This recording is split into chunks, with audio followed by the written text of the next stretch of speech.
Hi, welcome back guys. This is your friend, Cabbage Head Fanfics. Back with amazing fanfiction. This is the series of What If Deku Was Sold to a Demon School? Now before starting, please give this video a like and subscribe to the channel if you want more videos like this. Now let's get into the fanfic. A gunshot echoed through the dense forest, shattering the eerie silence.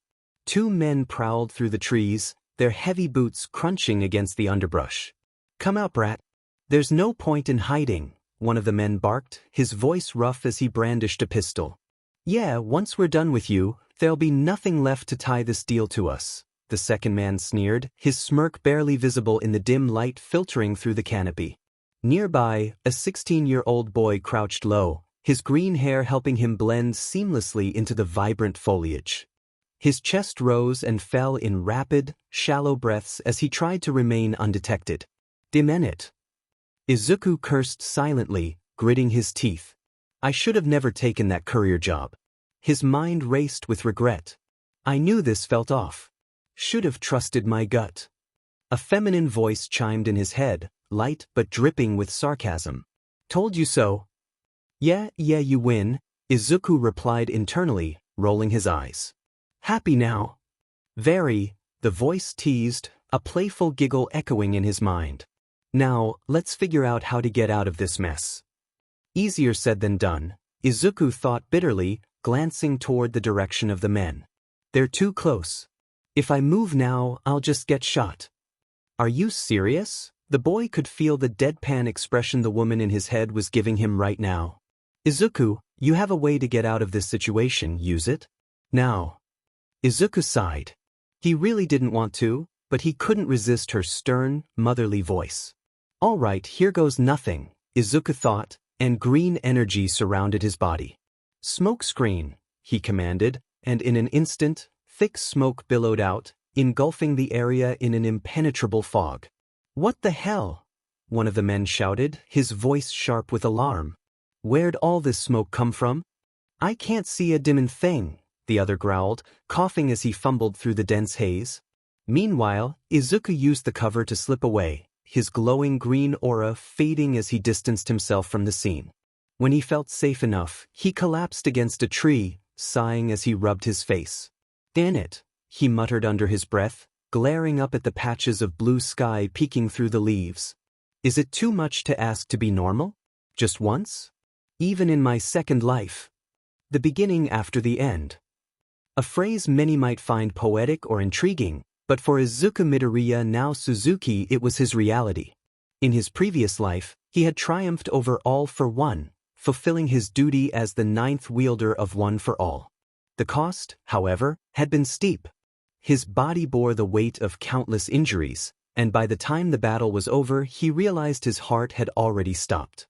The only thing keeping him standing in those final moments was the lingering power of One for All.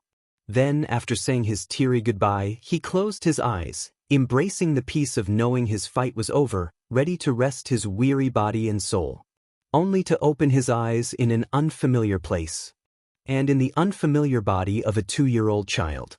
At first, he thought it was a dream, a strange trick of his exhausted mind. Days turned to weeks, and as time passed, reality sank in. This wasn't a dream. He had been reincarnated into a world without superpowers, a world utterly unlike the one he had fought so hard to protect. "Izuku, you are normal," the woman in his head scolded, her voice firm yet motherly. "And stop looking at your gift like it's a curse." "Easy for you to say," Izuku muttered, crossing his arms. "You don't know what it feels like to be different." Even as he struggled to grasp his new reality, Izuku found a small glimmer of hope in it.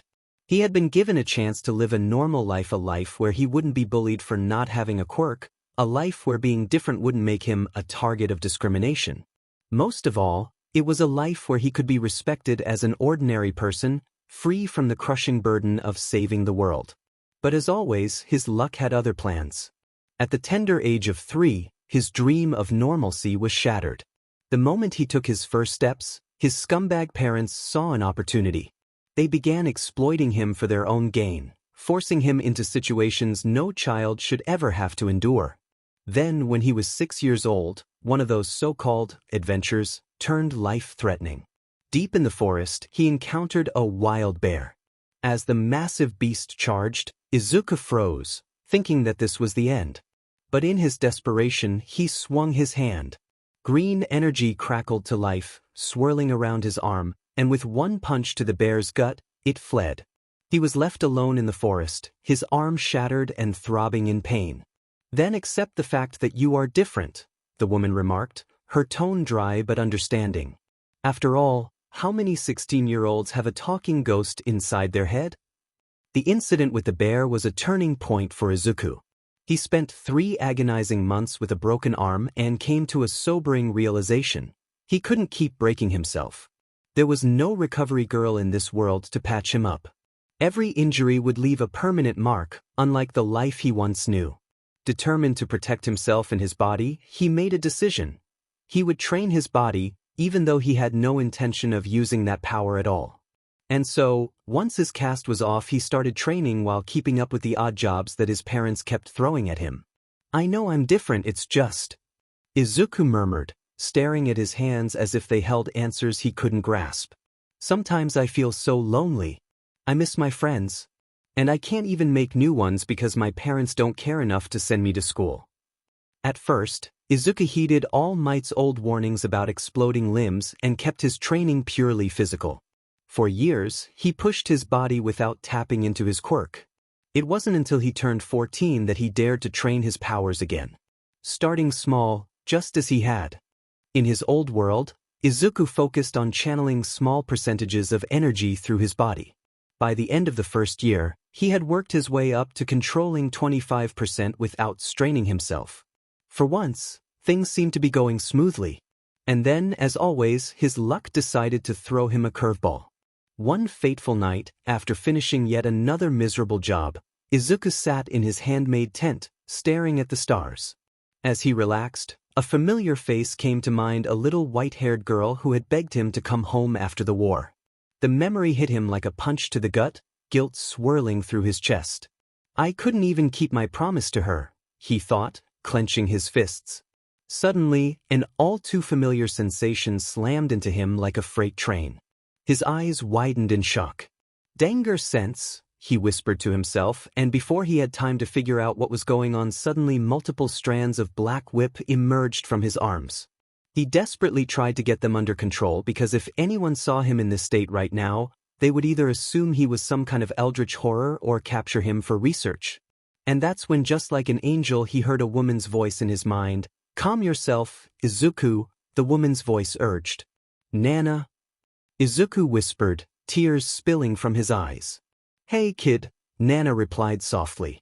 "We can catch up later. Right now, calm your mind. You know Black Whip reacts to your emotions, right?" Izuku nodded, taking slow, deliberate breaths. Bit by bit, the chaos ebbed. The tendrils retracted, leaving him slumped on the ground, utterly drained. "I know it's hard, kid," Nana said gently, her tone like a mother reassuring her child. "But just 2 more years, and you'll be free to live your life however you want." After the incident, Izuku finally broke down, crying his heart out. For hours, he and Nana talked, and Izuku learned some surprising things. First, unlike the vestiges he remembered, only Nana's soul had somehow latched onto his, and she'd been conscious since his birth. Second, Nana had quite the vocabulary when it came to colorful insults, especially when it came to people she despised, namely, his current parents. And third, to his immense embarrassment, she could block her vision whenever she wanted. Thankfully, she'd been doing so during his more private moments. Yeah, let's leave it at that. After that day, his life and training became much easier, since now he had someone to bounce his thoughts off. 6 months later, Izuku unlocked Smokescreen and Float, but that was as far as he got. No matter how much he tried, FA Gene and Gear Shift eluded him. Eventually, he chalked it up to the fact that neither the third nor the second users seemed particularly fond of him. Even Nana called them old idiots in support of Izuku, which brought a smile to Izuku's face. And then time went on, leading to the present where he now found himself running from gang members after yet another job forced on him by his parents. 2 more years, Izuku muttered to himself, a faint, bittersweet smile tugging at his lips. Yeah, you know the drill. Izuku's luck is going to kick in any second now. Izuku stood up, brushing the dirt off his pants. Well then, let's head home. The next moment, everything shifted. He was no longer in the forest. Instead, he found himself floating in a strange void, tightly bound by glowing ropes. A bright red sticker on his chest read, "Sold." What the hell is going on here? Izuku yelled, wriggling in the restraints. That's when he realized he wasn't alone. Hovering nearby was a towering, bald man with 2 curved yellow horns and an impressive white mustache. Before Izuku could demand answers, the world changed again. Suddenly, they were flying over a bizarre, otherworldly terrain. Izuku's stomach churned with confusion and frustration. Sir, who are you and what's going on here? The man turned to him and spoke in a deep, rumbling voice. Hashtag hashtag hashtag hashtag hashtag hashtag hashtag hashtag hashtag hashtag hashtag. Huh. Izuku blinked, completely lost. The man sighed and snapped his fingers. A wave of energy rippled through the air, and suddenly Izuku could understand him perfectly. Now you should be able to comprehend demon language. Wow. How did you do that? Izuku asked in a fascinated voice. Do you have a quirk as well? Izuku. Nana's voice practically screeched in his head. Focus. He said demon language. Ask what that means. Quirk. The man raised an eyebrow at the mention of quirks but brushed the question aside. Izuku Suzuki, he said, his tone now formal. You are in the netherworld, the realm of demons. What I used on you was a simple translation spell that automatically translates whatever you speak in human language and hear in demon language. Spell? As in magic? Real magic? Izuku stammered, struggling to process. Yes, I can use real magic, the man replied with an amused chuckle. I am a demon after all. Izuku's mouth opened, then closed, his brain lagging behind his situation. A demon? He asked, sounding highly skeptical. Indeed, the man boomed. I am Sullivan, and Izuku, your parents sold your soul to me. He said it as casually as if he were discussing the weather, punctuating it with a hearty laugh. As soon as Izuku heard that, his body went limp, and he sighed in defeat. Of course, they would do something like that. As he wallowed in his misfortune, a massive mansion came into view, towering and extravagant. What is that? Izuku asked, his curiosity momentarily overtaking his despair. That is my mansion, Sullivan replied, his smile curving into a mischievous smirk. Izuku's eyes narrowed as he began discreetly focusing on one for all in his body, preparing himself to break through the ropes and make his escape using smokescreen and float. So, what are you going to do with me now? In an instant, the ropes vanished, and Izuku found himself sitting in a plush, oversized chair. Sullivan leaned down, clasping his hands. With a warm, almost grandfatherly grin. Won't you be my grandson? Huh. To be continued. Won't you be my grandson? The demon asked with the warmest smile Izuku had ever seen in his second life. Gee, grandson. Izuku stammered. You heard me right, Sullivan replied, his voice filled with sincerity. Truth is, I'm single, and I've always wanted a grandchild. Without warning, he pulled Izuku into a tight hug, tears streaming down his face. Not to mention, all my friends are always going on about their grandkids. It makes me so jealous, you know. Poor guy, Nana remarked sympathetically, while Izuku suppressed his urge to groan at her. Do I even have the right to refuse? Izuku muttered, his voice tinged with resignation.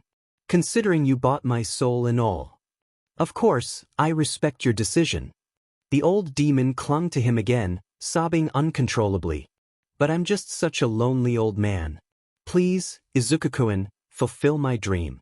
Please be my grandchild. I'm begging you. Nana, a little help here? Izuku sent a mental plea. Why not give him a chance? Nana suggested lightly. You're only saying that because your grandparent instincts are kicking in, aren't you? Izuku narrowed his eyes. I have no idea what you're talking about, came Nana's reply, though Izuku could practically feel her avoiding his gaze. With a heavy sigh, Izuku turned his attention back to the crying old demon still clinging to him. "Fine, I'll be your grandson." The moment the words left his mouth, the old demon's tears stopped, and a pile of papers appeared in front of Izuku. "Wonderful! Now, Izuku-kun, please sign these to make it official," Sullivan said, his voice brimming with excitement. "What have I gotten myself into?" Izuku thought, staring at the mountain of paperwork in front of him as he began signing. Now then, without further delay, Sullivan took the signed papers from Izuku and snapped his fingers. In an instant, Izuku's clothes and the entire room around them transformed. He now wore what looked like a school uniform, and the room had shifted into a sophisticated bedroom filled with books, desks, and luxurious furniture, reminding him of Momo's room. "Sir? What's going on?" Izuku asked, bewildered. "Izuku-kun, from now on, call me Grandpa, do you understand?" Sullivan said, and Izuku nodded his head. "And this is for you, of course. You're my first grandchild, so I'll make sure you have the best food, clothing, and education." "Education?" Izuku asked, tilting his head. "That's right, Izuku-kun," Sullivan declared with a proud smile. "You'll be attending the demon school. And don't worry about the paperwork, your grandpa's got that covered. Also, you'll be the first human to ever attend, so as long as we keep it a secret, you won't get eaten." "What? They'll eat me if they find out who I am." Izuku's eyes widened in horror. "Oh, don't worry about that," Sullivan reassured him, grabbing a vial of some strange liquid. He drenched Izuku with it, the liquid smelling like nothing Izuku had ever smelled before. "This perfume will mask your human scent. As long as you're careful, you'll be safe." Izuku simply looked at him with a resigned expression. "Is there anything else I should know?" "Nothing I can think of right now," Sullivan replied as he walked toward the door. "Now, Izuku-kun, you'll need to wake up early for your first day tomorrow. Get some good rest." Just as Sullivan reached the door, Izuku called out to him. "See, Grandpa, can I ask you for a favor?" Izuku asked hesitantly. What is it, my precious grandson?" Sullivan asked with a warm smile. "Can you officially change my name from Izuku Suzuki to Izuku Midoriya?" Izuku's voice trembled slightly. Sullivan raised an eyebrow. "Well, I can certainly do that, but why?" "One of the main reasons is that I don't want to be associated with my parents anymore," Izuku said in a quiet voice. "I never had a real connection with them, and to them, I was just a tool to earn money so they could live an easy life." "Quite understandable," Sullivan nodded in agreement. "Even I, a demon, found those two people quite, how do I put this, unpleasant." Izuku let out a humorless laugh. "Can't blame you for that," he muttered. "And the second reason? Well, I'm not really comfortable sharing that part of it," he said, his gaze falling to the ground. "I know this might sound rude, and I didn't want to disrespect you, but—" Before Izuku could continue, he felt a hand ruffle his hair, interrupting his anxious thoughts. "Don't worry, Izuku-kun," Sullivan said with a kind smile. "I understand that you have your secrets. I just hope that one day, you'll trust me enough to share them without hesitation." With those parting words, Sullivan walked out, closing the door behind him. Izuku stood there, exhausted, yet a faint smile tugged at his lips as he leaned against the desk, finally allowing himself a moment of peace. Sullivan closed the door behind him, his steps light and filled with a newfound cheer as he happily skipped toward his room. However, just as he rounded the corner, a demon with fiery red hair and cat-like ears appeared, blocking his path. "You take your whims too far," the demon said, their voice low and piercing. "You could have adopted any demon you wanted, yet you choose to adopt a human as your grandchild? What on earth were you thinking?" Sullivan paused, a small smile tugging at his lips. "It's nothing really," he said dismissively, his eyes glinting with a knowing look. "You'll understand one day, Opera." The demon, Opera, narrowed their eyes but said nothing as Sullivan, with his usual carefree attitude, continued on his way. "I'm so excited for tomorrow," Sullivan continued to murmur to himself, his enthusiasm as undeterred as ever. Opera watched them for a moment, their tail flicking in quiet contemplation, before turning and fading into the shadows, unsure whether to be concerned or simply resigned to Sullivan's eccentricities. Meanwhile, Izuku had changed out of his school uniform and into a much more comfortable set of pajamas, which were already neatly hung in the closet along with a variety of other clothes.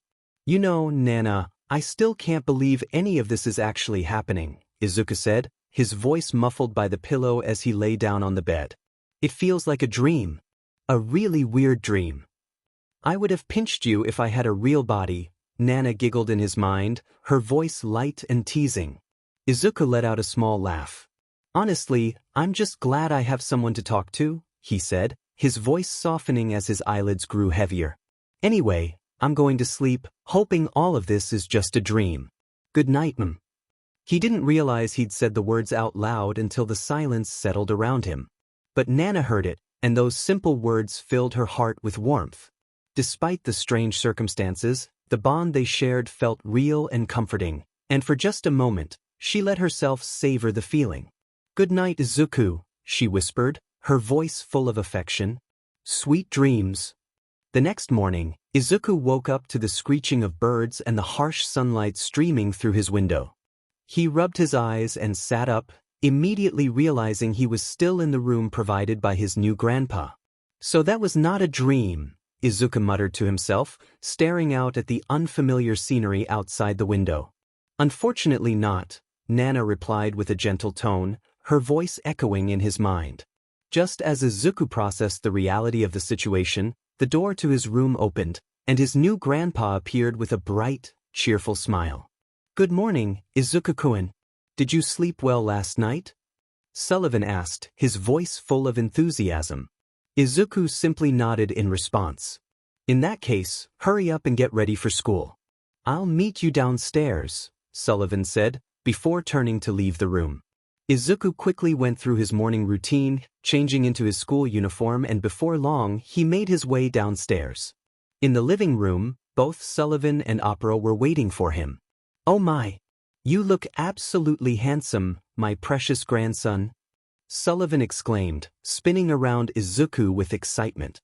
Izuku blinked, wondering if his eyes were playing tricks on him, because somehow his grandpa seemed. Chibi, breakfast is ready. Please take your seat, Opera said, their voice as stoic and calm as ever. Izuku glanced at Opera, feeling a bit out of place. You are. I am Opera, Lord Sullivan's loyal servant, Opera replied flatly, bowing slightly. Oh, nice to meet you, Opera, Izuku said politely, to which Opera simply nodded before going back to serving the meal. The food was placed in front of Izuku, and he couldn't help but stare at it. It was unlike anything he had seen before, even in both his lives, and that says a lot considering he had seen a full-grown adult wear hands on his face. Not funny, Izuku. Not funny, Nana said as he felt a glare in his head. Sorry, Izuku giggled inwardly. Now then, he stared at the strange food. Is it really okay to eat this? Just eat it already, Nana urged. I don't think that demon would go this far if he just wanted to poison you. Izuku took a deep breath and, with some hesitation, took a bite. It's really good, he said, his eyes widening in surprise. I know, right? Sullivan beamed, obviously pleased by Izuku's reaction. And thus, slowly but surely, they finished breakfast. Now then, Izuku, let's go. Sullivan stood up, clearly eager. We don't want to be late on your first day of school. After exiting the house, they walked for a while before coming across a sign written in a language that Izuku didn't recognize. Oh, my grandson's first day of school. I'm so excited, Sullivan said with a broad grin. This occasion demands a picture. Izuku-kun, stand next to that stand. Okay, Izuku replied, standing next to the sign. But I don't know what it says. Let me fix that, Sullivan said with a playful wink, casting a spell on Izuku. Suddenly, the words on the sign became clear to him. It now read, Entrance Ceremony. Sullivan pulled out a small camera and they snapped a picture together next to the sign. So, Opera, where is this school anyway? Izuku asked, glancing at Sullivan and then back at the surroundings. Opera pointed off in the distance. Look over there, they said, nodding toward the hilltop. Izuku's eyes followed their gesture, and he gasped as his gaze landed on a massive castle situated at the top of the hill. "Wow," he exclaimed, admiring the school building from afar. Its size was comparable to UA High, which immediately triggered a flood of memories from his past life. Before he could sink deeper into thought, he noticed a flock of students flying high above their heads. Izuku watched in awe for a few seconds before he realized something: no one was walking to the school except for him, Sullivan, and Opera. "Excuse me, Opera, may I ask you something?" Izuku asked, raising an eyebrow. Opera nodded. "Why is no one else walking to the school?" "Because they don't need to," Opera replied flatly, as though it was the most natural thing in the world. "All demons are born with wings that originate from the roots on their back," they explained. "In many cases, demons do lose their ability to fly due to accidents, but despite that, they never lose the roots on their back." Izuku's eyes widened. "So you're telling me that my identity can be exposed just by a pat on my back?" he asked with a deadpan expression, and Opera nodded once more. Then Izuku turned towards his grandpa and gave him the terrifying smile that Inko would be proud of. "So, Grandpa, when were you going to tell me about that?" Sullivan's face immediately turned pale. Sweat began to form on his forehead as he stammered, trying to find an explanation. "It was just..." Opera, standing off to the side, couldn't help but smile a little, watching their interaction with quiet amusement. "I never thought I would see the day when Lord Sullivan would be terrified of a human child," they thought. Izuku sighed dramatically, rolling his eyes. "It's all right, I'm not mad," he said with a small chuckle. He turned back to Opera. "Is there a way to replicate these roots on my back?" Opera stared at Izuku for a moment, as if considering the question carefully. After a beat, they nodded. "I will look into it." "Thanks." Izuku grinned, pleased by their response. The smile he gave Opera made their ears twitch ever so slightly. Izuku, oblivious to the reaction, gave a satisfied nod, before turning towards the school once more. After that, they reached outside the school gates where Opera and Sullivan separated from Izuku, wishing him good luck. Izuku stood there for a moment, looking at the towering gates before him. His heart raced, not just from anticipation, but from the reality of the situation. One misstep, and he could be on the menu for dinner. "Kid, don't forget that I'm always here to help you," Nana's voice echoed in his mind, providing a small amount of comfort. Izuku chuckled to himself, shaking his head. "I appreciate the support, but I highly doubt you can do anything if I'm served on a plate as the exotic dish of the day." Taking a deep breath, Izuku squared his shoulders and stepped through the gates. The moment he did, he was hit by a sudden wave of nostalgia. The memories of his first day at UA High came rushing back: how nervous he had been, how he'd tripped and ended up almost in the way of Oka. "Hey you!" A voice broke through his thoughts, snapping him back to the present. He looked up to see one of 4 demons dressed in different uniforms, calling out to him. "Don't space out in the middle of the road. Head toward the auditorium," the demon said, pointing toward a distant building. Izuku blinked and quickly snapped out of his reverie. "Thank you, and sorry for the trouble," he said, bowing slightly in apology before turning in the direction the demon had pointed. As he began walking, he didn't notice the reddish-orange-haired demoness standing off to the side, watching him with a curious glint in her eye. Her gaze lingered on him for a moment longer than most of the other students had, but soon enough, she turned and followed the others. Slowly but surely, Izuku made his way to the auditorium, his eyes scanning the layout of the school as he walked. When he finally entered, he found an empty seat and settled into it, listening to the hum of conversations around him, students chatting excitedly with their families, their voices blending together in a typical buzz of first-day anticipation. "Wow, it's more normal than I thought," Izuku mused to himself, feeling a bit more at ease. But just as he started to relax, a commanding voice rang out, halting the chatter. "Silence!" The entire hall went deathly quiet. "Well, he looks scary," Izuku thought as he glanced at the gloomy-looking teacher who had spoken. "Kind of reminds me of Aizawa." Another teacher stepped forward, his voice loud and clear. "Now, we will formally begin the entrance ceremony for Demon School Babels. All rise." Everyone, including Izuku, stood up in unison. It's time to sing the school song, the teacher announced. Humans only exist to be our food. Dissecate them dry, soul, blood, flesh and all. Tremble at the sound of black wings as we take flight. For we are demons. As this song pours forth from our red lips. Scream for us, for we are demons. Our castle is the greatest evil. Its name is Babel's, a solitary place for study. Sacrificing our souls, blood, and meat without leaving anything behind. We shall aim for the demon's top. That song was quite unnerving, Izuku thought to himself. Izuku, why aren't you more afraid? Nana asked, her voice tinged with worry. They just talked about how humans are food for demons, and all you have to say is that it was unnerving? I'm really concerned. A young boy like you should at least be a little scared for his life. Honestly, I am scared, Izuku admitted, though his voice remained steady. But I just can't bring myself to care anymore. Back then, when my friends and I were around this age, we fought 2 wars just months apart. That's when we learned to push our fears aside and move forward with a smile. Before Nana could respond, the announcer interrupted.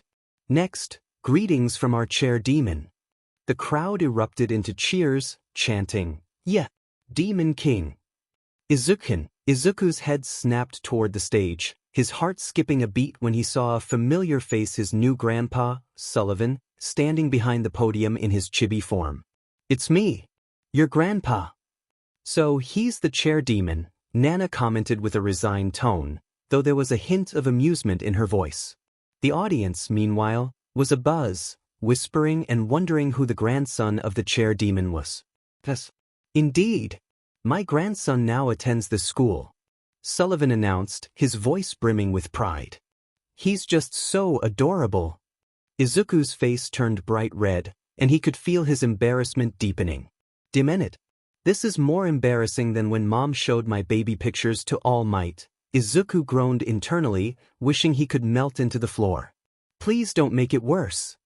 And here's the photo we just took together," Sullivan added, pulling out a giant print of the picture they had taken earlier.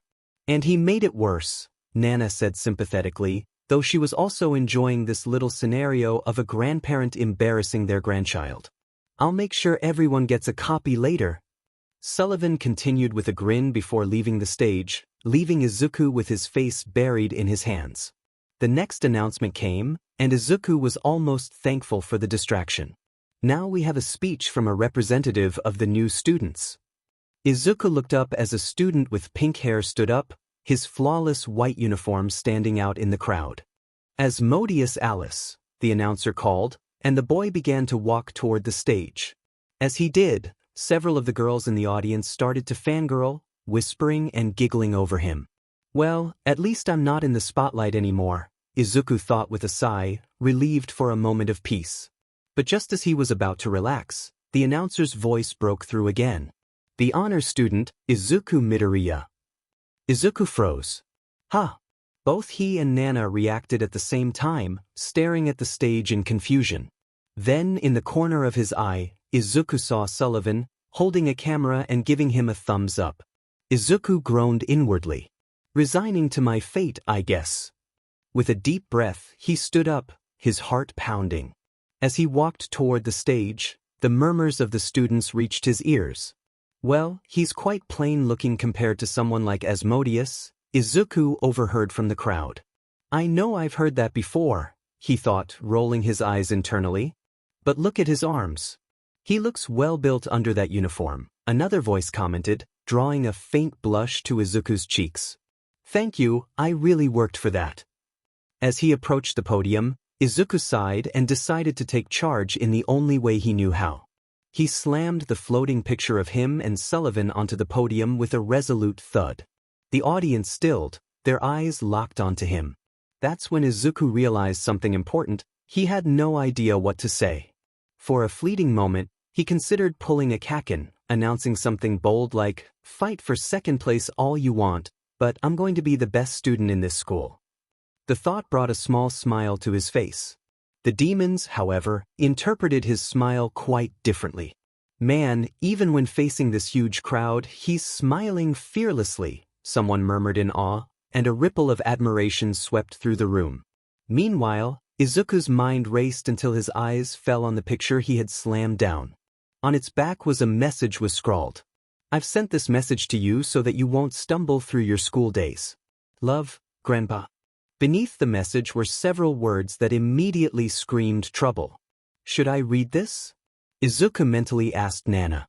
"Can you make something up on the spot?" she countered. "Good point." Taking a deep breath, Izuku straightened up. "Greetings, everyone. I'm Izuku Midoriya, and for my speech..." He glanced down at the text, deciding to wing it. Abrahawk. The moment the first word left his lips, danger sense flared violently. Every nerve in his body screamed at him to stop, but by now, Izuku was too committed. Teradadari. Yuzabib. Rizuturu. Aburus. Sudamana. Abraj. Yoryu. Maharaba. Tsura Zaza, he finished, finally feeling danger sense quiet down. "Thank you," he said with a bow. When he looked up, he froze. The crowd was staring at him, their expressions teetering between awe and sheer terror. Then, like a dam breaking, the entire hall erupted into a frenzy of cheers. The teacher rushed toward him, panic and astonishment etched on his face. "What the hell, kid? You can't just chant forbidden spells like that." "Forbidden?" Izuku repeated, blinking in surprise. "Yes, forbidden," the teacher exclaimed. "Those are taboo spells. If you mess up a single syllable, your body could literally explode. Everybody knows that." "Oh, so that's why Danger Sense was screaming," Izuku thought calmly. "Don't you dare, oh this brat." Nana roared in his head. "Take this seriously." "I'm sorry," Izuku stammered, bowing deeply. "I didn't know it was dangerous. I apologize for the trouble." The teacher seemed to calm down, his serious expression softening into a grin. "Yes, it was dangerous, crazy, and totally amazing." He gave Izuku an enthusiastic thumbs up. "But as long as you understand, it's fine." Izuku straightened, confusion clouding his features. "So, what does that spell actually do?" "If it works, you won't trip or fall for the rest of the day," the teacher explained. "That's it?" Izuku blinked, baffled. "Isn't the trade-off a bit too high for something so small?" "Duh," the teacher replied with a shrug. "That's why it's a forbidden spell." "Yep, makes sense," Izuku thought dryly. "Still, it's nice to know Grandpa was just trying to look out for me." As Izuku stepped off the stage, finally free from the ordeal, he was immediately blocked by another student. The boy in question, Asmodeus Alice, glared at him, his fiery eyes filled with determination. "How can I help you?" Izuku asked, and then Eiko knew she was a simple girl with simple wants. She liked flowers, cute things, photography, and hanging out with people her age. And when it came to boys, she had a clear preference. Well-toned muscles on a lean frame, not overly bulky but effortlessly strong. That was precisely why she found herself harboring a tiny crush on the green-haired honor student. After all, he just used a forbidden spell during his speech without blowing himself to pieces. And now, that same honor student stood in the courtyard, facing a fiery challenge from the student representative, Asmodeus Alice. The commotion had drawn nearly all the first years, along with a good number of upperclassmen. "I was supposed to give that speech," Asmodeus declared, flames crackling to life in his palm. "The punishment for stealing that spotlight from me is death." A little excessive, but also kind of cool, Eiko thought, watching intently. She turned her attention back to the honor student, curious about his reaction. To her surprise, he wasn't panicking or retreating. Instead, he stood there with an expression of pure indifference. "Really?" Izuku asked. "You are talking about killing someone for something so petty?" "Really?" Izuku asked, raising an eyebrow. "You're ready to kill someone over something so petty?" "Silence!" Asmodeus roared, his flames flaring brighter. "Since you stole my moment, I have the right to determine if you're truly worthy of it." Asmodeus's declaration, the crowd erupted into cheers, but Izuku's unimpressed glare shifted to them, silencing a few in confusion. "Wow!" Eiko thought, stars in her eyes. He's completely unfazed even against someone like Asmodeus. Hey, do you think the honor student has a chance? Her friend Gakko whispered. Before Eiko could respond, a pink-haired girl behind them interjected. No way. A plain-looking guy like him doesn't stand a chance against someone like Asmodeus. She sighed dreamily. Just look at how handsome he is. Listen, I'm sorry, Izuku said, catching everyone off guard. I never meant to take your spotlight. It doesn't matter. Asmodeus shouted, launching a fireball directly at him. Prove to me you're worthy of it. In response, Izuku raised his hand and pointed at the fireball as some kind of green energy swirled around his body, and then he flicked his finger. And to everyone's surprise, not only did that little flick create a shockwave that not only extinguished the fireball but also sent a few nearby demons tumbling backward. We don't need to do this, Izuku sighed. I can apologize, you can forgive me, and we can move on. Shut up. Asmodeus barked, his frustration mounting. How dare you mock me and the flames of my family? With a snarl, Asmodeus launched a volley of fireballs. Yet, Izuku gracefully dodged each one, the green energy continuing to dance around him. But why can't I hit you? Asmodeus demanded, his voice tinged with frustration. Because you're relying on raw power without anticipating my movements, Izuku replied thoughtfully. Honestly, I am really impressed by the strength of your flames and your control over them. And now he was praising his opponent and giving him pointers. What a strange demon, Eiko thought. Enough! Asmodeus roared, conjuring a blazing sword. If magic won't work, I'll defeat you with martial arts. But despite changing his technique, it didn't work as Izuku once again dodged, but this time Asmodeus's leg slipped on a nearby rock, causing him to change direction. Now, that flaming sword was coming towards her, ready to pierce a hole in her body. Eiko! Gikko shouted her name, but by now, Eiko was too scared to even move from her place. To her, it felt like someone had trapped her feet in ice. And that's when she realized, so this is what facing death feels like, she thought as she felt the heat of Asmodeus's flames on her body. When suddenly she saw green sparks in front of her eyes, and in the next moment, Izuku was holding her in a princess carry. After gently setting her down, Izuku turned to Asmodeus, his green energy flaring violently. His voice, steady and commanding, cut through the tension. Asmodeus Alice, he said, his tone icy, are we done here? Or are you planning to involve more innocent students in this stupid fight? The crowd fell silent as Asmodeus froze under Izuku's piercing glare. After a moment, he exhaled, extinguishing his flames. Right? Asmodeus admitted reluctantly. There's no point in continuing this. I, Asmodeus Alice, take back my challenge and apologize for wasting your time. With that he turned and walked away. As the green energy dissipated from his body, Izuku approached Eiko, his expression softening into a kind smile. Hey, are you okay? He asked. Sorry for picking you up like that. He rubbed the back of his neck sheepishly. No, it's all right, Eiko stammered, her heart still pounding. Thank you for saving my life. Don't worry about it, Izuku said, grimacing slightly. It was kind of my fault anyway. Are you hurt? I can take you to the infirmary if you need. No, I'm fine. I think, Eiko replied, her voice steadying. Good. Take care, then, Izuku said with a wave before heading back into the school, leaving Eiko staring after him. Now that I got a closer look, one of the girls in the crowd mused aloud, he is kinda hot. Eiko, who heard that, clenched her fists as a fiery surge of annoyance rose within her. So this is what it feels like to want to punch someone in the face. With a brick. Chair Demon's office. But I expect nothing less from my grandson. Sullivan cheered, twirling around the room with glee. Izuku, meanwhile, sat slumped in his chair, his face flushed with embarrassment as he stared at the school newspaper laid out before him. Prominently displayed on the front page was a picture of him glaring at Asmodeus Alice, his eyes blazing with intensity.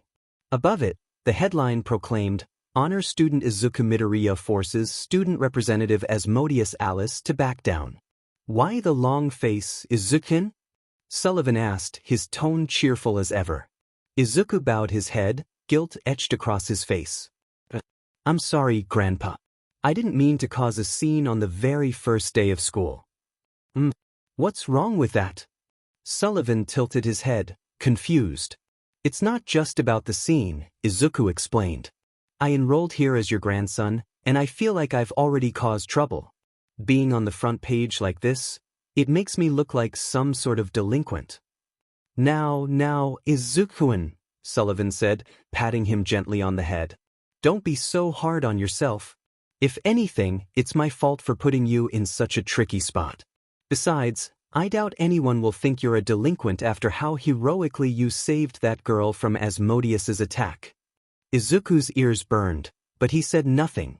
Now then, Sullivan said, his tone shifting to something more serious. Let's discuss something far more important, shall we? Izuku straightened in his seat. It's about my powers, isn't it? Sullivan nodded. Izuku took a deep breath. You remember how I asked you last night to change my last name from Suzuki to Midoriya? Sullivan nodded again. It's related to that. And I wish I could explain everything right now, but... He hesitated, clenching his fists.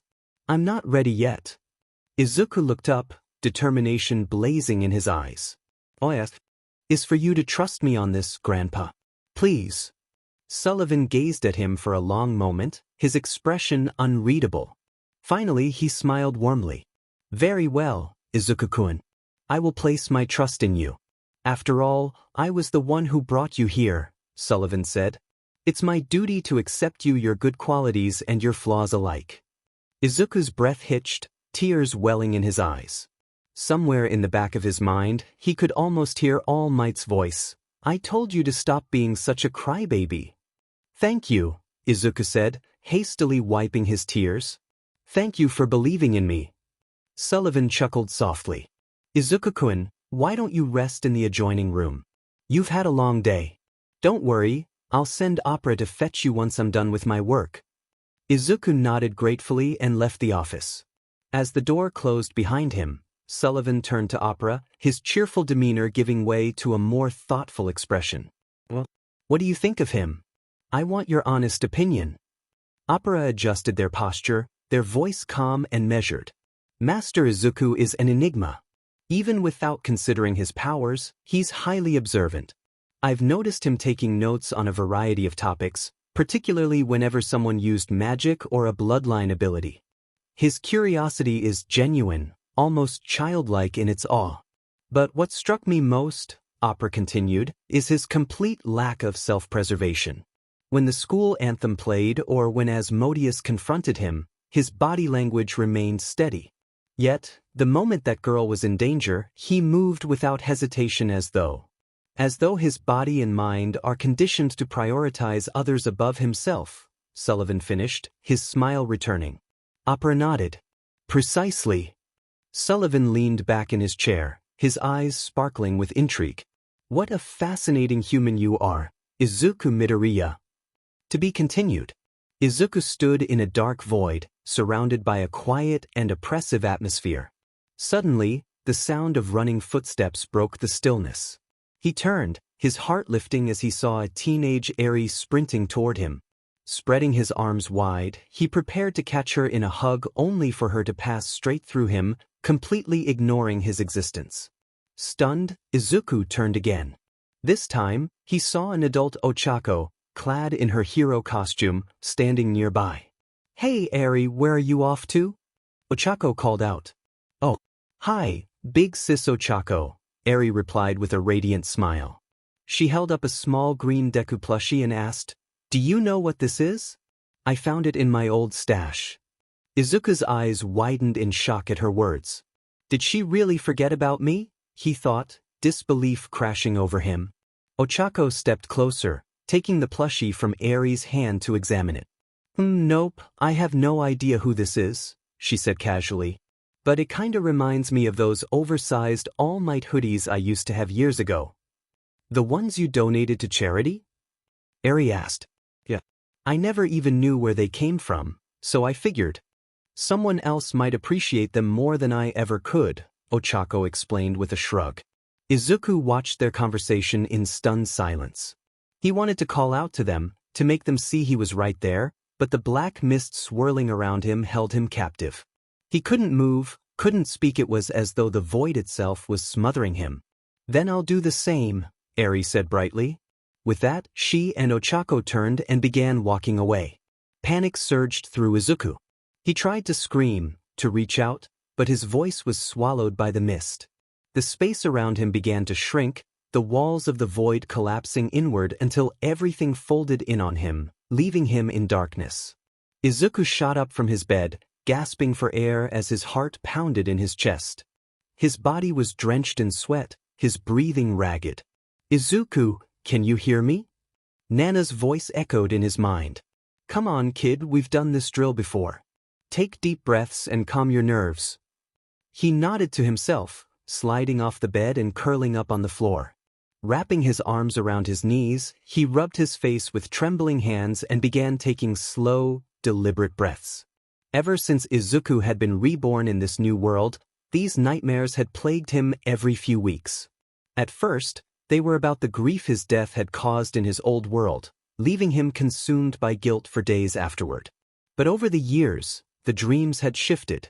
Now, they always showed the people closest to him slowly forgetting him entirely, which was even more heartbreaking for him. The door suddenly burst open, and Sullivan strode in with his usual cheery energy. "Good morning, my precious Grand," he froze mid-sentence, his smile vanishing as he took in Izuku's disheveled state. "What happened? Are you all right?" Izuku glanced up, forcing a weak smile. "Oh, yeah. Don't worry, Grandpa. It was just a nightmare," he said, his voice strained. "If you say so," Sullivan replied, still clearly unconvinced. Izuku sat back on his bed and ran a hand through his damp hair. "So, did you need something?" "I love the sound of that." Sullivan beamed, his usual exuberance returning. "Oh right. Remember we talked about roots yesterday?" Sullivan asked and Izuku nodded his head. "Well, guess what? Your brilliant grandpa has already found a solution. Opera, bring that thing in." Opera, who was standing right outside the door, entered the room carrying a strange black object with multiple branching extensions. It resembled a grotesque cross between roots and some kind of centipede. "Izuku, please remove your shirt," Opera instructed, but then hesitated, noticing the sweat-soaked fabric. "On second thought, perhaps you should bathe first." Izuku nodded. "Yeah, probably a good idea," Izuku agreed, glancing at his drenched clothes. Then after 20 minutes or so, he returned and sat before Opera, his shirtless back exposed. "This may feel a little strange at first, but please bear with it until I'm done," Opera said, and Izuku nodded, bracing himself. Opera pressed one end of the strange object to the back of Izuku's neck, slowly tracing it down along his spine until the other end settled just above his hips. Then, one by one, the branching extensions adhered themselves to different points across his back. At first, it felt strange and odd pressure against his skin. But then irritation set in, quickly escalating into sharp pain, as though countless needles were stabbing into his back. Izuku clenched his fists, gritting his teeth, but before long, the pain subsided entirely. The discomfort vanished, leaving him unable to feel anything on his back. "Opera, what is this thing?" Izuku asked in a cautious voice. "It's a type of living fabric that bonds with living organisms," Opera explained. "Rest assured, it's perfectly safe. Many stage actors use them during live performances as well as the real fights during the play." Izuku blinked. Wait, actual fights during plays? He wanted to ask more but decided against it for now. Instead, he sighed and offered a small smile. "Thank you, Opera." Opera gave a slight bow in response, stepping back to observe the results. Sullivan, meanwhile, clapped his hands in excitement. "See? Your grandpa always delivers. Now, let's see how amazing you look in action." Izuku couldn't help but laugh softly at Sullivan's enthusiasm, the lingering traces of his nightmare momentarily forgotten. After getting ready for school, Izuku walked down the stairs and took his seat at the dining table for breakfast. "Izuku-kun, are you comfortable with that thing on your back?" Sullivan asked, watching him closely. "At first, it felt a little weird, but now I don't even notice it's there," Izuku replied with a small smile. That's good to hear. By the way, take a look at this, Sullivan said, grinning as he placed a set of wrapped gifts on the table. I splurged a bit to celebrate your first day of school. Grandpa. Izuku looked uneasy, his hands fidgeting slightly. I really appreciate the gifts, but you don't need to keep spending so much money on me. You've already given me so much. Now it feels like I'm taking advantage of your kindness. Nonsense, Sullivan said, waving his hand dismissively. You're my one and only grandson. Of course, I'm going to spoil you. But... He softened his tone. If it really makes you uncomfortable, I'll tone it down a bit. Sullivan reached into his pocket and pulled out a handkerchief with Izuku's name embroidered on it. Opera and I made this for you. Do you like it? Izuku took the handkerchief and smiled. Yeah, it's lovely, he said, then noticed the bandages on Sullivan's fingers. Wait, what happened to your hands? Sullivan chuckled sheepishly. I'm not used to embroidery. To us. More challenging than I expected. Grandpa, don't hurt yourself over things like this, Izuku said with a tired sigh. Well, at least he's trying to be a good grandparent, Nana remarked in his mind. What? Me? Come on, Nana, Izuku replied. We've talked about this before. No more self-deprecating thoughts, remember? Yeah. You're one to talk, Nana retorted playfully. Breakfast continued, and before long, it was time for Izuku to head out. Okay, Grandpa, I'm off, Izuku said, activating float and lifting into the sky. Be careful, Opera called after him. Sullivan watched him ascend, a twinkle of pride in his eyes. So he can fly too, huh? He pulled out a camera and unfurled his wings. Now, it's time to follow him to school. Before he could take off, Opera grabbed him by the collar and dragged him back inside. After some time, Izuku landed in front of the school gates, drawing the attention of many students. Is it because of my bag? He wondered, glancing down. On his first day, he'd noticed that he was the only one with an over-the-shoulder bag, while all the other students carried handbags. As he walked a few steps into the schoolyard, he overheard two students talking about him and quickly realized the real reason for their stares. They had noticed him flying without using wings. To them, it seemed like he had extraordinary mana control and a vast magic reserve, which was extremely impressive for a first-year student. Sorry to disappoint you, but I'm kinda cheating by using a foreign power, Izuku thought wryly. Izuku, look around you, Nana chimed in. You're surrounded by demons. They're born physically gifted, have magic, and can fly with wings. All One for All is doing is giving you the tools to stand on equal ground. That's not cheating. So, just like last time, Izuku thought with a sigh.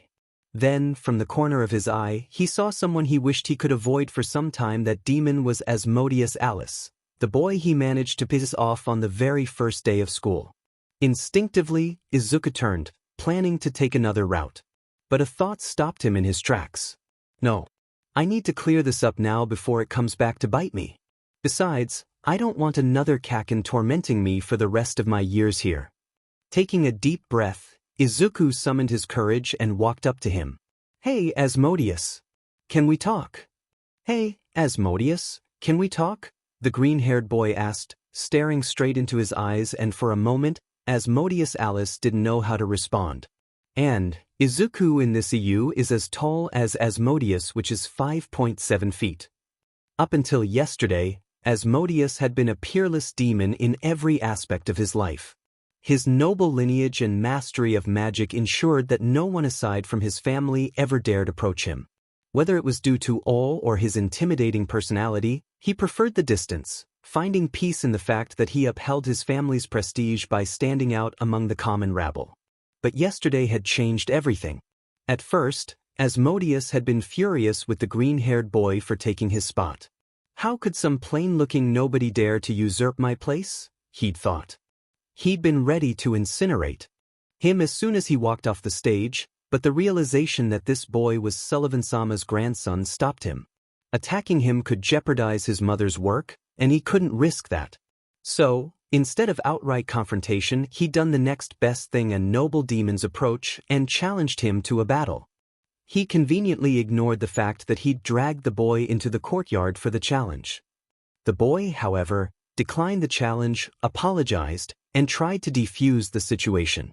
Looking back, Asmodeus grudgingly admitted that letting it go would have been the smarter move. Picking a fight on the first day didn't exactly bode well for his reputation. But at the time, his anger only intensified. He attacked, hurling spell after spell, only to see his opponent deflect everything with a casual flick of his finger. The sheer power radiating from that single movement, it wasn't even magic. Just raw energy should have made Asmodeus reconsider. But his pride refused to back down. He kept attacking, and by the time he was panting and exhausted, the green-haired boy stood unharmed, praising his magic and offering pointers. That had been infuriating enough, but what followed was even worse. In a blind rage, Asmodeus charged with a fire blade, tripped on a rock, and almost injured a bystander.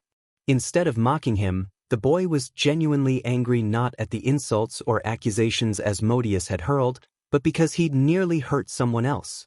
How could he care about that? Asmodeus had wondered, and that's why Alice had placed him into the mental box labeled, "Demons I Don't Understand and Probably Never Will," alongside his mother. And now, here was that same boy standing in front of him, asking for his time. "Yes, what is it?" Asmodeus asked, finally regaining his composure. "Listen, I just want to clear up some misunderstandings," Izuku said. "First of all, like I told you yesterday, I genuinely didn't know Grandpa was going to put me on the spot like that. I didn't even have a speech prepared, so I panicked and had to use that forbidden spell which, by the way, is a total scam given how risky it is." Izuku paused, looking apologetic. "Second, I'm really sorry for taking your spot. If I'd known how important it was to you, I would have turned it down." With that, he bowed his head, surprising Asmodeus yet again. Eventually, Asmodeus sighed, letting out the tension in his shoulders. "Fine. I'll take your word for it, but only because I consider you my competition now." "Thank you," Izuku said, visibly relieved. "I was worried you'd hold a grudge." He then extended a hand toward Asmodeus. "Let's reintroduce ourselves. I'm Izuku Midoriya. Want to be my friend?" "Huh." Asmodeus raised an eyebrow. "What is? A friend? You don't know what a friend is?" Izuku asked, blinking in disbelief. "I don't think I've ever heard the term," Asmodeus replied, tilting his head. "Izuku, I don't think the concept of friendship exists in this world," Nana chimed in. "Try explaining it like you're talking to a 5-year-old. "Okay," Izuku said, nodding. "A friend is someone you spend time with without worrying about things like status or power. You study together, train together, share thoughts and feelings, even hang out outside of school." "That sounds like an overly sentimental version of an ally," Asmodeus said, frowning slightly. "But I'm intrigued by your explanation." Then he extended his hand. "Very well, Izuku Midoriya. From this day forth, I, Asmodeus Alice, accept your offer of friendship. You may refer to me as Alice, but only because I see you as my equal. And know this, I fully intend to surpass you one day." Oh, that was dramatic, Izuku and Nana thought simultaneously. But despite his somewhat funny declaration, Izuku still showed him a challenging smile. "Very well, Alice, I accept your challenge," Izuku said. "So then, where are we going next?" "Familiar summoning?" Izuku asked as they walked. "Yes," Alice explained. "It's a traditional event here at Babel's and one of the 3 events that determine our rank. Do you know what those other 2 events are by any chance?" Izuku asked. "It should be a flying race and mock battles against the upperclassmen," Alice said. "Our overall performance in these will decide our ranks." "Oh, okay," Izuku said. "I need to restart doing combat training again. Something is telling me that I'm going to need that if I'm going to stay here." "Yeah, sounds like a good plan," Nana added. "You must be quite rusty since you haven't had any real battle for so long." "Yeah," Izuku thought. "I'll need to brush up on shoot style and refine my black whip maneuvers." "Then we'll start working on that soon," Nana said firmly. And thus Izuku and Alice arrived at the hall for the familiar summoning ceremony. The first thing Izuku noticed upon entering the hall was that, once again, everyone was staring at him. What now? Izuku groaned internally. They're probably wondering why we're walking together instead of at each other's throats, Alice explained. Izuku's face flushed as he realized he'd accidentally voiced his thoughts aloud. Which, to be fair, would have been true if not for you. You're quite the unusual demon, as... Wait, so if I hadn't talked to you, you were planning to attack me? Izuku asked, genuinely curious. No, but I wouldn't have been so civil, Alice replied matter-of-factly. And I would have made sure to target you during all the school events. In that case, I'm really glad we talked, Izuku said with a nervous chuckle. As they chatted, a voice interrupted them. Excuse me. Izuku turned to see a demon girl with frizzy blonde hair and black horns approaching hesitantly. I think I know her from somewhere, Izuku thought. She's the girl you saved from Alice's attack yesterday, Nana reminded him. Oh yeah, that's right, Izuku realized. He offered her a warm smile. Hey, glad to see you're okay. What? You remember me? She asked. Her cheeks turning pink. Of course. We just met yesterday, right? Izuku lied effortlessly. Liar, Nana huffed. Izuku winced as he felt a phantom smack on the back of his head. Oh, I'm sorry. I forgot to introduce myself, Izuku said quickly, extending a hand. I'm Izuku Midoriya. Eiko Oni, she replied, stumbling over her words as she shook his hand. Someone you know? Alice interjected, looking between them. Kind of, Izuku replied. Actually, you know her too. Alice raised an eyebrow. I do? Sorry, but I don't recall meeting her. Remember how you almost sliced someone yesterday? Izuku asked pointedly. Yeah, that was her. Alice's eyes widened slightly in realization. He stepped forward, bowing his head slightly. Please forgive me for putting your life in danger. No, please. It's fine. Eiko said hurriedly, clearly flustered by all the attention. Thankfully, the tension was broken when the hall doors slammed open and their gloomy teacher from the entrance ceremony strode in. Silence, the man said, his voice cold and commanding. The room instantly quieted under his intimidating aura. My name is Nibirius Caligo, he began, glaring at the gathered students. I will be your advisor. I oversee this ritual because I am dignified at all times.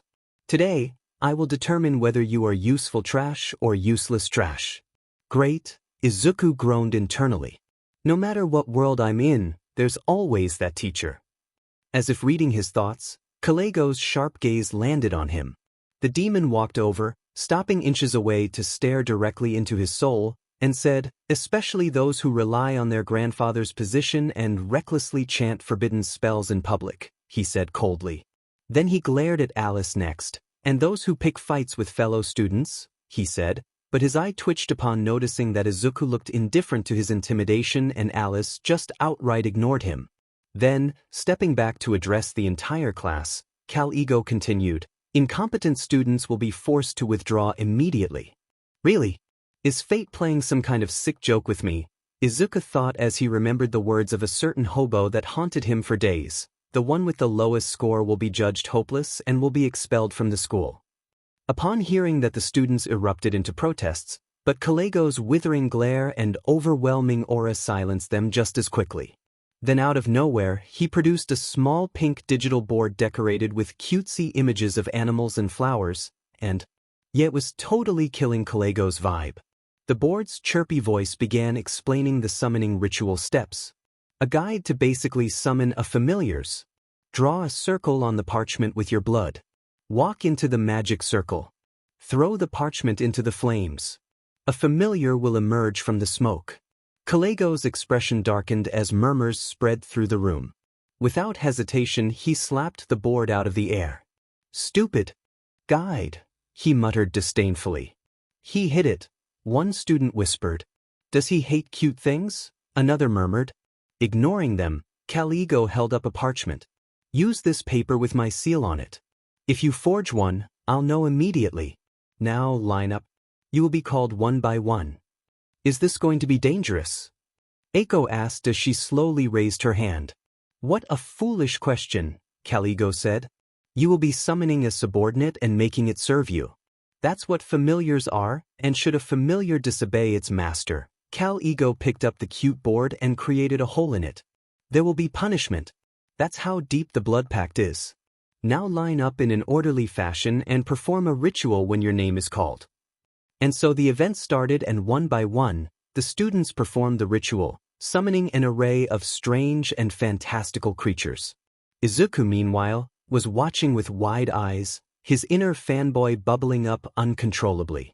This is amazing, Izuku thought, barely holding back his excitement.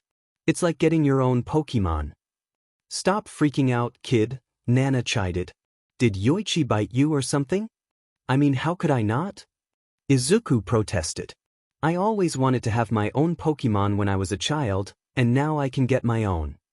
Sorry to disappoint you, kid, but aren't you forgetting something? Nen said. To do that ritual you need magic, and even if you consider one for all a miracle, it still cannot perform magic. Izuku's enthusiasm immediately plummeted. Oh. Eiko, noticing his expression, asked, Are you okay?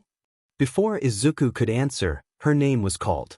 She stepped forward, performed the ritual, and summoned a sleek, blue fox-like creature. When she returned, Izuku congratulated her with genuine enthusiasm. Then it was Alice's turn. Gracefully stepping into the circle, he performed the ritual. The smoke coiled and thickened before a magnificent snake emerged, its body a creamy white with purple accents, massive horns jutting from its head, and fire blazing at the tip of its tail.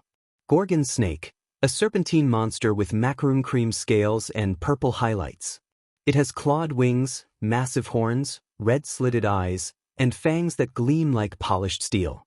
Its tail blazes with a fiery inferno, and it can breathe fire with precision and ferocity. Oh my god, it's so cool, Izuku thought. It's like a fusion of Charizard and Seviper. Finally, Kalego's voice broke through his thoughts. Izuku Midoriya, you're the last one.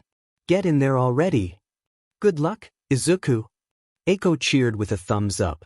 Izuku nodded at Eiko and stepped into the summoning circle, doing his best to ignore the heavy stares filled with curiosity and expectation. Standing in the center, he held the parchment tightly in one hand and bit the tip of his finger with a sharp intake of breath, letting the crimson bead well up. He carefully marked the parchment with his blood, drawing the required symbol. Summoning. A ritual in which demons summon magical creatures to serve as familiars. But also, a ritual in which humans summon demons. As Izuku worked, a thought flickered in his mind. I know I don't have magic, but what if I did? What kind of familiar would I wish for? He paused for a moment, then smiled to himself. That's obvious Mega Rayquaza. With that wish fueling his imagination, he held the parchment over the fire, fully expecting nothing to happen. Instead, a blinding pillar of light erupted from the circle, shooting upward and illuminating the entire hall. When a summoning ritual is performed with blood containing power from another world, it transforms into a wishing ritual, resulting in extraordinary phenomena. Eventually, as the light from the pillar died down, it revealed a massive, serpentine figure emerged, coiled gracefully in the center of the circle.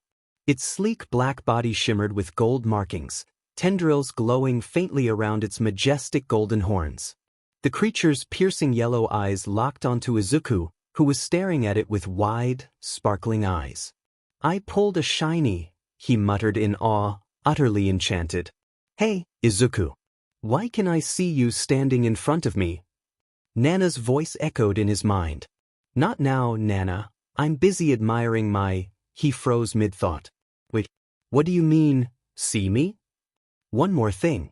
The ritual cannot create a soul from nothing.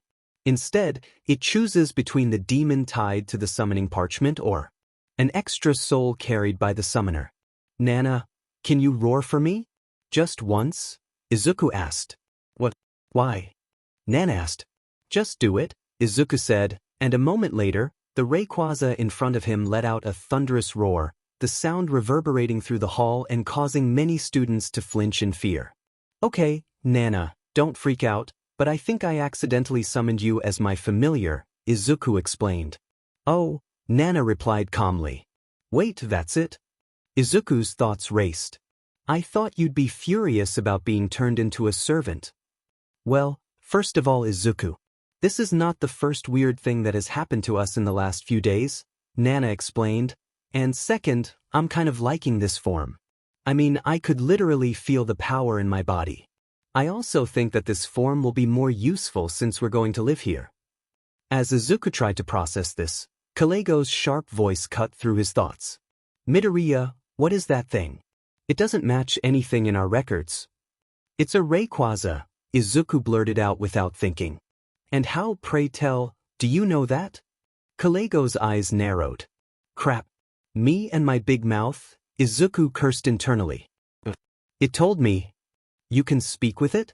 Kalego pressed. Not directly, Izuku said, scratching his head, but I can kind of understand it. The bell rang before Kalego could ask more questions. Fine. You're dismissed. Thank you, Izuku said hurriedly before unsummoning Nana and bolting out of the hall. After leaving the hall, Izuku, Alice, and Eiko parted ways. Alice claimed to have urgent business, while Eiko went to meet a friend. Izuku meanwhile headed toward the distribution room to pick up his books. Let's see, the basics of being a demon, curses, pharmaceutics, and the art of torture. Izuku looked at the list of subjects in his hands and sighed. Sounds fun. Then just as he reached the distribution room, the door burst open, and a green-haired girl tumbled out, rolling across the floor before crashing into a stack of boxes in the hallway. Startled, Izuku rushed over. Hey, are you okay? The girl popped up from the pile with an unrestrained giggle. Strike, she declared proudly before leaping at Izuku. I'm Clara. My right foot's name is Connor, and my left foot's name is Muff. I was here to pick up my stuff but got distracted. Wanna pile things up and go kabam? Do you want candy? She rattled off, barely pausing for breath, and again started piling up the boxes. Watch. I'll do it again. What is up with this girl? Izuku thought, baffled. Minutes later, Izuku found himself standing in front of Clara, now attempting to swim on the ground. So, how did we get here? Izuku asked wearily. Because the teacher recognized you and dumped the responsibility of this chaotic child on you, Nana replied, barely containing her laughter. I wasn't really asking, Izuku grumbled. So Izuku, what should we play? Clara asked and pointed at the pile of dangerous-looking things. I have a lot of things. A spiky ball, a nom-nom picture book, a broken, blood-stained, family murder house set, and lots of other things. Oh my Izuku, Nana said, not even trying to control her laughter anymore. This girl might be really the death of you. In response, Izuku just sighed and asked the universe, how the hell did I get here? To be continued. Oh man, I'm beat, Izuku groaned, lying flat on the ground as he stared at the orange-streaked sky. Glancing to his side, he saw Clara still bursting with energy, rummaging through her pile of dangerous but oddly fun gadgets. Where does she get all that energy from? He muttered to himself. Hey, Yuoki's there? Clara called out, wobbling precariously as she tried to balance on a ball. Yeah, I'm fine. Just a little tired, but I'll live, Izuku replied, pushing himself up off the ground. Izukin, Clara chimed, tapping one of the smiley face pockets on her skirt. A bottle of soda popped out, and she held it up triumphantly. Here, juice. I have snacks too. Wait, where did that come from? Izuku asked, baffled. It's my bloodline magic. Clara explained proudly, pulling out more toys and trinkets from her pocket. I can produce anything I've seen before. So, you're telling me you can recreate anything you've seen even once? Izuku asked slowly, his expression growing more incredulous. Yep. Clara grinned. Izuku nodded, a distant look in his eyes. And here I thought Momo's quirk was broken. How naive I was. Clara, oblivious to his musings, simply shrugged and started spinning in circles around him. Snapping out of his thoughts, Izuku grabbed his bag. School's almost over. We should head home. Just as he turned to leave, he felt a tug on his sleeve. Turning back, he saw Clara standing there, looking uncharacteristically shy as she clutched his sleeve. Will you play with me again? She asked hesitantly. Izuku froze, taken aback. Her voice was so timid, as if she already expected rejection. His chest tightened as he saw a reflection of his younger self in her, the way he used to play with other kids, only to be turned away the next day because someone had told them he was quirkless. That's why when he saw that same look in Clara's eyes, he felt a weird pain in his heart to see someone so nice have to go through that. Before he could answer, though, someone interrupted. Hey Clara, come here for a second, a boy called out, appearing out of nowhere, and started talking to Clara in a commanding tone that Izuku found very unsettling. Who's this? The boy sneered. Clara, did you find a new owner or something? He snickered before continuing, whatever. Just give me a can of juice. I don't like him. Nana's voice echoed in Izuku's head, her tone sharp with disapproval. Yeah, I know, Izuku replied internally.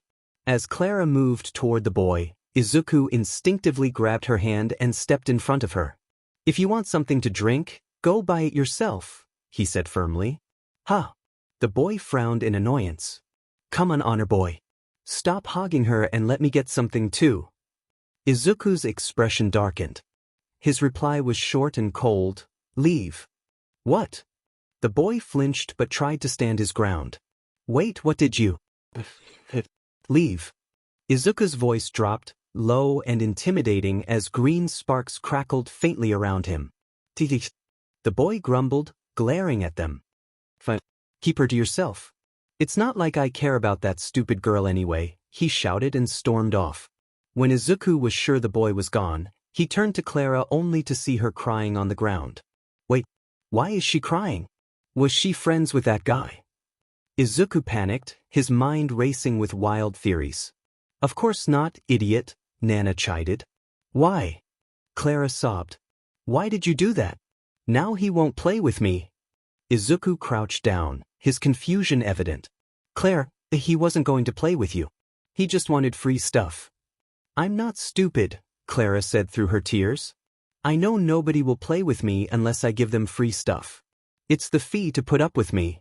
Izuku's heart sank as her words cut deep, and her mindset reminded him of his own mindset towards bullying in middle school during his past life. So taking a deep breath, he gently held her hands.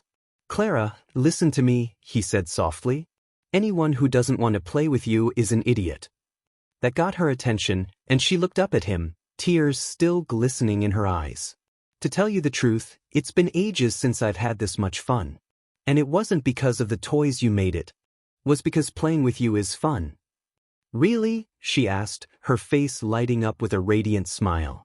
Really? Izuku assured her, though he scratched the back of his neck sheepishly. I mean, you do go overboard sometimes, but that's part of what makes it fun. He met her gaze, his tone earnest. So, Clara, do you want to be my friend and play with me again? Yes. Clara squealed, leaping into the air. She rolled around in excitement for a few moments before stopping abruptly. This is the first time someone's asked me to play. What should we do, Izuku? Oh, by the way, what's a friend? Oh boy, Izuku thought, bracing himself for yet another explanation. While Izuku was explaining to Clara what a friend was, the boy he had intimidated earlier stomped through a hallway, his footsteps echoing with frustration. His face was twisted in an angry frown, and he muttered to himself as he walked. After several minutes of sulking and stomping, he arrived at a set of stairs where two other boys were waiting for him. Hey, dude, took you long enough, one of them said, leaning casually against the banister. And where's the juice? Don't tell me you couldn't find her. Actually. The boy recounted the confrontation with Izuku, his voice growing angrier as he relived the moment. That's why we're going to get revenge on that honor student by beating him to a pulp. That'll teach him not to steal our stuff. Whoa, hold up, the other boy interjected, raising his hands in alarm. Are you sure about this? I mean, rumors say he fought Asmodeus to a draw and summoned some massive familiar that's never even been recorded in the history of the underworld. Are we really going to take on someone like that? I already know about that, the first boy snapped, his expression sour. That's why we're not fighting him head-on. We'll ambush him when he's not expecting it. No matter how strong he is, the three of us together can handle it. So, let me get this straight, a sharp female voice suddenly cut through their conversation. First, you tricked and exploited an innocent girl into giving you free stuff, and now, because someone stood up to you, your big idea is to ambush him? The boys froze and turned to see the source of the voice. Their blood ran cold when they saw Mary Azizel, the president of the student council, standing at the top of the stairs. Beside her stood two other students, a pink-skinned girl with yellow horns and a boy with striking black and white hair. Student council president? The first boy stammered, his earlier bravado evaporating. What are you? Before he could finish, Mary's foot slammed into his head in a clean overhead kick, sending him sprawling to the ground. You too, she addressed the remaining boys, her voice authoritative and cold. They snapped to attention like cornered prey. If I ever catch any of you exploiting another student or engaging in misconduct, you'll face the full wrath of the student council. Am I clear? The two boys nodded so vigorously it looked like their heads might fall off. Without another word, they grabbed their dazed companion and hurried off toward the infirmary as Mary watched them retreat. Well, that's one less headache to deal with, Mary said, brushing her hands off as if the matter were resolved. Then, turning to the pink-skinned girl beside her, she asked, Smoke, do we need to have a talk with the honor student as well? Smoke shook her head. No, I don't think that'll be necessary. Based on what that boy said and what I witnessed earlier, Izuku Midoriya was clearly just defending himself. Mary nodded, satisfied for the moment, and began walking away. Still, a nagging thought lingered in her mind. Izuku Midoriya, he sounds like a troublesome person. I'll need to keep an eye on him. The next day, as soon as Izuku stepped into the school, he was tackled to the ground by a ball of energy named Clara. Good morning, Izuku. Clara chirped, beaming down at him. Good morning, Clara, Izuku replied with a chuckle as he sat up. He reached into his pocket and pulled out his phone. Here, add your contact info. Clara eagerly snatched the phone from his hand and started typing. She paused when she noticed something peculiar. Why do you only have 2 contacts? Well, I just got this phone, Izuku explained. So, aside from my family, you're actually the first person to add their number. Clara's eyes sparkled with delight, her grin widening. I'm the first? That makes me special, right? Izuku nodded, smiling at her enthusiasm. After a few minutes of walking, they arrived at the notice board to check their class assignments. As they approached, Izuku's phone buzzed with a message. He pulled it out and read the text. Grandpa, Izuku-kun, I forgot to mention this earlier, but since you didn't want to attract too much attention to yourself, I've created a special class for students who attract too much attention. Naturally, you've been placed there with your friends. Enjoy. Izuku's eye twitched as he reread the message, conflicted between appreciation and exasperation. I get the sentiment, but... He looked up at the board and immediately spotted the list for his class. Unlike the others, which were printed plainly, his had a fancy golden border and calligraphy that practically screamed for attention. While Izuku debated whether to thank his grandfather for the effort or scold him for overdoing it, a familiar voice called out to him. Hey, Izuku. Looks like we're in the same class, Eiko said as she approached, smiling warmly. Turning to her, Izuku returned her smile. Yeah, it looks like it. Oh, by the way, this is Clara. He gestured to the energetic girl beside him. And Clara, this is Eiko. Nice to meet you, Eiko greeted politely. Clara immediately grabbed Eiko's arm with both hands and shook it vigorously. Nice to meet you, Yo-chan. Eiko blinked at the nickname, mulling it over before a soft laugh escaped her. Her smile returned, even brighter. Sure, why not? With introductions out of the way, Eiko pulled out a folded piece of paper and held it up triumphantly. I've already got a map to our classroom. Follow me, and I'll guide you to the treasure. She struck a confident pose, fist raised in the air, but quickly lowered it when she noticed Izuku watching her with an amused expression. Let's just go already, she muttered, her face tinged pink. She spun around and began marching ahead, taking exaggeratedly large steps in an attempt to mask her embarrassment. Izuku chuckled as he and Clara followed behind. Treasure, huh? He murmured, glancing at the golden-bordered class sheet again. Let's hope it's not too flashy.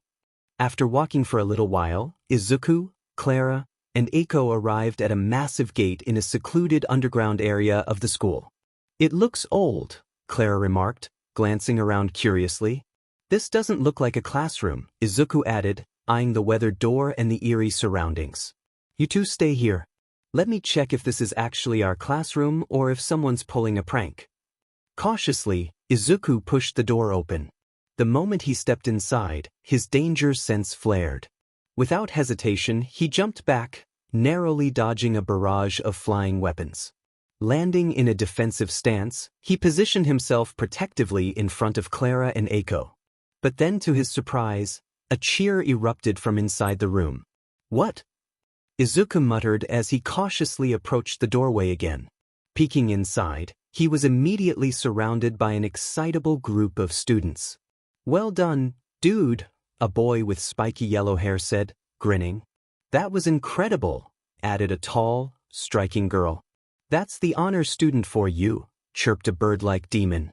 Do it again, shouted a demon brandishing a sword. Izuku is so brilliant, Clara exclaimed, stars practically sparkling in her eyes.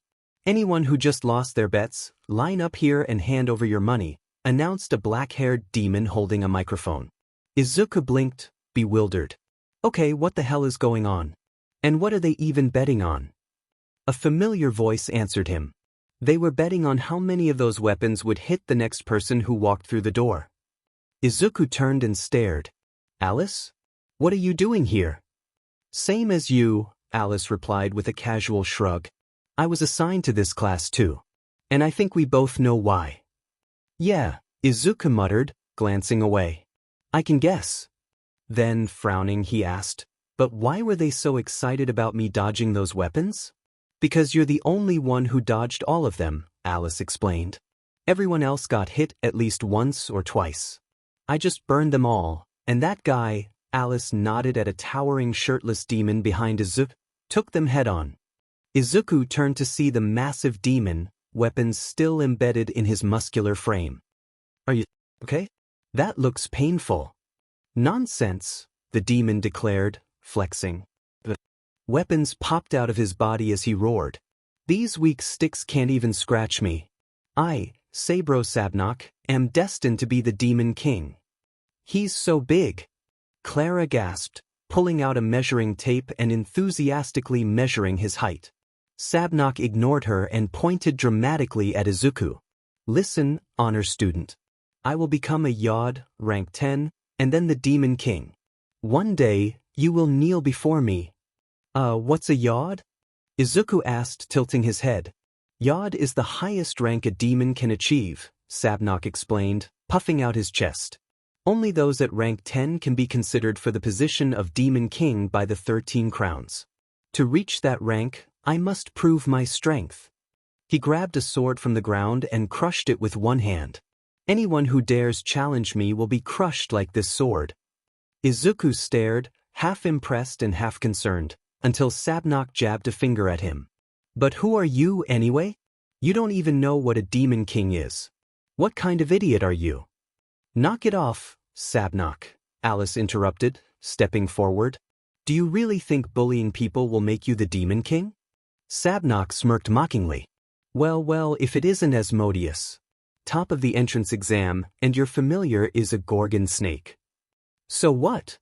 Alice replied, unimpressed. My familiar is a Kelpie. It has more legs than yours, so it's obviously stronger. Sabnok declared triumphantly. Kelpie, Sabro's familiar, is a Oma, a mutant beast resembling a mix of a horse and a fish. Its green body features 2 front limbs, large fins across its back that double as wings, and a long tail fin. It has a prominent horn and sharp fangs, capable of thriving on both land and water. Alice groaned, pinching the bridge of his nose. What kind of nonsense are you spouting? Bah, forget it, Sabnok huffed. Then, with a sly grin, he added, you lost to the honor student, so you're not even worthy of being my rival anymore. A vein throbbed on Alice's forehead.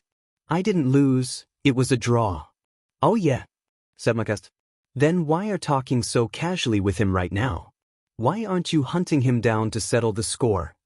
Because first of all, I am not as barbaric as you, Alice said, and besides I am his friend now, Alice declared as a righteous aura seemed to radiate from Alice, and Clara immediately joined in, cheering, "Me too, me too." Izuku's face turned red as he thought, not this again. Friend? Sabnok asked, confused. A friend is a person you spend your time with without worrying about their social status or power. You study and train together, you can share your feelings, thoughts, and secrets with them and hang around with them even outside the school, Alice explained. Or at least this is what Izuku told me when he introduced me to this term. The room fell silent as the students all turned their attention to Izuku, staring at him with amazement or curiosity. This is so embarrassing, Izuku groaned internally, glancing at the curious and amused faces surrounding him. Can this get any worse? Dear Izuku, Nana's voice chimed in with a tone of exaggerated pity. Why do you keep challenging your luck like that? What do you? Izuku! Eiko's voice cut through his thoughts. Izuku turned around hurriedly, only to freeze at the sight of her teary eyes. Do you not like me? She asked, her voice trembling. What? Izuku stammered, his face flushing crimson. Where is this coming from? Oh my! I knew this was going to happen, but not so soon, Nana teased with a mischievous snicker. Not now, Nana. Izuku shouted in his head, trying to maintain composure. Oh my! A love drama! How exciting! Exclaimed Elizabetta, the tall blonde demoness, her eyes sparkling with amusement. Izuku gritted his teeth, barely holding back the urge to yell at everyone to be quiet. Fortunately, Eiko's brain seemed to catch up with her words. Her face turned as red as a ripe tomato. Oh no. It's not like that, she cried, covering her face with her hands. After letting out a quick, muffled scream, she lowered her hands just enough to peek at him again. What I meant was, why didn't you ask me to be your friend? Oh. Izuku blinked, finally understanding. That's because I thought we already were friends. He offered her a warm smile. But if you'd like, I can make it official. He extended his hand toward her. Eiko Oni, will you be my friend? Eiko's blush deepened, but she quickly grabbed his hand with both of hers. Yes, she exclaimed, her voice full of determination. Izuku, you sly demon.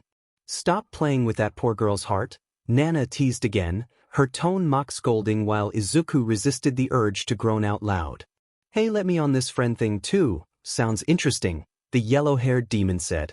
Yeah, me too, the black-haired demon added. Hey, let me in on this friend thing too. Sounds fun. Lead, the yellow-haired demon, said with a wide grin. Yeah, count me in, Jazz, the laid-back black-haired demon, added nonchalantly. Before long, Izuku was swarmed by classmates eagerly volunteering to be his friend. The exceptions were Alice, who was already his friend, Sabnok, who looked disinterested, Karori, the bluish-white-haired girl who seemed hesitant, Agars, who was still snoozing on his cloud, and another boy who vanished out of his sight. Wait, Izuku thought, narrowing his eyes. I swear I saw someone there a moment ago. His musings were abruptly interrupted by the thunderous slam of the classroom door. Silence. The scary teacher Cal-Ego entered the class and glared at the students. I could hear you brats from all the way outside, the man growled. Can't you manage to be quiet for 5 minutes? Are you our homeroom teacher, Spooky-sensei? Clara asked innocently, tilting her head. Yes, he replied, his voice dripping with irritation. Yesterday, the principal decided it would be amusing to hold a lottery to assign this class's homeroom teacher. The glare intensified as he fixed his eyes on Izuku. Of course, I later discovered the lottery was rigged by a certain someone's relative and every single slip had my name on it, he said, and all Izuku could do was avoid making eye contact. Now, sit down, brats. Roll call starts now, the teacher barked.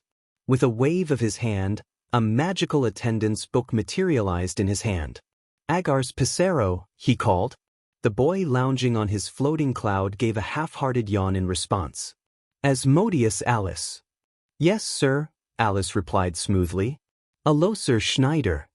I am a thinking reed," the lion-faced demon declared, sounding oddly philosophical. "Andro im Jazz." "Here," Jazz answered lazily, lounging in his seat. "9 Elisabetta."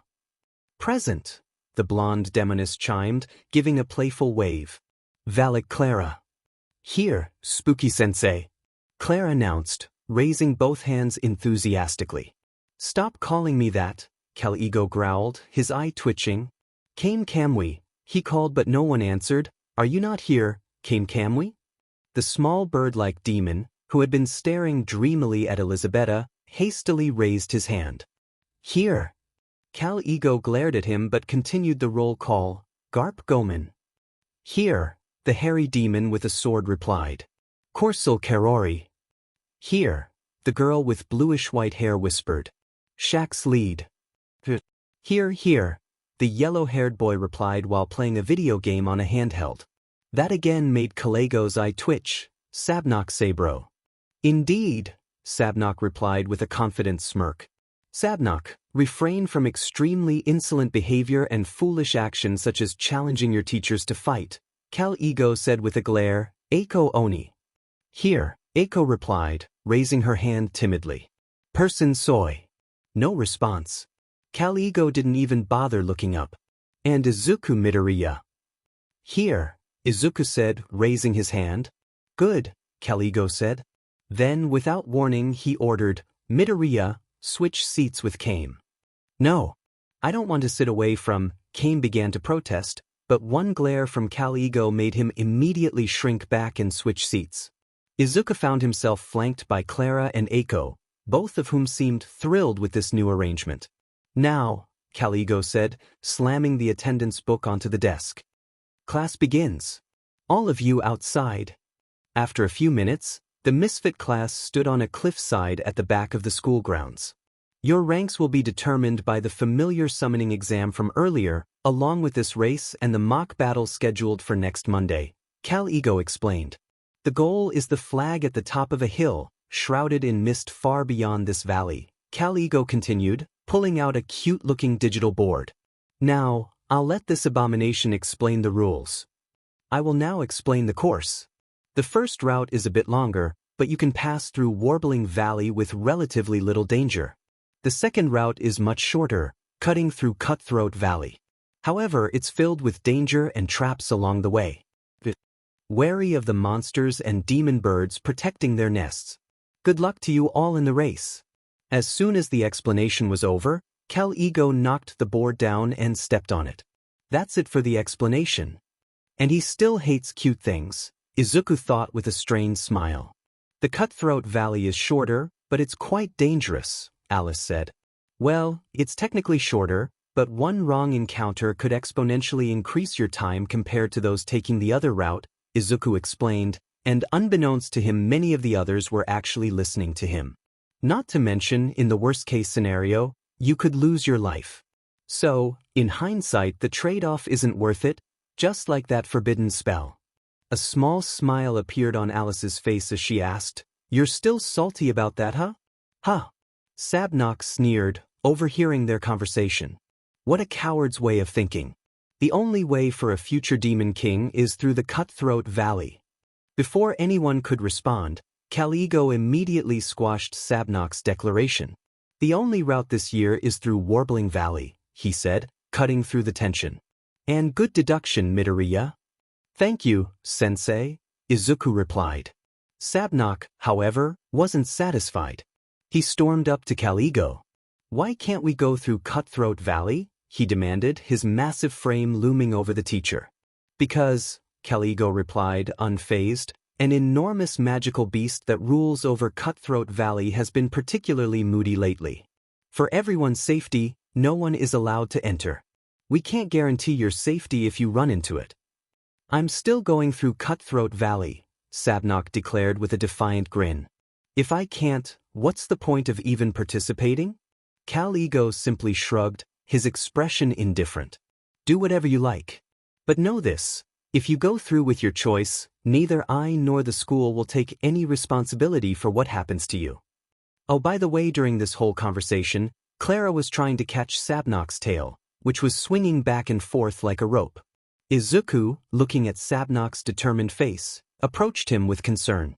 Are you sure you want to go through that route? I mean, just think it over. Sabnok turned away dismissively. Keep your advice to yourself, honor boy. A true king never fears any danger. Izuku sighed, trying one last time.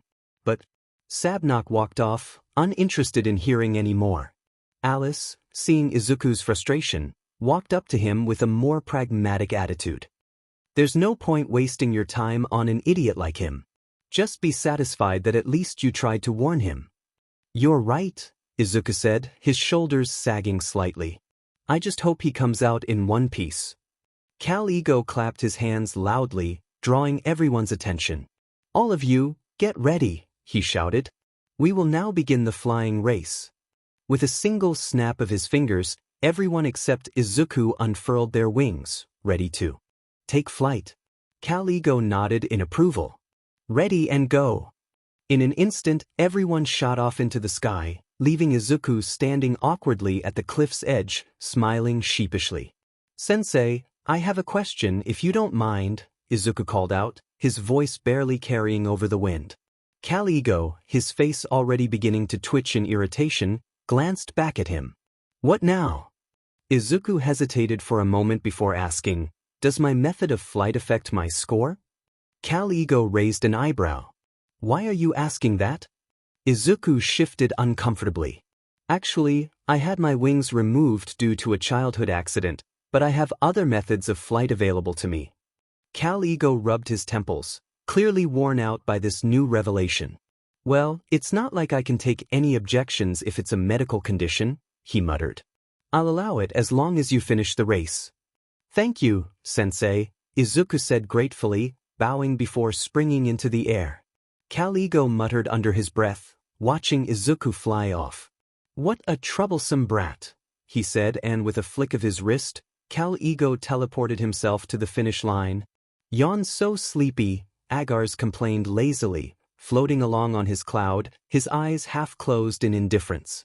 He was joined by Kame, who was staring behind with an almost fanatic expression, and Shax, who was engrossed in his handheld gaming device. Behind them, Eiko, Elisabetta, and Crossel were taking a much slower pace through the valley, chatting and laughing as they walked. The sound of their voices occasionally drifted through the valley, but they were in no rush, savoring the journey at their own pace. In contrast, the third group, consisting of Jazz, Aloser, and Garp, was strolling along with an air of casual nonchalance. They weren't worried about the race or the obstacles. They were taking their sweet time too, enjoying the leisurely walk through the valley. But little did they know, their every move was being tracked by Cal Ego, who was observing them through a magical screen. He was seated at the finish line, his eyes narrowed in frustration as he watched the students' progress. Idiots! None of them are taking this seriously, Cal Ego muttered, as he saw Kame stop to hand Elisabetta a bouquet of flowers. His expression darkened, and he immediately deducted more points from Kame's score. Where are those other fools? The screen shifted, and Alice came into view. He was soaring through the valley, flying at high speeds, effortlessly dodging obstacles along the way. Suddenly, a patch of hostile plants launched spikes toward him. Without breaking a sweat, Alice summoned his familiar, who promptly burned the entire patch of plants into ash. Well done, Alice muttered with a satisfied smile, as he unsummoned his familiar and continued his flight. Wowee! A voice suddenly interrupted his moment of peace. Alice looked behind him to see Clara, who had somehow managed to climb onto his back. When did you? Alice stammered, confused, and slightly irritated. You see, right at the start. I was already on your back. Clara explained enthusiastically. And then? She trailed off mid-sentence, her attention suddenly fixed on something else in the distance. Don't get bored of your own explanation, Alice snapped. He was distracted just enough to not notice the vines that suddenly ensnared him. What the? This, help me. I'm tangled and can't get free. Clara shrieked, her arms flailing as she too got caught in the vines. Idiot! Stop struggling. You're making it worse. Alice grumbled, his face contorting in frustration as he tried to free himself from the thick vines that had wrapped around them. Just as they were struggling, an air bullet suddenly flew through the air, cutting through the vines and freeing them. Alice looked up, bewildered, and saw none other than Izuku Midoriya floating above them with a grin plastered on his face. "I thought you needed a hand there," Izuku said cheerfully, his hands still outstretched after firing the air bullet. "Izuku!" Clara squealed in delight and immediately jumped onto his back, clinging to him like a koala. Izuku, chuckling at the sight, turned to Alice with a grin. "So, want a race to the finish line?" Alice shot him a fearless smile. "Bring it on." Clara, who was still hanging onto Izuku, suddenly perked up, pulling out a dummy gun from her pocket. She raised it into the air with a gleam in her eyes. "Yay!" she cheered, grinning ear to ear. 3, 2, 1. Boom! With that, the two boys shot into action, flying toward the finish line at breakneck speed, with Clara enjoying her free ride as she clung to Izuku. The wind whipped around them, but neither Izuku nor Alice slowed down for a second. As they continued their race, they encountered another hostile obstacle, a large mass of thorny plants blocking their path. Without missing a beat, both boys summoned their respective powers. "Fireball!" Alice shouted, launching a blazing fireball straight at the thorns, incinerating them in a flash of heat. "Air cannon!" Izuku countered, sending a powerful blast of air from his hands to blow away the rest of the obstacles. The two methods of attack combined for a perfect clearing of the path, and they both surged forward again, each determined to reach the finish line first. Clara, caught up in the excitement, cheered, "Go, go, go!" As the two boys zoomed ahead, the distance between them and the finish line closing rapidly. At the finish line, Caligo was calmly sipping his tea, watching the students arrive one by one. His eyes narrowed as he heard the unmistakable sound of Clara's voice. Looking to his side, he saw Izuku and Alice racing toward the finish line. Before Caligo could even put his tea down, they both rushed forward, eager to know who had won. "Who won?" Izuku and Alice asked in unison. "Give me some space, brats," Caligo grumbled, swatting them away and giving himself a moment to review the footage from the cameras.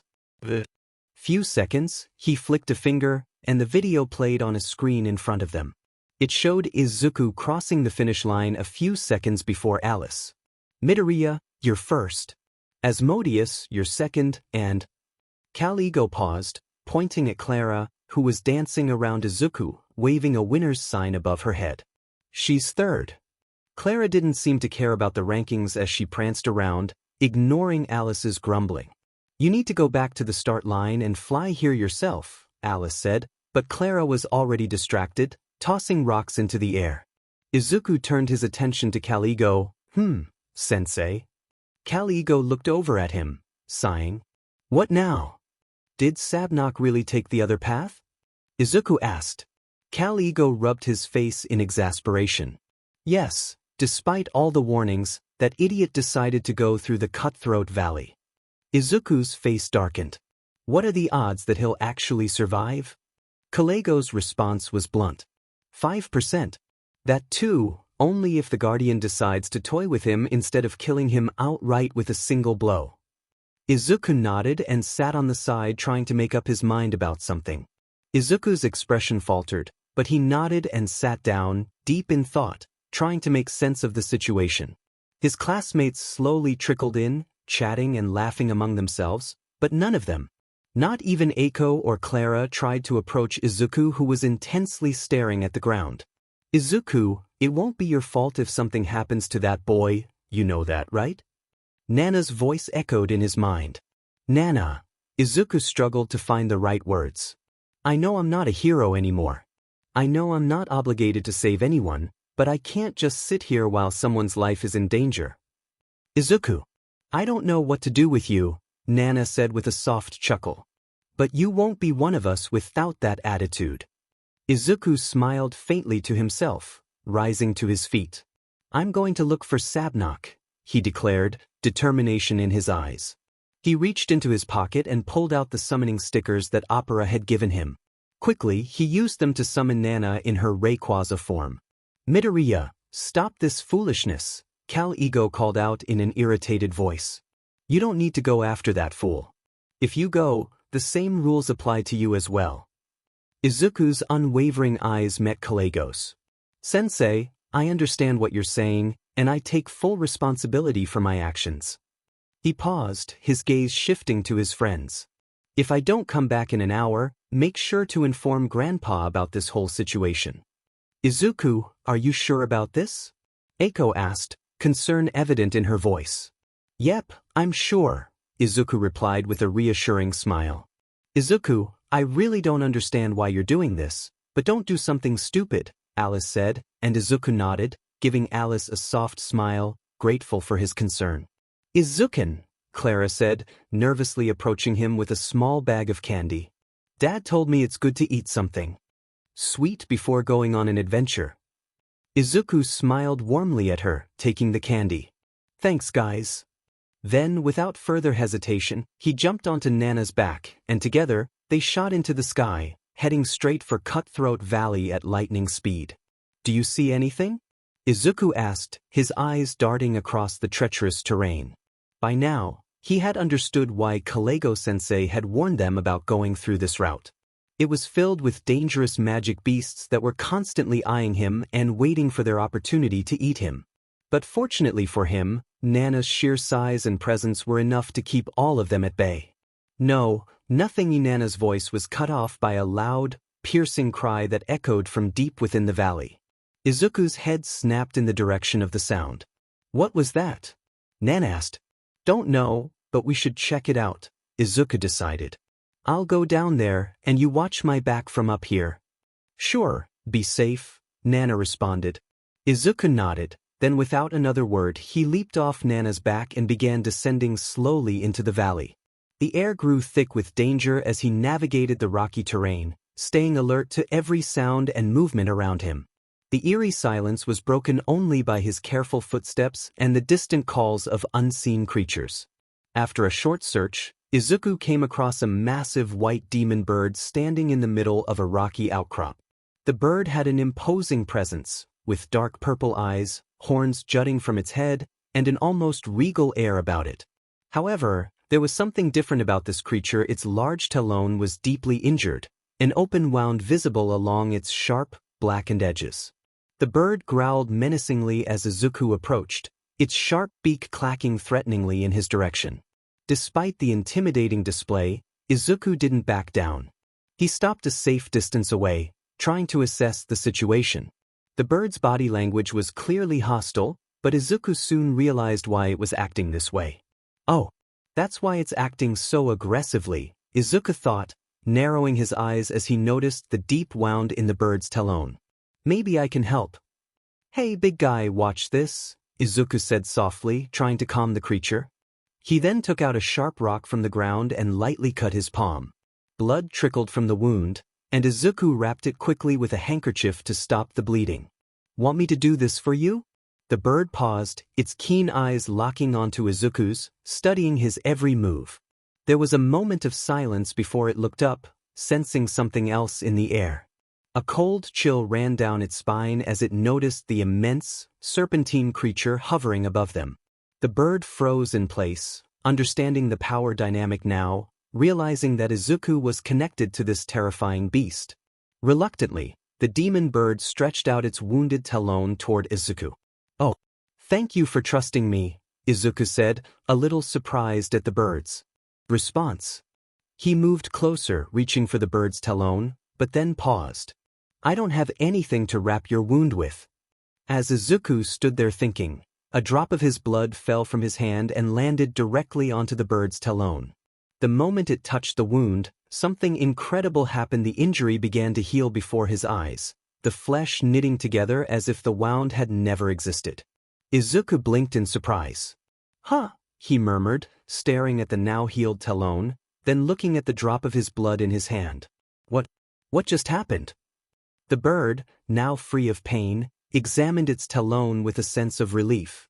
It gave a happy cry, and then, with surprising gentleness, the bird lowered its head and affectionately nuzzled Izuku. Its touch was soft, like that of a cat, but much larger and stronger. Izuku stood there, caught off guard by the bird's affection, until a loud, furious roar broke through the air, shaking the ground around them. Sheet! I was supposed to be searching for Sabnok. Izuku cursed under his breath, realizing how much time had passed. Hey big guy, it was nice meeting you, but I have to go now. Izuku took a step back, but the bird wasn't ready to let him go just yet. It caught the hem of his uniform gently in its beak, pulling him back toward it. Izuku sighed and turned to face the bird. You want me to ride you? He asked, raising an eyebrow in disbelief. The bird let out an affirmative cry, and with a reluctant chuckle, Izuku climbed onto its back. As soon as he did, the bird flapped its wings, lifting off the ground with surprising speed, and started flying to somewhere while Nana followed them, shouting Izuku's name. Somewhere in the Cutthroat Valley, Sabro Sabnok knelt on the edge of a cliff, just inches away from falling into a constant stream of lava behind him. His body was screaming in pain, and his wings were badly damaged, leaving him with no way to escape. In front of him stood the gigantic, hairy demon beast with glowing red eyes, the guardian of the Cutthroat Valley. The beast growled menacingly. Curses! I was too careless, Sabnok muttered, wincing in pain. At this rate, I might die before even becoming the Demon King. No, I won't give up. Sabnok shouted as he stood, gritting his teeth. He grabbed the metal piece around his neck and, with a defiant look in his eyes, summoned an axe made of the same metal. Sabnok family's bloodline magic. Weapon creation. Sabro can instantly forge a weapon out of nowhere, manipulated by what he is currently biting. He mainly has 3 elements of metal encased as a necklace on his neck. I cannot lose here. Sabnok rushed toward the guardian. A destiny? A promise? Fate? None of that nonsense. I must become the Demon King because that's the coolest thing you can be, he declared, charging at the guardian. But in response, the creature's massive claw struck him, sending him flying off the cliff. Sabnok glanced at the flowing lava below, a bitter feeling rising in his chest. He knew he was going to die without fulfilling his dream. He had sworn to himself that he wouldn't become a weak demon like him. But there was no point in complaining now. His will had brought him this far. And with that bitter realization, he closed his eyes, accepting his fate. But it never came. Opening his eyes, Sabnok was stunned to see himself suspended in midair, just inches from the lava. Looking up, he saw black tentacles extending from Izuku's arm, holding him up. Jeez, almost lost you there, Izuku said with a relieved smile. He pulled Sabnok up and set him down on the ground. What are you doing here? Sabnok asked, bewildered. I thought you weren't taking this route. Actually, I already finished the race and came in first, Izuku replied.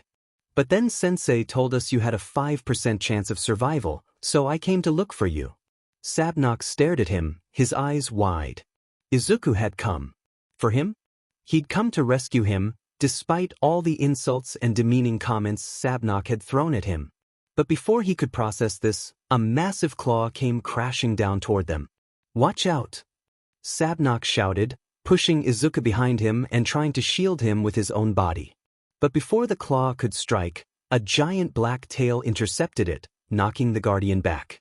Sabnok looked up to see a huge serpentine creature soaring through the sky. What is that? That's my familiar, Izuku explained. Suddenly, a white bird swooped down, screeching at the guardian. Is that the guardian's child? Sabnok asked. Izuku, his eyes wide, responded, Wait, hey big guy, are you the guardian's child? The white bird nodded in response. He knows the guardian's child? Sabnok thought. His gaze shifted to a sword lying nearby. Forget about that. This is my chance to attack. Hey, Guardian-san, Izuku called out, I found your child in a valley nearby. You must be upset that your child got lost, he added. As if on cue, the bird screeched again. Meanwhile, Sabnok slowly crawled toward the sword and grasped its hilt. Also, we don't want to fight anymore, right? Izuku said, giving Sabnok an intense look. What are you talking about? Sabnok growled. This is our chance to attack. Put that thing down, Izuku said, his voice firm, every word carrying weight. He smiled at Sabnok. Don't worry, everything will be all right. Sabnok sighed, reluctantly letting go of the sword and raising his hands in surrender. The guardian paused for a moment, eyeing them both, before stepping forward and lowering its head in what appeared to be a bow. The guardian is bowing its head, Sabnok said, his face filled with surprise. No, please, don't bow. Izuku said quickly. It's really not a big deal. I'm happy to help. So this is the honor student, Izuku. What an unbelievable demon, Sabnok thought to himself. Hey, Sabnok, we should get going before Cal-Ego-sensei declares both of us dead for taking too long, Izuku. Actually, my wings are damaged so I can't fly right now, Sabnok replied. Well, in that case, Izuku said, glancing at the white bird, which nodded in response, I think it's time to cash in a favor. Back at the starting line, the sun was setting, and everyone was waiting for the two boys to return. Finally, Cal-Ego sighed and said, Everyone, we're leaving. But sensei, Izuku still hasn't come back. Eiko protested. There's no point in waiting any longer, Cal-Ego said with a tired expression.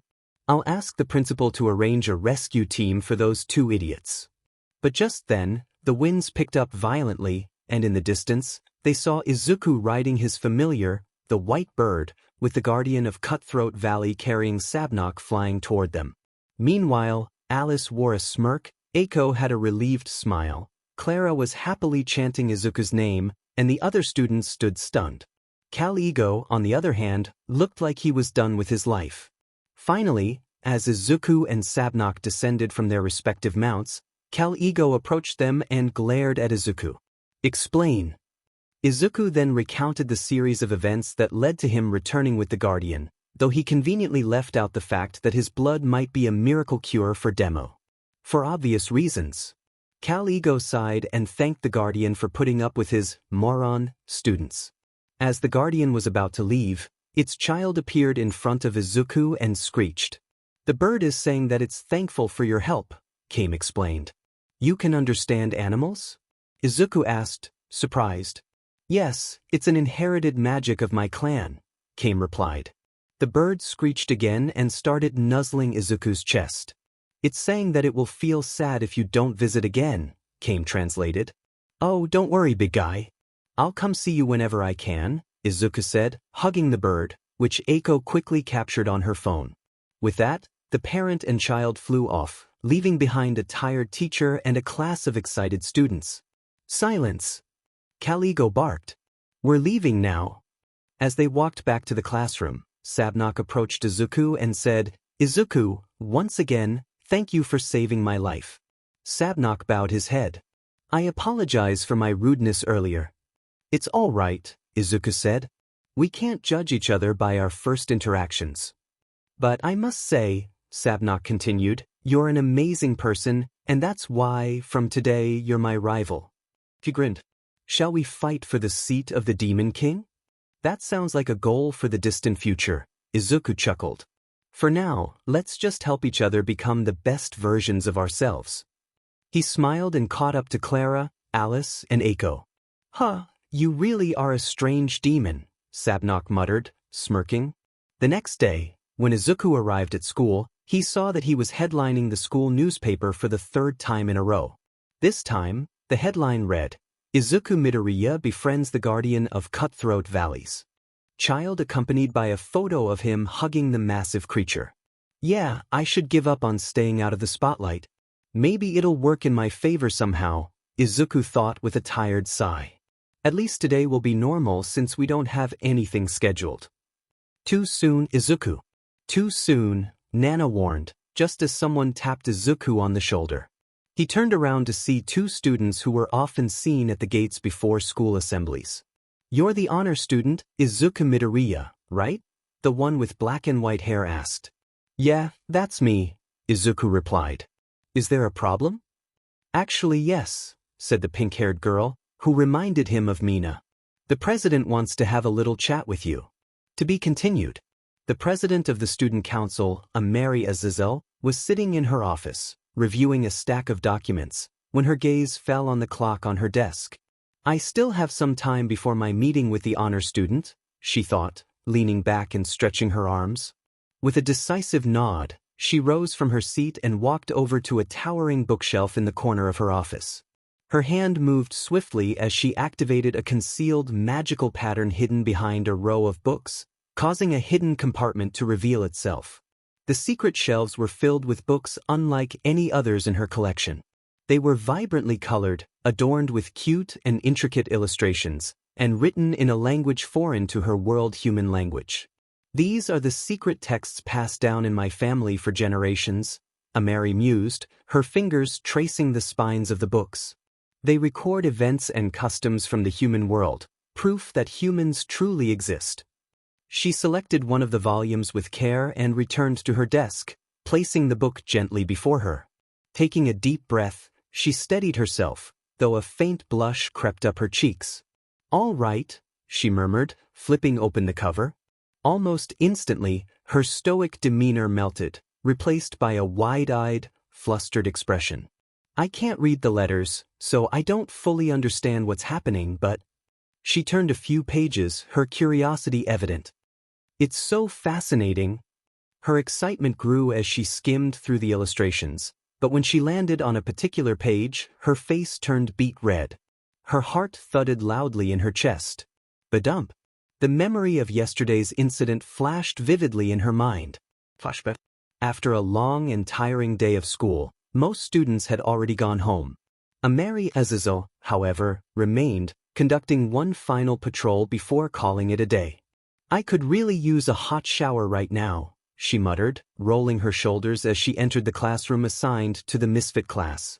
The room was empty. As expected, its occupants had likely departed after their flying exam earlier. Her thoughts drifted to the headline she'd overheard from the news battler during her rounds. "Honor student saves the child of the guardian of the cutthroat. Valley and earns its respect." That's the third day in a row he's done something absurd, Amari thought, her lips pressing into a thin line. She turned to leave, her mind already considering tomorrow's meeting. "I need to meet this boy in person and figure out his true intentions." As she exited the classroom, she abruptly collided with someone. "Ah, sorry," came a male voice. She glanced up, startled, to find a green-haired boy looking at her with genuine concern. "Are you okay?" Badump. Her heart raced wildly, and for a moment, her surroundings seemed to shift. In her mind, she imagined vibrant flowers blooming and romantic music playing around them. Her cheeks flamed as she recalled a similar encounter described in the forbidden texts, a meeting that inevitably led to Elf. Hello? Are you hurt?" The boy's question pulled her back to reality. Straightening herself quickly, she pointed an accusatory finger at him. "What are you doing here? Shouldn't you have gone home already?" "I forgot something in my classroom," he replied calmly, stepping inside to retrieve a notebook. When he emerged, he gave her an apologetic smile. "Got it? I'll head out now. Sorry again for bumping into you." With that, he hurried off, leaving Amari standing there, flustered and rooted in place. After a moment, she sank onto one of the classroom benches, her thoughts a whirlwind. Did he use the charming technique from the forbidden texts? She shook her head vigorously. "No, don't be ridiculous. It was just a coincidence." But as she pieced together the details, his green hair, his placement in the misfit class, realization dawned. Wait, that was the honor student. Back in the present, Amari's heart raced once more as she recalled the encounter, her gaze flicking to the book in her hands. The scene depicted in its pages was eerily similar to what had happened yesterday. It was just a coincidence, she assured herself, though her confidence wavered. No demon could possibly know the enchantments from these human texts. Still, this boy has caused more chaos in 3 days than most students manage in an entire year. I need to ensure he isn't a threat to the school's peace. I'll deal with him appropriately. Just then a knock at the door interrupted her thoughts. "President, Izuku Midoriya is here," came Smoke's voice, the pink girl peeking inside. Amari glanced at the book in her hand, debating whether to put it away. Then she smirked faintly. "It's written in human language. No other demon could read it anyway." Setting the book down in an unassuming spot, she composed herself. "Send him in," she ordered, ready to face the boy who had been making waves in the school. After a few moments, the door creaked open, and a green-haired boy cautiously stepped inside. His sharp eyes immediately recognized her. "Hey, you're that girl I bumped into yesterday. I didn't know you were the student council president," he said, his voice filled with surprise. Then, almost to himself, he added, "But now that I think about it, it does make sense. You were patrolling the school late, probably part of your responsibilities as president." Izuku's murmuring quickly devolved into a flurry of mumbles, his words overlapping in an incomprehensible stream. Ameri cleared her throat pointedly, breaking through his rambling. "I don't exactly go around broadcasting my position to everyone I meet," she remarked dryly, her tone laced with authority. "Now take a seat." Izuku nodded quickly and settled into the chair in front of her desk. "So, what is this meeting about? Did I do something wrong?" "That," Ameri said, leaning forward slightly, her sharp eyes locking onto his, "depends on the outcome of this meeting." Izuku gulped under her intense stare as she continued. "In the past few days, you've made quite a name for yourself. From the entrance ceremony to yesterday's flying race, you've been at the center of a series of unusual events. So, tell me, Izuku Midoriya, what are your true intentions?" Izuku tilted his head, genuinely confused. "I'm not sure what you mean. Everything that's happened was either a coincidence or a response to situations beyond my control. The only thing I take full responsibility for is going into the Cutthroat Valley yesterday to save a classmate." "Is that so?" Ameri replied, her curiosity piqued. She picked up a stack of papers from her desk. "Let's go over these events one by one. First, during the entrance ceremony, why did you think it was a good idea to read a forbidden spell in front of a room full of people?" Izuku scratched the back of his neck sheepishly. "Honestly, I didn't know it was a forbidden spell." "You what?" Ameri's voice rose in disbelief. "You cast a forbidden spell without even knowing what it was?" "Well, my grandpa kind of put me on the spot," Izuku admitted. "I had no idea what to say to the crowd, and then I noticed a note he'd left for me. The words were written on it, so I just read them aloud." Ameri pinched the bridge of her nose, sighing deeply. "Moving on. Later that day, you got into a fight with the student representative, Asmodeus Alice. Care to explain how that happened?" "That wasn't my fault," Izuku protested. "He challenged me because he thought I stole his spotlight or something. I didn't even attack him during the fight. All I did was use my powers to save a girl who almost got hurt in the crossfire." "So, you're claiming it was self-defense?" she asked, and Izuku nodded earnestly. "Fine," Ameri said, jotting down notes. "The next day, after the familiar summoning, you nearly got into another fight. This time with a different boy. And I don't regret that," Izuku said firmly. "He was a JRK who was taking advantage of Clara's bloodline magic, and don't think I did anything bad by standing up to him. Yes, one of my subordinates saw that confrontation and informed me about that," Ameri said. "I just wanted to see your thoughts on the matter." Flipped to another page. "Let's move on to yesterday's flying race. How exactly did the situation with the Guardian unfold?" "Oh, that," Izuku recounted the story, explaining how he first finished the race, then realized Sabnok might be in danger. He described finding the Guardian's child trapped in the valley, helping the young creature, and ultimately earning the Guardian's gratitude. In the end, Izuku concluded, the Guardian gave Sabnok a ride to the finish line because his wings were injured during their fight. Ameri listened intently, her expression unreadable. After a moment of silence, she asked, "Why did you risk your life to save him?" Izuku blinked, caught off guard. "What do you mean?" "My question is, was there any need for you to go after your classmate when you clearly knew that the fate your classmate was going to face was the result of his own action and choices?" Ameri said, now looking straight into his eyes. "You are lucky that you found Guardian's child when you did, otherwise how were you planning to face Guardian on your own?" Then she let out a tired sigh. "I am honestly trying to understand, why were you trying to risk your life for someone you just met a few hours ago?" Izuku's gaze grew serious, and he met her eyes without hesitation. Because when you have the power to stop bad things from happening, but you don't, then those bad things happen because of you. Badump. Amari's heart skipped a beat at the intensity in his eyes and the conviction in his voice. She quickly cleared her throat to regain her composure. All right, I understand, she said briskly. Rising from her seat, she extended her hand. Thank you for your time. Best of luck with the mock battles. Izuku stood and moved to shake her hand. As he approached her desk, his eyes landed on a certain book. First Love Memories?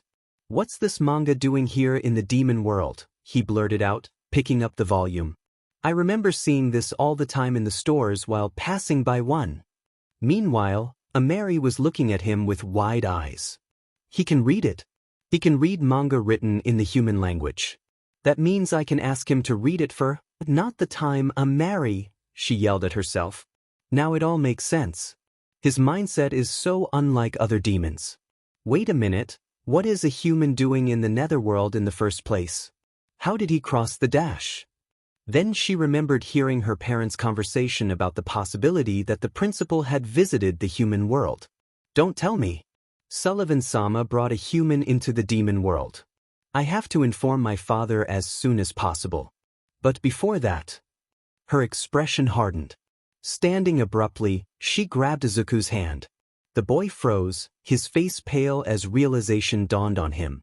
Izuku Midoriya, she said, her voice sharp and unyielding. Are you a human? Izuku muttered under his breath. Listen, Amari-san, I can explain. Sullivan's mansion. After Izuku's true identity was revealed in front of Amari, he somehow convinced her to continue the discussion back at his home. Though hesitant at first, Amari realized she couldn't let this news spread beyond the room and reluctantly agreed to his proposition. Izuku left the school alone after handing Clara over to Eiko, and Amari also departed earlier than usual. And now, both of them sat in Izuku's room, facing one another, and the tension between them thick in the air.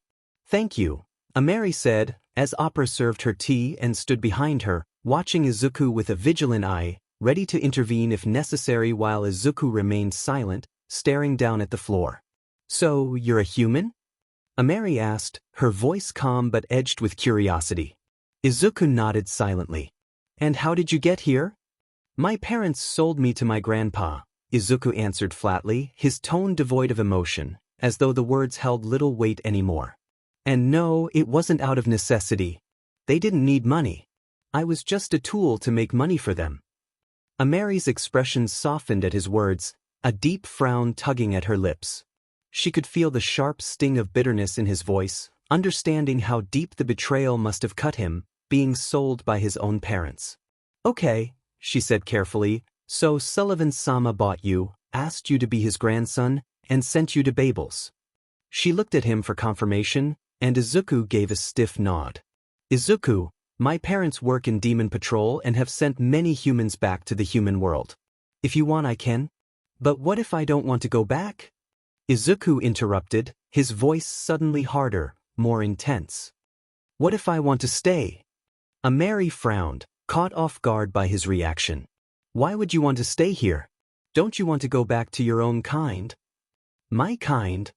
Izuku laughed bitterly, shaking his head. Let me make this clear. I don't want to go back to people who sold me for money.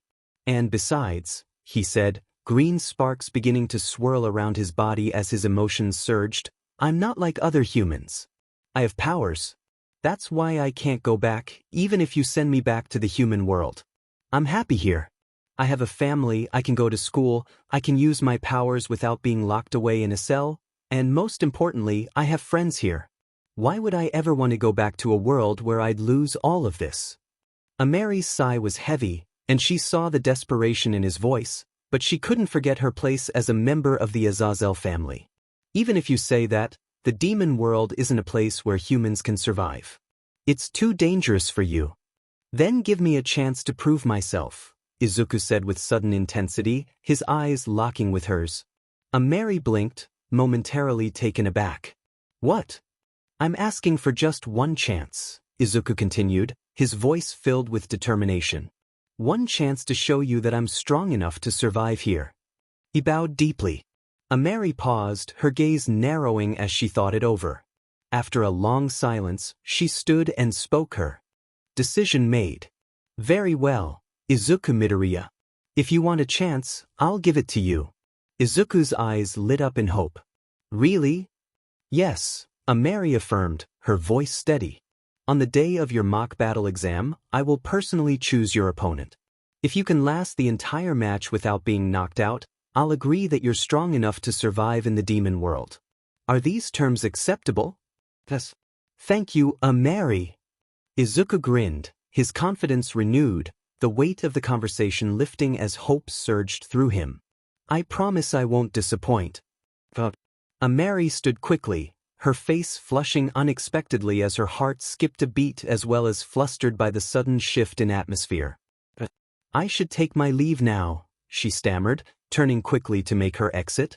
As Ameri descended the stairs, she was met by the voice of the master of the house himself, Lord Sullivan.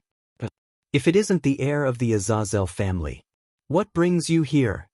Sullivan greeted, his tone full of amusement. I had some important business with your grandson, Ameri replied briskly, eager to be done with the conversation. It's getting late, so I should be going. She moved to pass him, but just as she reached the door, Sullivan's voice stopped her. You found out the truth about Izuku's identity, didn't you? Ameri froze, her heart pounding in her chest. The uncomfortable silence that followed felt heavy between them. After a long moment, she turned to face him. Yes. I know Izuku is human, and that you brought him here from the human world. Sullivan's eyes twinkled, his expression thoughtful as he nodded. I see, he said. So, what will you do now? Are you planning to involve Henri and Kamara in this? He asked in a serious voice. Ameri hesitated, feeling the weight of the situation pressing on her. She knew she was strong and capable of handling most demons, but Lord Sullivan was a force to be reckoned with. One of the three heroes and a former subordinate of Dirkle-sama, his presence alone made her wary. Taking a deep breath, she calmed her nerves, knowing that she had to choose her next words carefully, otherwise, she could risk bringing his wrath upon the entire Azazel family. At first, I was going to inform my parents right away, Ameri began, her voice even but measured, but then Izuku convinced me to give him a chance to prove himself. She explained the terms she had set for him. If he fails, I'll send him back to the human world immediately. Sullivan gave a warm smile, nodding in approval. That's reasonable. He paused before adding, in that case, be prepared to be amazed. I'm sure Izuku will come out on top, no matter who he faces. Izuku's room. Izuku sat cross-legged on his bed, happily munching on snacks, his mind drifting back to his earlier conversation with Ameri. He couldn't help but feel a sense of relief. Well, that went better than I thought, he muttered to himself, popping another biscuit into his mouth, feeling back against the pillows, letting the satisfaction of the moment wash over him.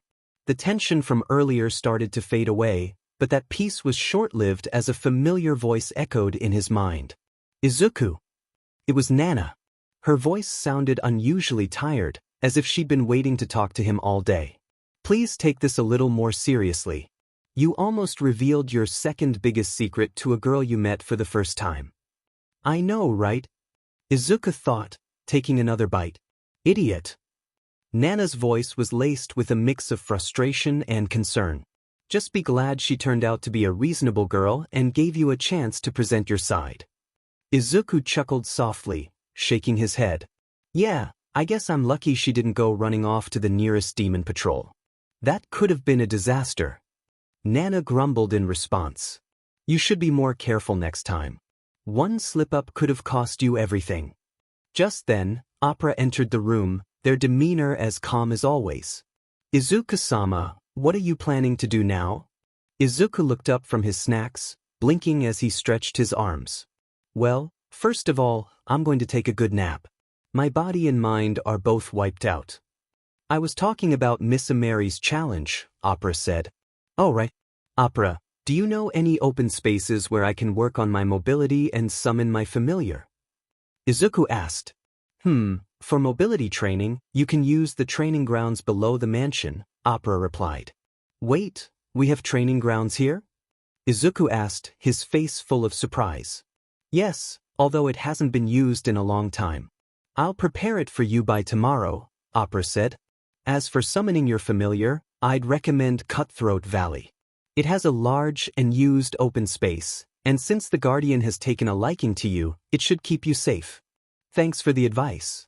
Now, I'm going to take that nap, Izuku said, jumping onto his bed. Opera, can you wake me up when dinner's ready? I will do that, Opera said, before leaving Izuku's room. Amari's house.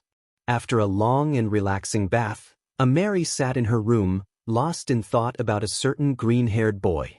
Never in her wildest dreams had she imagined that a simple meeting with a possibly troublesome student would turn into whatever this was.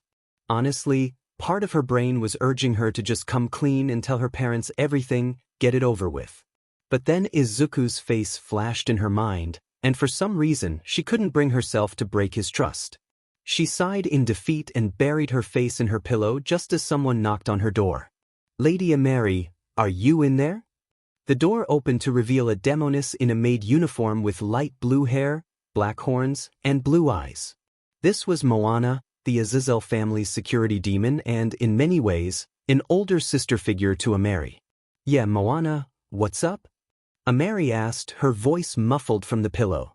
Dinner's ready. Lady Kamara is waiting for you downstairs, Moana replied. Okay, I'll be down in a second, Amari said, quickly fixing herself up to look a little more presentable before heading downstairs. When she arrived, she was greeted by Moana, who was serving the food, and another demoness with a curvaceous figure, long shining red hair, fox ears, and 9 tails. Amari's mother and co-head of the Demon Border Patrol, Kamara Azazel. Hello, Mom. How was your day? Amari greeted her as she took a seat at the table. Nothing exciting, sweetie, just the usual, Kamara said with a warm smile. So, anything interesting happened at school today? I'm guessing that dealing with the new juniors must have been exhausting for the student council president. Amari grimaced at the question, her thoughts immediately drifting to a certain troublesome junior. Yeah, juniors can be a handful sometimes, she muttered, poking at her food. They began their dinner, but Amari barely touched her food, her mind still occupied by Izuku's words. Unlike other humans, I have powers. That's why I won't be at home, even if you send me back to the human world. Mom, you've met humans before, right? Amari asked after a long pause, her voice unusually quiet. Kamara raised an eyebrow, clearly curious about the direction of the conversation, but answered calmly, I've certainly met a few during my service at the Border Patrol. And do they have powers? Like magical abilities, biological enhancements, or enchantments? Amari pressed, her voice filled with more urgency than she intended. As far as I know, they don't, Kamara replied, her tone matter-of-fact. Technically, it's more like they don't need these powers, since the human world isn't nearly as dangerous or harsh as the demon world. Amari nodded, but something didn't sit right. Then what was that green energy around Izuku? She thought to herself, but then suddenly, it hit her there was no charm involved in the bumping incident yesterday. Her face flushed red as she realized the truth. Without thinking, she started gulping down her food, desperate to finish so she could run off and scream into her pillow. Lady Amari, are you perhaps thinking about someone right now? Moana asked with a mischievous smile, watching her closely. Yeah, about Izuku, Amari replied absently, still lost in her thoughts. Izuku, Moana repeated, a teasing note in her voice. I don't think I've heard that name before. He's my junior at Babel's, and today, Amari cut herself off, realizing she was about to reveal too much. She looked up to find Moana watching her with a gleam of mischief in her eyes. Oh my, Lady Amari is having an affair with her junior. How scandalous, Moana teased, covering her mouth dramatically in mock surprise. It's not like that. Amari protested, her face turning bright red. I don't even know him that well. So, you want to know more about him? Moana pressed, clearly enjoying the playful torment. Amari groaned and buried her face in her hands, frustration mounting. I swear, Moana, if you don't. Stop. Meanwhile, Kamara watched her daughter thoughtfully. Her gaze was sharp, as though she was weighing something in her mind. Suddenly, she stood up from the table. "Ameri, my office." "Now," Kamara commanded in a tone that left no room for argument. Then she turned towards Moana, who had immediately straightened up, and her playful expressions vanished in an instant as she assumed her professional demeanor. "Henri will be back soon, so make sure he stays away from my office, understood?"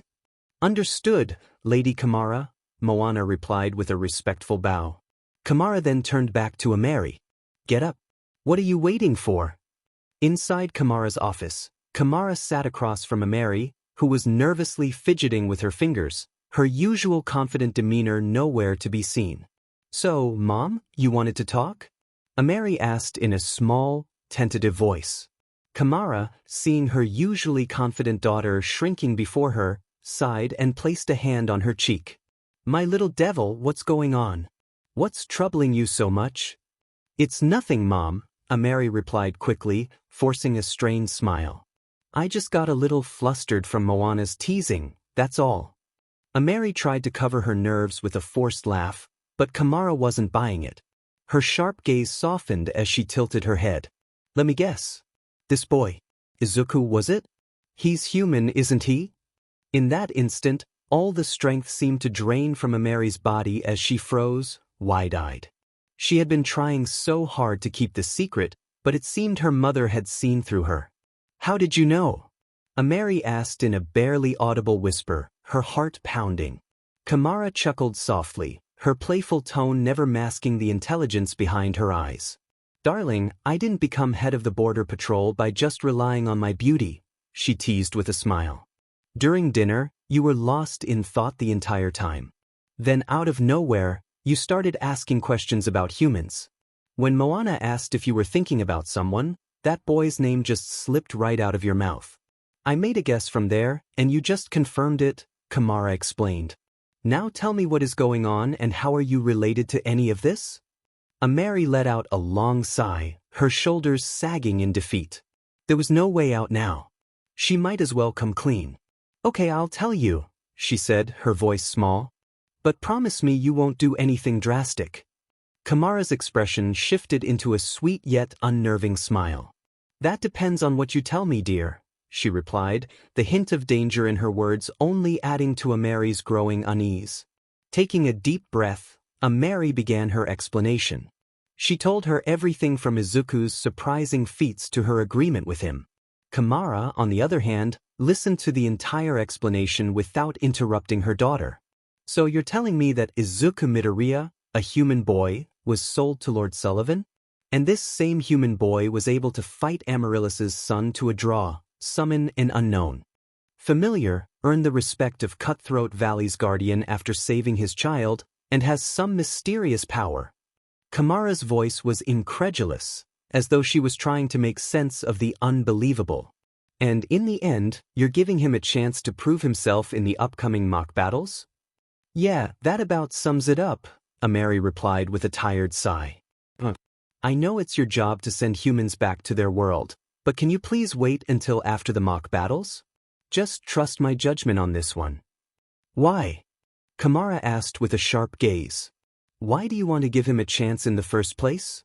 "I'll admit, I was unsure when I first found out about him. But the more I talked to him, the more I realized how different he is from anyone I've met before," Ameri explained. "And when I found out about his secret, he didn't beg me to keep it or threaten me with Lord Sullivan's power. He just asked me for a chance to prove himself." She paused, then continued, her voice softer. "And then, there was also—" "Ameri, don't hesitate. Just say what's on your mind," Kamara said, her tone gentle as she reached over and ruffled her daughter's hair affectionately. Ameri looked up, her voice barely a whisper. "I'm not sure about this, but when he talked about being different from everyone else, he sounded so desperate. Like someone who has lost so much in life and is terrified of losing anything else." Kamara studied her daughter for a moment, then let out a tired sigh. "I know I might regret this, but if my little devil is ready to trust that boy, then so will I." "Really?" Ameri's eyes lit up, her heart skipping a beat at her mother's approval. "Of course, dear," Kamara replied, her smile sly. Just don't tell your father, alright? You know how he gets when it comes to boys, especially ones with the potential to become your boyfriend. Yeah, Dad can be a little. Mary's face immediately flushed a bright red. Wait, what did you just say? She stammered, her heart racing. I already told you it's not like that. Please, stop acting like Moana. Kamara's grin only widened. If you say so, my little devil, if you say so. She rose from her seat, walking over to her daughter with a mischievous glint in her eye. Now, go get a good night's rest. You've earned it after such a long day. Mary stood up, heading toward the door, but Kamara's voice stopped her just before she could leave. By the way, Kamara called, her voice now serious, have you decided who you're going to choose as his opponent? Mary paused, thinking for a moment. A gleam returned to her eyes. Yeah, I think I know the answer, she said with newfound determination, then exited the room. After Mary left, Kamara's friendly expression quickly faded, replaced by a serious, calculating look. Old geezer, she muttered under her breath. What are you doing, bringing a human into the netherworld when there's so much chaos going on everywhere? Then her thoughts drifted to Izuku and everything Mary had told her about him. A human with powers, huh? Kamar murmured. That shouldn't be possible. Is he the result of some kind of experiment Lord Sullivan was running in the human world? Or maybe an offspring from a relationship between a human and a demon? She sighed, rubbing her temples. Then, a soft, motherly smile spread across her face. But still, no matter who or what this boy is, he's surely a positive influence on Mary. Lately, she hardly acts like a girl her age. But with him, she's so fluttery, nervous, and bashful. More importantly, she's even willing to go against our family's duty to stop this boy from being deported. Her eyes gleamed mischievously as the thought solidified. In that case, Izuku Midoriya, I'd love to see what kind of person you really are with my own eyes. To be continued. Opera. Send the next wave. Izuku called out, panting heavily. He stood at the center of the mansion's underground training ground, his black tank top clinging to his sweat-soaked body and his green eyes alight with determination. At the edge of the room, Opera stood calmly beside a machine capable of launching objects of various sizes at different speeds. Right now, it was loaded with volleyballs and cranked to its maximum limit. At Izuku's signal, Opera activated the machine. 8 volleyballs rocketed toward him at high speed. Izuku's eyes narrowed, tracking their trajectories for just a split second before he sprang into action. He leaped over the first ball, slid under the second, twisted his body to avoid the third and fourth, and then, shoot-style, lunar air smash. His leg arched back in a perfect vertical roundhouse kick, infused with 45% of one for all. The compressed air blast from his kick sent the remaining ball hurtling into the back wall with a resounding thud. Great work, Izuku, Nana's voice echoed in his mind. Rumi's training must have been really effective if you're pulling off moves like that, she said, and Izuku could practically feel the sheet-eating grin in her tone. Yeah, Izuku thought with a tired smile, brushing a hand through his damp hair. Her teaching style is intense. The memory of their first meeting brought an unbidden, genuine grin to his face. Flashback. It had been 2 days since Izuku returned from his solo run, and at the moment, he was alone in Gym Gamma, working on his kicks, since his usual training partners had already called it a day. Then, when he was getting ready for another round, a woman with bunny ears approached him with a thoughtful expression. Hey, Maro, do you need something? Izuku asked, wiping sweat from his brow. Rumi stared at him for a moment before bluntly declaring, your kicks are sheet, and your technique is dog water. Oh, okay, Izuku stammered, too stunned by her blunt opinion to respond properly. That's why I'm going to take you under my wing and make you the second best kicker in this country, she said with a confident grin. Okay, he replied, absent-mindedly, then did a double take. Wait, why? Because you'll be fighting on the front lines with me, and I'm not teaming up with someone who can't even kick properly, she stated matter-of-factly. Upon hearing that, Izuku looked down and clenched his fists. She's right. I can't hold back people I'm fighting with because of my inability to do something. Then, Izuku looked at her with determined eyes. Mirko, Please help me to improve my shoot style, he said, bowing to her. But then, suddenly he received a smack on the head from Mirko's metal arm. Geez, kid, relax. I said I would train you, didn't I? She said with an exasperated expression. Then her face softened as she ruffled his hair. Listen, kid, I know you have a world riding on your shoulders right now, but you don't need to do everything all by yourself. Then she looked into his eyes and flashed a confident smile. And I don't care how hypocritical it sounds, but you can count on adults around you to save your butt. Yes, ma'am. Izuku replied with a smile, only to get smacked again. I told you to relax. And drop the formalities. Just call me Rumi, she said as she headed for the door. Your training will start tomorrow, same place, same time. Then, as she was just about to exit the gym, a devilish smile appeared on her face. By the way, I noticed those bunny ears on your costume. They actually look quite cute on you, she said and left the room laughing out loud, leaving a red-faced Izuku behind who was trying to form words from his mouth. As the memory faded, Izuku blinked back into the present to find Opera approaching with a towel. Izuku-sama, that should be enough for today, Opera said, their voice calm as they surveyed the training ground littered with volleyballs and debris. Yeah, thanks. And sorry for the trouble, Izuku replied, taking the towel and wiping his face. He hesitated for a moment before asking, So, do you think I have a chance? Opera placed a hand on their chin while their eyes flickered thoughtfully. It's hard to say since we don't know who Ms. Mary will choose as your opponent. But based on your progress and skill, I believe you'll do quite well. Thanks, Izuku beamed at him. I will take all the positivity I can right now. Opera's ears twitched slightly. Izuku-sama, you should go take a bath. I'll prepare breakfast in the meantime. Got it. Izuku nodded, slinging the towel over his shoulder as he followed Opera out of the underground training ground. Good morning, Izuku-kun. How did your training go? Sullivan asked, smiling warmly as Izuku settled into his seat at the breakfast table. It went well, I think, Izuku replied, picking up his utensils. My movements are still a little stiff, but overall, it was a solid session. That's good to hear, Sullivan said, taking a leisurely sip of his tea. So, how do you plan to spend the rest of your day? Well, Izuku began, shoveling a bite of food into his mouth. Since we don't have school today, I thought I'd go over some study materials I got earlier this week. Other than that, I don't have much planned. In that case, why not accompany Opera on their little trip to Magical Street? Sullivan suggested. Magical Street? Izuku asked curiously, holding out his plate for seconds. It's a well-known shopping district nearby, Opera explained as they refilled his plate. I need to pick up some items for the house. You're welcome to join me if you'd like. Izuku, I think it's a good idea, Nana's voice chimed in his mind.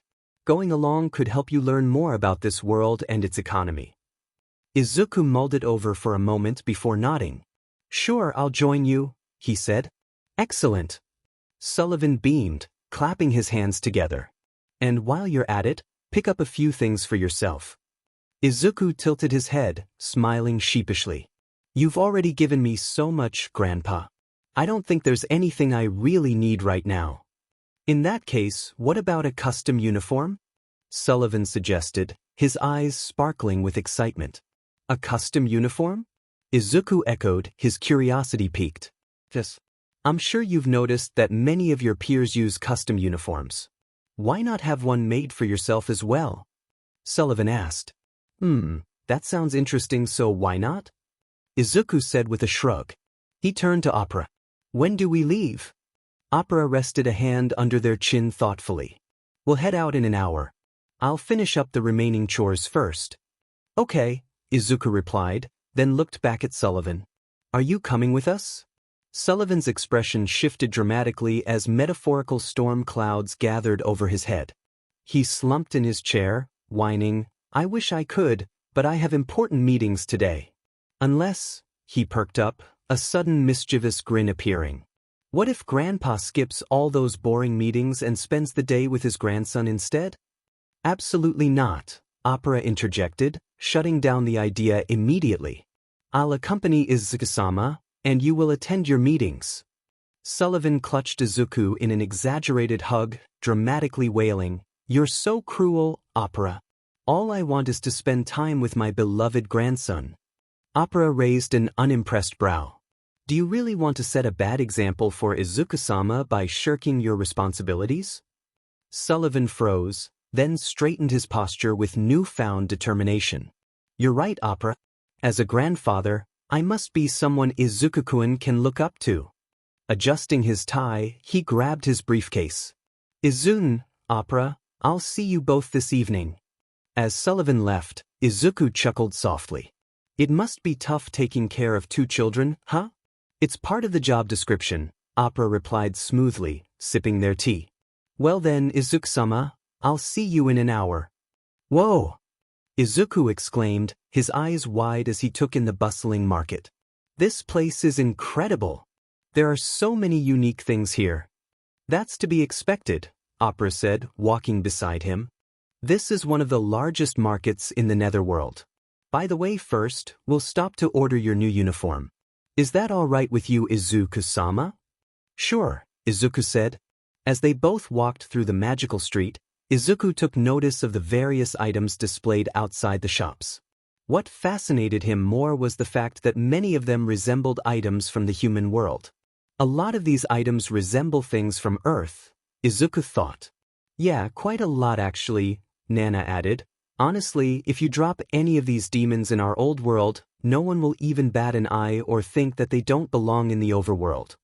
"It's fascinating how two entirely different worlds can have such similarities," Izuku mused. "Makes you wonder if our old world had something like the Netherworld as well." "Maybe," Nana replied, her voice tinged with somber reflection. "Though I'd say we've already faced the worst demons our world had to offer." Just then, Opera's voice pulled him out of his internal conversation with Nana. "Izuku-sama, we've arrived," they announced, stopping in front of a sleek, elegant shop. Izuku hesitated as he looked up at the grand storefront. "Opera, are you sure we should shop here? This place looks really expensive." "Yes, this place is a little expensive, but that won't be a problem," Opera said in a tone that left no room for argument. "In fact, as the grandson of Sullivan-sama, you will have to visit many similar places in the future." After that little conversation, Opera and Izuku walked inside the store. As they stepped inside, the opulent interior immediately captivated Izuku. Gleaming marble floors reflected the warm light of ornate chandeliers, and rows of luxurious clothing were arranged with an almost artistic precision. Employees moved gracefully through the store, tending to customers with practiced poise. One such employee, a woman with neatly tied hair and a polite smile, approached them. "Welcome, esteemed guests. How may I assist you today?" "We'd like to order a custom uniform," Opera stated. "Of course," the employee replied, maintaining her professional demeanor. "But I must inform you, custom uniforms can be quite expensive." "That won't be an issue," Opera said calmly. "You can send the bill to Sullivan-sama's mansion." The moment Sullivan's name was mentioned, the employee's eyes widened in surprise, and her smile faltered for just a moment. She quickly regained her composure and bowed deeply. "Please wait here for a moment. I'll fetch my superior." With that, she turned and hurried toward the back of the store. Izuku shifted awkwardly, glancing at Opera. "What is going on?" he whispered. "Nothing that we should be worried about," Opera replied. "This is just how the general public reacts to Sullivan-sama's name. They don't want to offend or inconvenience him or his closed ones, even for trial matters as such." Moments later, the employee returned, this time accompanied by a tall, elegant woman dressed in a sharp, black suit. "Good afternoon. My employee mentioned you're associated with Lord Sullivan. Do you have any proof of your connection?" the woman asked. Opera reached into their pocket and produced a ring adorned with Sullivan's emblem. Holding it up, they said, "I am Opera, Lord Sullivan's security demon, and this is Izuku-sama, his grandson." Izuku stepped forward and gave a small bow. "Oh, it's a pleasure to meet you." My. Polite, aren't you?" the woman said with a smile. "I'm Rose, the owner of this establishment." She glanced at her employee. "You may return to your duties. I'll personally assist our guests." With a graceful gesture, Rose led them upstairs to a private fitting area on the second floor. Once they were seated, she turned her attention to Izuku. Now then, young man, what kind of uniform are you envisioning? Do you have a design in mind? Actually, Izuku began, explaining the design he and Nana had brainstormed while waiting for Opera to finish their chores at home earlier. Rose listened intently, nodding occasionally. That's a fantastic idea. We can definitely work with that. Then she motioned to a nearby employee, who immediately stepped forward with a measuring tape and a notepad. As the employee took Izuku's measurements, Rose continued, your design has a good balance of practicality and personality. It'll suit you well. Leave the rest to us. Once the measurements were done, Rose escorted them back to the entrance. We'll deliver the finished uniform directly to Sullivan-sama's mansion, she assured with a professional smile. Then, turning to Izuku, she added, by the way, young man, I never caught your name. Izuku Midoriya, he said with a polite bow. Thank you for your help today. The pleasure was all mine, Rose replied, producing an elegant business card seemingly out of thin air. If you ever need anything else, don't hesitate to reach out. She gave him a playful wink before disappearing back into the store. After leaving the shop, Izuku and Opera continued wandering through the bustling market, crossing items off their list one by one. As they went, Opera used the opportunity to teach Izuku about the local economy, how to handle the netherworld's currency, and spot high-quality goods. He even got a quick lesson on spotting counterfeit goods and avoiding shady merchants. As the sun began to dip below the horizon, painting the market in warm golden hues, Izuku turned to Opera with a grateful smile. Thanks for bringing me along today. I had a lot of fun, and I learned so much. I'm glad you enjoyed it, Izuku-sama, Opera replied, glancing at the sky. But it's getting late. We should head back. I still need to prepare dinner. In that case, let me help, Izuku offered, his smile widening. Think of it as a thank you for today. Opera raised an eyebrow, amused. That's a surprise. You know how to cook. I mean, I'm no expert, but I can manage something edible if my life depends on it, Izuku said, scratching the back of his neck sheepishly. In that case, I'll gladly accept your help, Opera said with a small smile. But fair warning, netherworld ingredients can be quite unique. And so, Izuku's weekend concluded with a bit of cooking and quality time with his new family, setting the stage for Mary's big challenge awaiting him in Monday's mock battles exam. Alice's house. Big brother is so amazing, Voyle exclaimed, her voice bubbling with admiration. Yeah. He's the greatest person in the world. Lily agreed, her eyes sparkling with awe as they watched their older brother, Asmodeus Alice, training with his flames. With a flick of his wrist, Alice launched another blazing fireball at a distant target. As the flames soared through the air, an elderly butler approached, bowing with respect.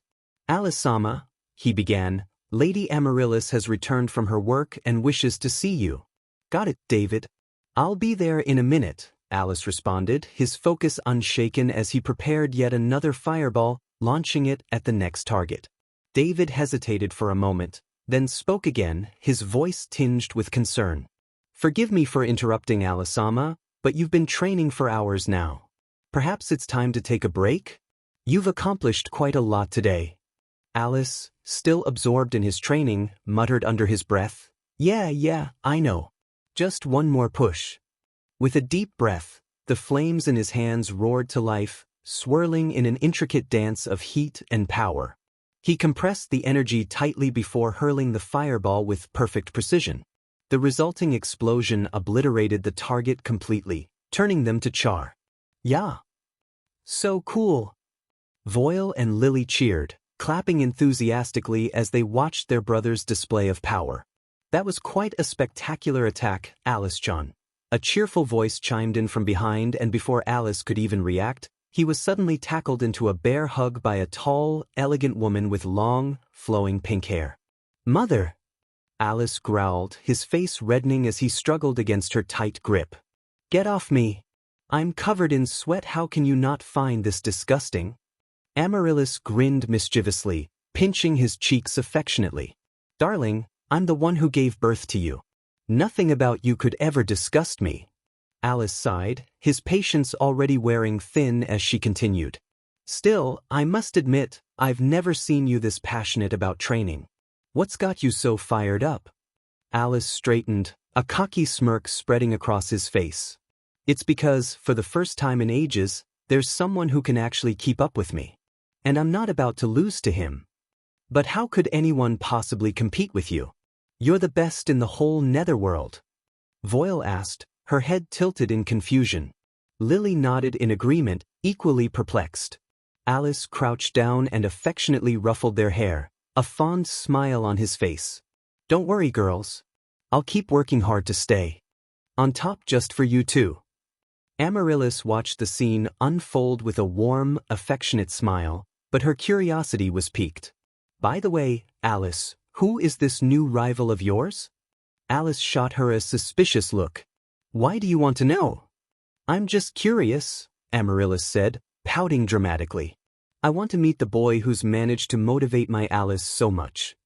Alice let out a long, exasperated sigh. There's no need for you to meet him or any of my friends, for that matter. He paused before reluctantly answering. But if you really must know, his name is Izuku Midoriya. And, just so you're clear, he's Sullivan-sama's grandson. So don't do anything weird. Amaryllis gasped theatrically, feigning offense. Alice, how could you say such things in front of my precious daughters? What if they start thinking badly of me? Don't worry, Mom. We love you, Voile said with a bright smile, running over to hug her mother tightly. Yeah, me too, Lily added, following her sister's lead. My sweet little butterflies, I love you both so much, Amaryllis said, wrapping her daughters in a warm, loving embrace. Meanwhile, Alice rolled his eyes at the scene and muttered under his breath, I swear, this family is going to be the end of me, before heading inside to freshen up. By the way, Amaryllis called out to him as she walked away, her curiosity still lingering. What exactly is a friend? Alice paused in his tracks, turning back to face her with a raised eyebrow. Don't ask me, I'm still trying to figure it out myself. With that, he disappeared inside the house. Clara's house. In the spacious backyard of the Valak estate, a sprawling farm stretched across the land, its neatly arranged rows teeming with a wide variety of fruits and vegetables.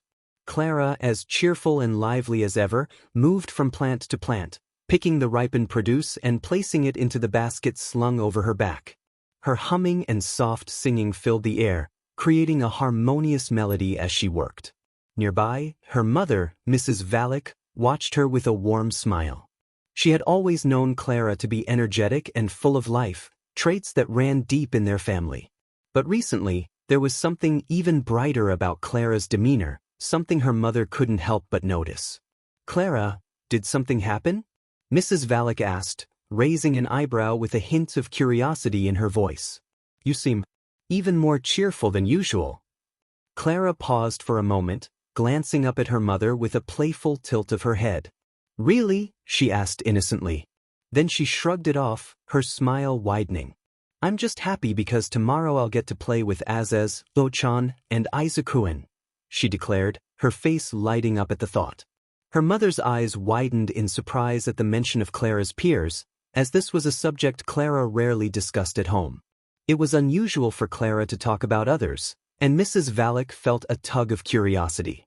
Clara, who are these people? She asked and immediately noticed a different kind of glow appear on Clara's face, her smile stretching wide as she began eagerly explaining. Az is really strict sometimes, and he does scold me, but he never says anything mean or tells me to go away, even when Izuku is busy with something else. Ochan is super nice too. She brings me sweets, talks to me about clothes, and takes so many pictures of me. Clara pulled out her phone from her pocket, showing her mother a gallery of pictures, each one more adorable than the last. They were candid shots of Clara, some taken from afar, others close up, all full of charm. Oh! And then there is Izuku, and he is like the best you know. Now the glow on Clara's face was tripled. He is the first person who actually played with me. He lets me ride on his back and doesn't get angry when I play pranks on him and Clara's words tumbled out rapidly, as she went on, recounting every little thing she had done with Izuku over the past week, from their playful adventures to the quiet, heartfelt moments. Mrs. Valak listened intently, a smile tugging at her lips as she observed how happy Clara was. Finally, after a few minutes of rapid chatter, Clara paused to catch her breath, but the happiness never left her face. Mrs. Valak's smile softened with warmth as she looked at her daughter. "I guess you've finally found the demons you belong with," she said, her voice full of understanding and affection. "In that case, why don't we invite them over next time you all have free time? I'd love to meet these peers of yours." Clara's eyes sparkled with joy, her face lighting up even more. "Really? You'll meet them?" she exclaimed, her voice practically singing with excitement. "Of course, dear," Mrs. Valak replied, gently patting Clara on the head. "Now, let's finish picking the rest of these vegetables, shall we?" Clara beamed at her mother's words and nodded eagerly. "Okay, Mom." With that, the two of them continued their work in the garden, the sound of their laughter and light-hearted conversation blending with the peaceful hum of nature surrounding them. Eiko's house. The sun had already dipped below the horizon, and the twin moons of the netherworld bathed the night sky in their eerie light. Inside the Oni household, Eiko Oni lay sprawled across her bed, absorbed in a book. The calm evening was broken by her mother's voice calling from downstairs. "Eiko, you have a guest." "Guest? At this time?" Eiko thought to herself, puzzled. She closed the book with a sigh and headed downstairs, only to be greeted by a familiar face. "Gakko! What a surprise!" Eiko exclaimed, her eyes lighting up. Without thinking, she rushed forward and pulled her friend into a tight hug. "Wait, what brings you here at this hour?" Gakko smiled, a bit sheepish, and shrugged. "Well, I was just going over some study material, but I needed a break. So I thought I'd stop by." Eiko's mother, who had been sitting on the couch, looked at the scene with a bemused smile. "Eiko, you could learn a thing or two from her," she commented casually. "Mom." Eiko groaned in embarrassment, her cheeks flushed. From the kitchen, Eiko's father's voice rang out, cheerful as always. "Come on, dear. It's only the first week of school. Don't be so hard on her." "Dad, you're home already? How was business today?" Eiko asked, walking into the kitchen where her father was preparing dinner. He gave a casual shrug. "Business as usual. Nothing exciting happens at the diner, you know." "Typical," Eiko muttered before turning back to Gakko. "So, how's school treating you?" "Good, I guess," Gakko replied, though there was a noticeable bitterness in her tone. "But nothing exciting like your class." "Wait, what class are you in, Eiko?" her mom asked, genuinely curious. "Misfit class," Eiko said nonchalantly, not sensing the subtle tension in the air. "Misfit class?" Her mother raised an eyebrow. "What kind of name is that?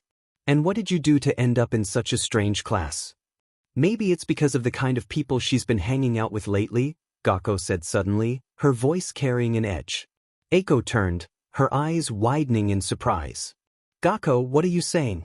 You know Izuku and the others aren't bad people." "I don't know, okay," Gakko said, her tone sharper now. "I just don't want you to get left behind when they move up in their lives," she said as Eiko's eyes narrowed, her patience wearing thin. "Wait a minute, what's going on here?" Eiko's mother stood up, her concern evident. "Eiko, are you hanging around with bad company?" "No. Of course not, Mom."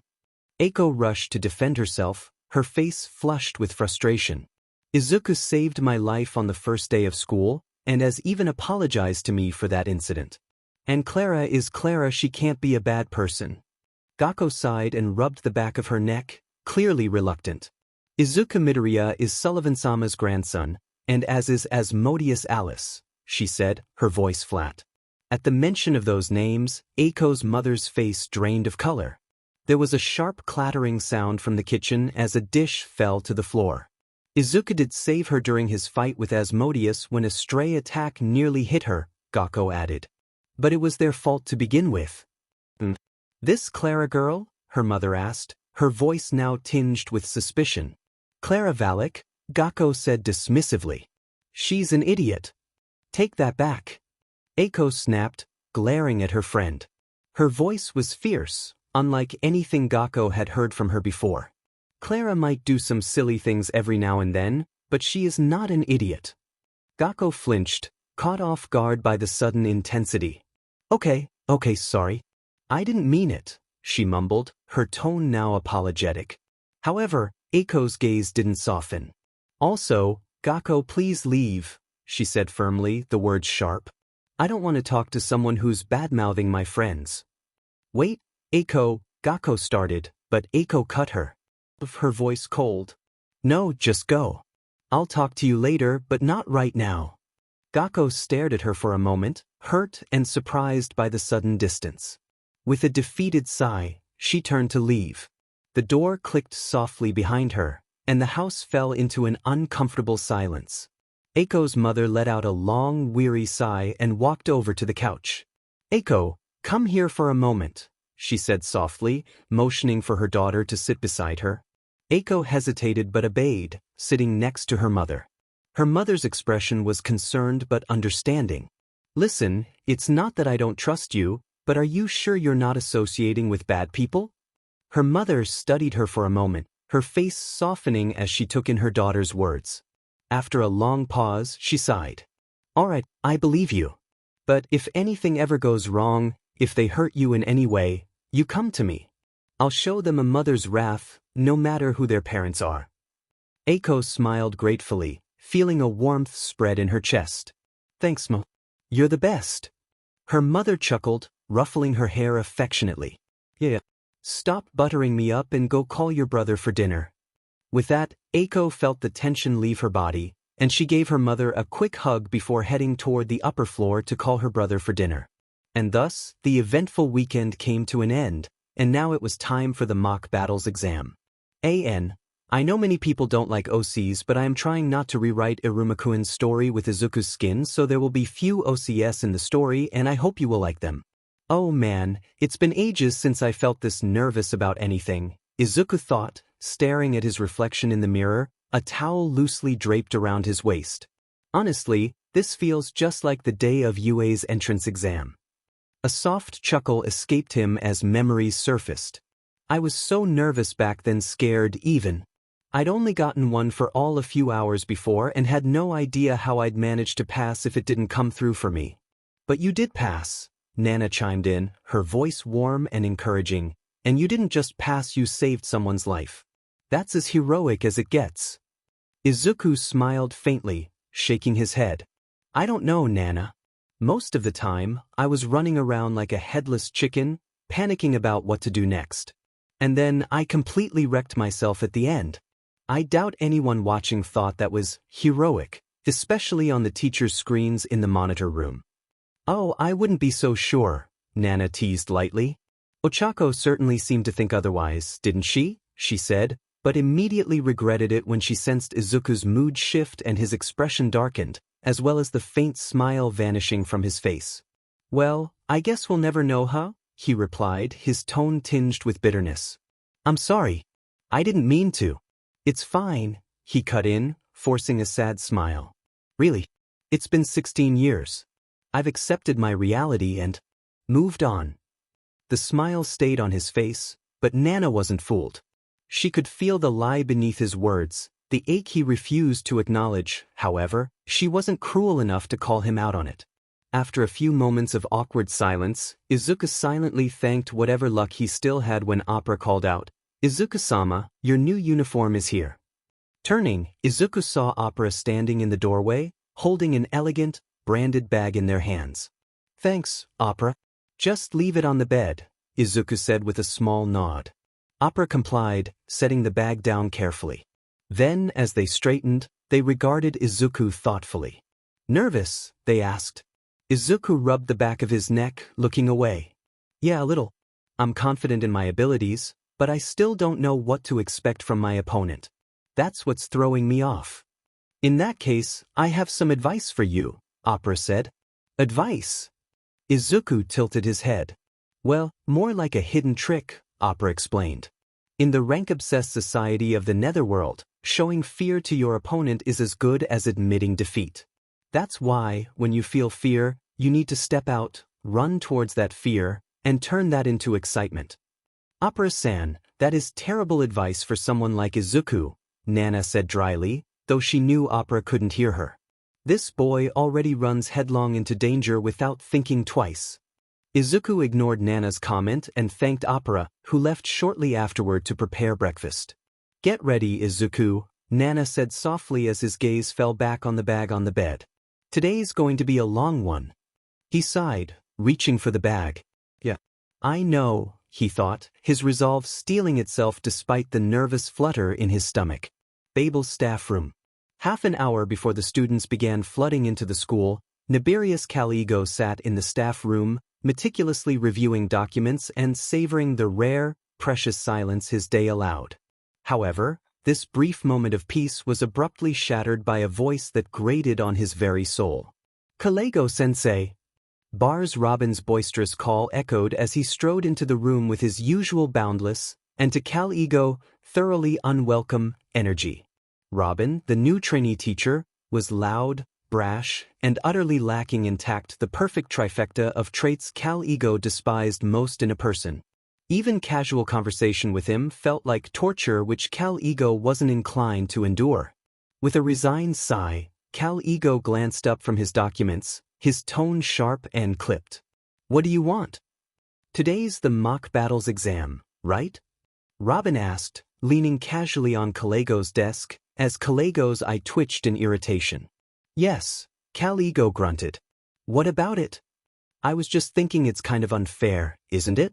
First-year students facing off against second years when they haven't even had their first proper class yet, Robin said, and Caligo opened his mouth to respond, but someone else beat him to it. Robin-sensei, there are 2 reasons we conduct this test so early in the school year. The person who answered his question was the teacher supervisor and Caligo's senior, Dantalian Dali. First of all, it helps us to determine the combat potential of our new first-year students. Depending on the results of this exam, we teachers could help the students in lacking areas. And second, suddenly Dali's usual lighthearted demeanor shifted into a serious one. And second, it's to show students where they belong right now. Where they belong? Robin echoed, tilting his head. Exactly, Dali said. This exam shows them where they currently stand compared to their peers and sets the bar for where they should aim to be by the end of the year. As for the second-year students who fail to defeat their opponents, it's a wake-up call for them to start putting effort into their combat and physical training. But the matchups are random. There'll be unfair fights, Robin pointed out. Of course, Dali replied with a playful smile. Luck is often a factor in battles too. This exam teaches students to adapt and overcome, regardless of the circumstances. Whoa, you've thought of everything, Robin said, admiration gleaming in his eyes. Before the conversation could continue, a soft knock at the door drew everyone's attention. Standing in the doorway was a striking 9-tailed demoness dressed in an elegant black gown and a confident smile on her face. I hope I'm not interrupting anything important, Kamara said smoothly as she stepped inside the room. Not at all, Mrs. Azazel, Dali said, rising to greet her with a respectful nod. Though I must admit, your visit is a surprise. We weren't informed of your arrival. Don't worry about me, Kamara said with a dismissive wave. I'm here on personal business, not official matters. But since I was passing by, I thought I'd stop in to say hello to all of you. Thank you for your thoughtfulness, Mrs. Azazel, Dali said. Please come in. Perhaps we could discuss a few things over tea. That's kind of you, but I'll have to decline, Kamara replied with a polite smile. I have other pressing matters to attend to. She gave a small nod and exited the room. Not long after, there was another knock on the door, and this time it was younger Azazel standing there. Caligo-sensei, can I ask you for a favor? After leaving the staff room, Kamara, accompanied by the ever-vigilant security demon Moana, made her way toward the student council office to visit her daughter. Deciding to take the scenic route, she strolled leisurely through the corridors to observe the lively activity of the school. By now, the building was buzzing with energy. Students crowded the hallways, some chatting animatedly while others rushing to their classrooms. It's so good to be young, Kamara mused aloud, her voice tinged with nostalgia. No responsibilities, no deadlines, no superiors breathing down your neck. What a wonderful time of life. Don't you agree? She glanced at Moana, only to sigh when she noticed the security demon glaring daggers at passing students. What are you doing? She asked, one brow arched. Scaring off the leeches who are ogling you, Lady Kamara, Moana replied flatly in a matter-of-factly tone. Kamara sighed again. She was well aware of the stares both from boys and girls, but she didn't care enough to address them. Cut them some slack, Moana. They're hormonal 16-year-olds. Of course, they're going to look at someone as gorgeous as me. So keep your hands in check and don't do anything rash unless someone actually crosses a line. Moana hesitated, her eyes narrowing at a particularly bold group of students, before replying, "Understood, my lady." However, her posture remained vigilant as they continued their walk. The pair eventually arrived at the central hall, the liveliest section of the school. The grand space was bustling with students chatting in groups, waiting for someone, or scanning the notice board for any new information. Suddenly, the bustling atmosphere quieted as all eyes turned toward the entrance. Curious, Kamara stepped forward to see what had captured everyone's attention and saw a green-haired boy walking into the hall, wearing a white turtleneck under a black blazer with a single thin white stripe on the shoulders and sleeves marking him as a first-year student. His dark red shoes and over-the-shoulder bag added a distinct touch to his appearance.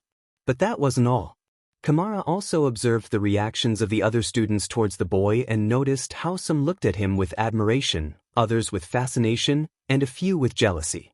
However, she couldn't tell if the boy was deliberately ignoring the attention or simply oblivious to it. Her curiosity piqued. Kamara stepped forward for a closer look, but before she could approach, a lime-green-haired girl bolted toward the boy, her voice cutting through the silence. "Izuku-en," she called. The boy caught her with practiced ease, spinning her around before gently setting her back down. Moments later, two more students approached a blonde-haired girl who greeted him warmly and a boy Kamara immediately recognized as Amaryllis's son. "Good morning, Izuku," the blonde girl said with a smile. "Your new uniform suits you." "Wait, did she just call him?" Kamara began, her voice trailing off. "Yes, my lady," Moana confirmed. "That's the boy Lady Amari mentioned." A slow, sly smile spread across Kamara's face. "In that case, why not introduce myself?" Without hesitation, she strode toward the group and stopped directly in front of the green-haired boy. Izuku blinked, startled by her sudden appearance. "Do I know you?" he asked, his three friends instinctively stepping closer behind him. "I'm afraid not," Kamara replied smoothly, extending a hand. Kamara Zizel, co-head of the Demon Border Patrol. At the mention of her title, Izuku stiffened briefly but quickly composed himself. He shook her hand firmly. "Izuku Midoriya. It's a pleasure to meet you, ma'am." "Oh, I know who you are," Kamara said, her eyes narrowing playfully. "Amari has told me quite a bit about you." "Did she now?" Izuku asked, his smile growing strained. Kamara tilted her head, her smirk widening as she studied him. "What's this? You look a little nervous." "Is something the matter?" she teased, trying to throw a curveball at him. "Well, I'm trying to hold my composure since talking to intimidating and beautiful women isn't really my strong suit," Izuku said, trying to sound as confident as he could. But unfortunately for him, it didn't work, as Kamara just gave him an amused look before bursting into laughter. "Quite a smooth talker, aren't you?" she said with a sly grin. "Anyway, it was nice meeting you. I hope we'll meet again." With that, she turned and walked away, leaving a dumbfounded Izuku and his equally stunned friends behind. After his encounter with Kamara, Izuku and his friends made their way to their classroom. Along the way, he received several more compliments on his uniform, which he accepted with his usual mix of humility and slight embarrassment. Once homeroom concluded, Nibirius Cal-Ego led Izuku and the rest of the misfit class to the school gym, where the other first-year students, along with their second-year students, were gathered on opposite sides of the field. Scanning the massive gym, Izuku quickly noted the layout spacious, with wide open areas designed for combat and high ceilings to accommodate aerial maneuvers. His gaze shifted to the stands, where a few teachers had taken seats. Among them, he spotted Kamara, her 9 tails curled elegantly around her chair. Beside her was the blue-haired demoness he had seen earlier. When his eyes met Kamara's, she smiled at him with a playful and knowing expression on her face. Startled, Izuku quickly averted his gaze, his cheeks heating slightly. From the corner of his eye, he could see her laughing softly, clearly amused by his reaction. His attention then shifted to Ameri, who stood at the forefront of the second years like their leader, flanked by the student council members. She raised an eyebrow at him, clearly curious about his interaction with her mother. Before Izuku could dwell on it, the sound of a magical amplifier crackling to life drew his attention to the center of the gym, where Dantalion Dali stood. "Welcome to today's mock battle exams," Dali announced, his booming voice carrying across the room. "I, Dantalion Dali, will oversee this exam alongside Nibirius Kalego-sensei." He gestured to Caligo, who stood stiffly beside him, arms crossed and his expression as stern as ever. "Before we begin, let me explain the rules," Dali continued, his voice taking on a serious tone. "In today's exam, first-year students will face their seniors in one-on-one matches. Each match will last 15 minutes, and first-years can win by either knocking out their opponent or remaining standing until the timer runs out." His gaze shifted to the second-years, who shuffled under the weight of his scrutiny. "Naturally, killing your opponent is strictly forbidden," Dali added in a sharp tone, "as is intentionally inflicting life-threatening injuries. Finally, outside interference of any kind will result in immediate disqualification. So weapons and magic are still allowed," Izuku noted as he mentally catalogued the information. "Makes sense. Otherwise, someone like Sabnok would be handicapped by the rules. Now, before we start, does anyone have any questions?" Dali asked, and Izuku hesitated briefly before raising his hand. His gesture immediately drew attention, whispers rippling through the crowd. "Yes, Midoriya? Are there any restrictions on the arena we'll be fighting in?" Izuku asked. "I mean, are there defined boundaries we have to stay within?" Dali shook his head. "No, not really. As long as you don't leave this building, the entire gym is your playground." "Thank you," Izuku said, nodding thoughtfully. "Just as I thought," he mused. "In a world of magic and bloodline abilities, creativity and adaptability can decide the outcome of a fight. Luckily for me, I could use this to my advantage." "Any other questions?" Dali scanned the students, but none spoke up. "Very well," he declared with a wave of his hand. "Take your seats until your name is called. Let the battles begin." 2 hours had passed since the start of the exam, and by now, of the students had already completed their matches, with the majority of them ending in favor of the second-year students.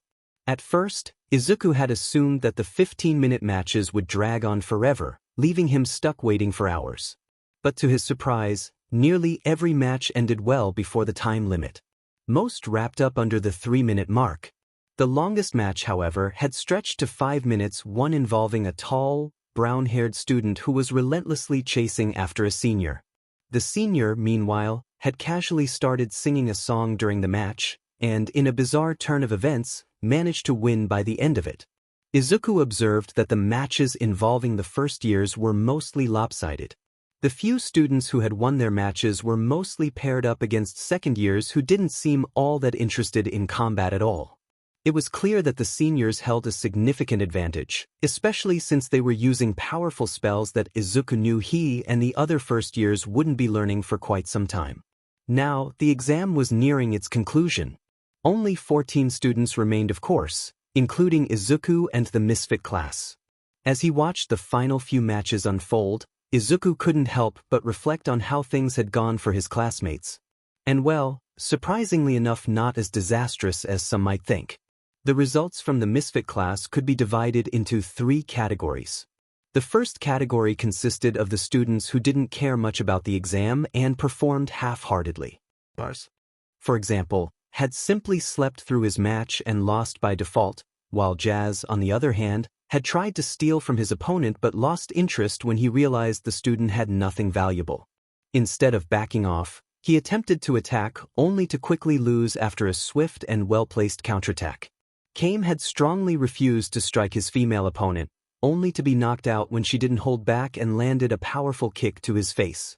And someone named Person Soy hadn't even shown up to their match and had to forfeit by default. Then, there were those who had tried to win but had simply been unlucky.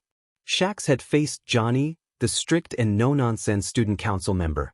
Despite his best efforts to steal his opponent's senses, Shax lost when Johnny unleashed a surprisingly strong magic attack, catching him off guard.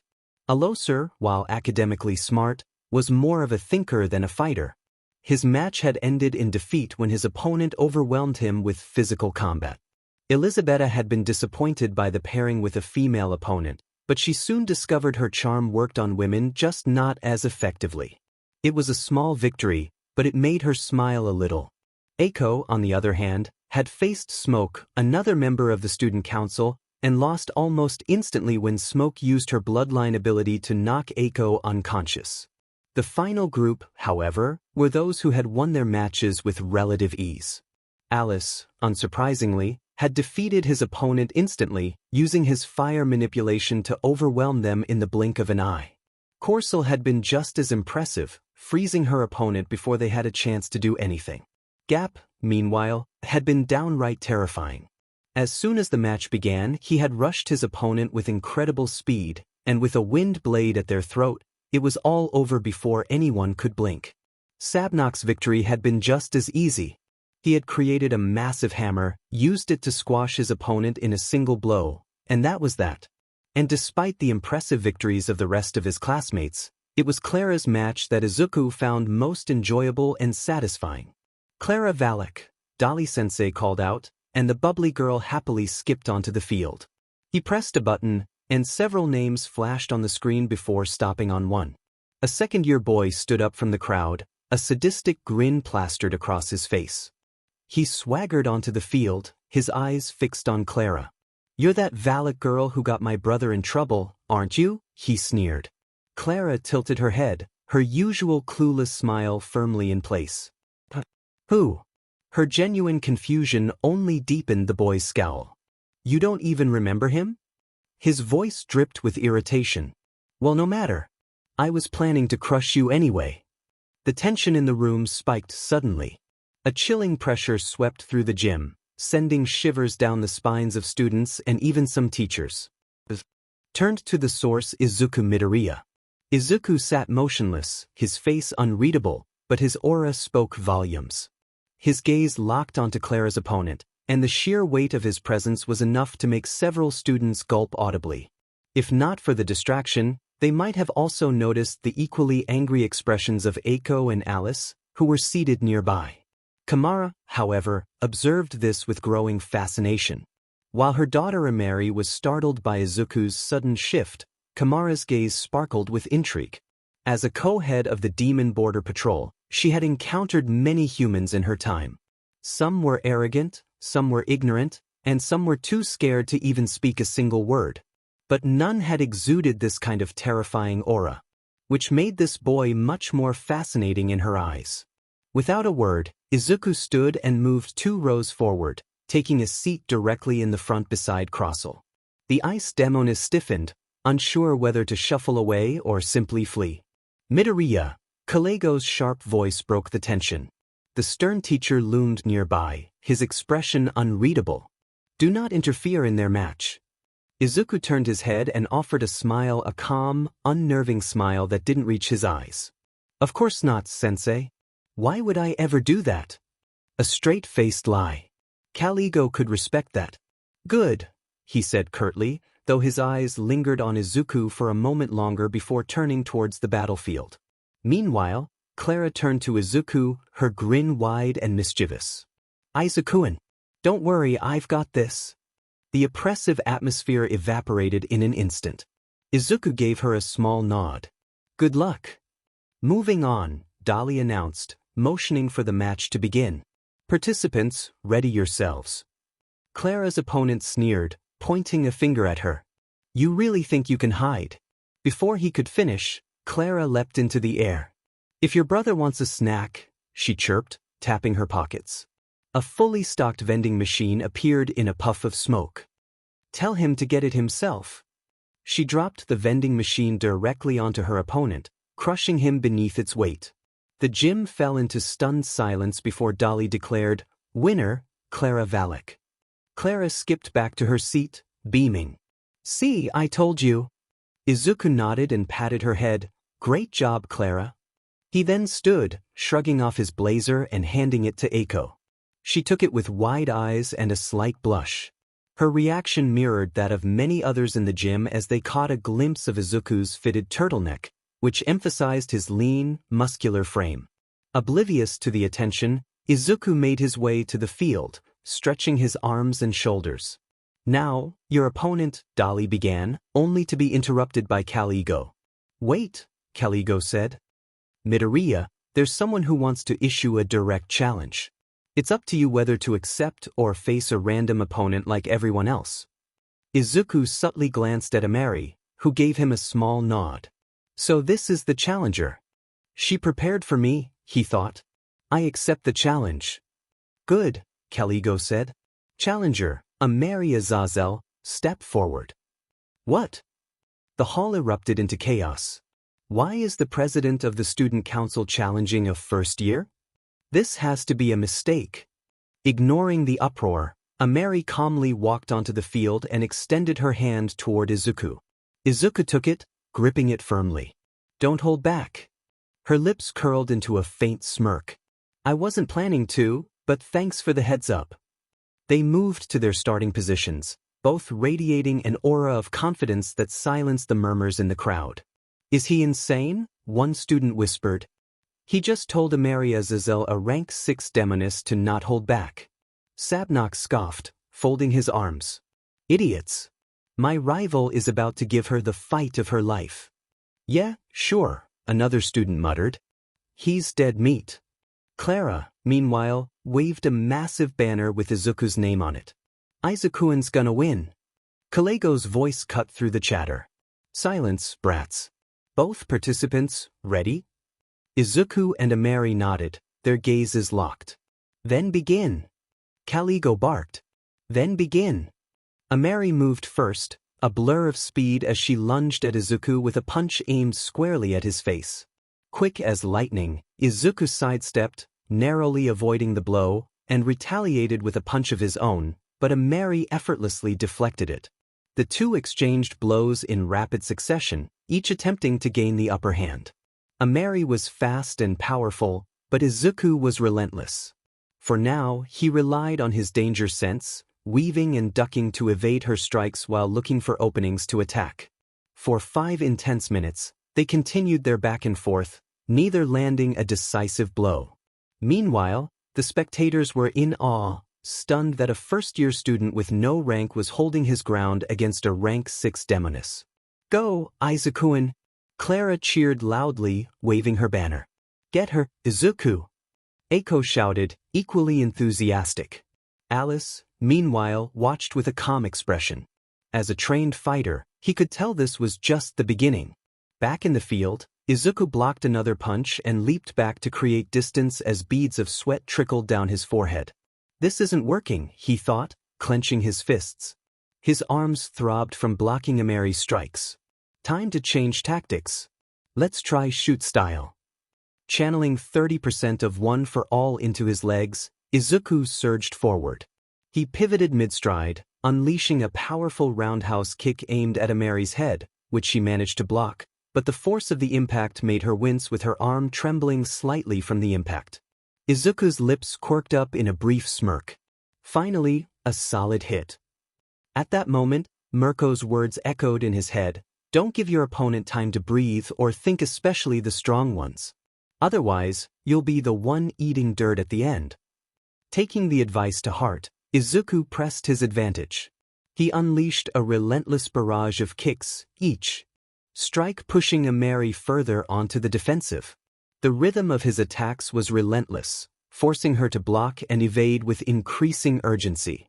In the teacher's stand, Kamara's eyes narrowed, a glimmer of surprise crossing her face upon seeing her daughter on defense like that. Up until this point, there were very few demons who had actually managed to give her daughter a serious challenge, even without her bloodline magic.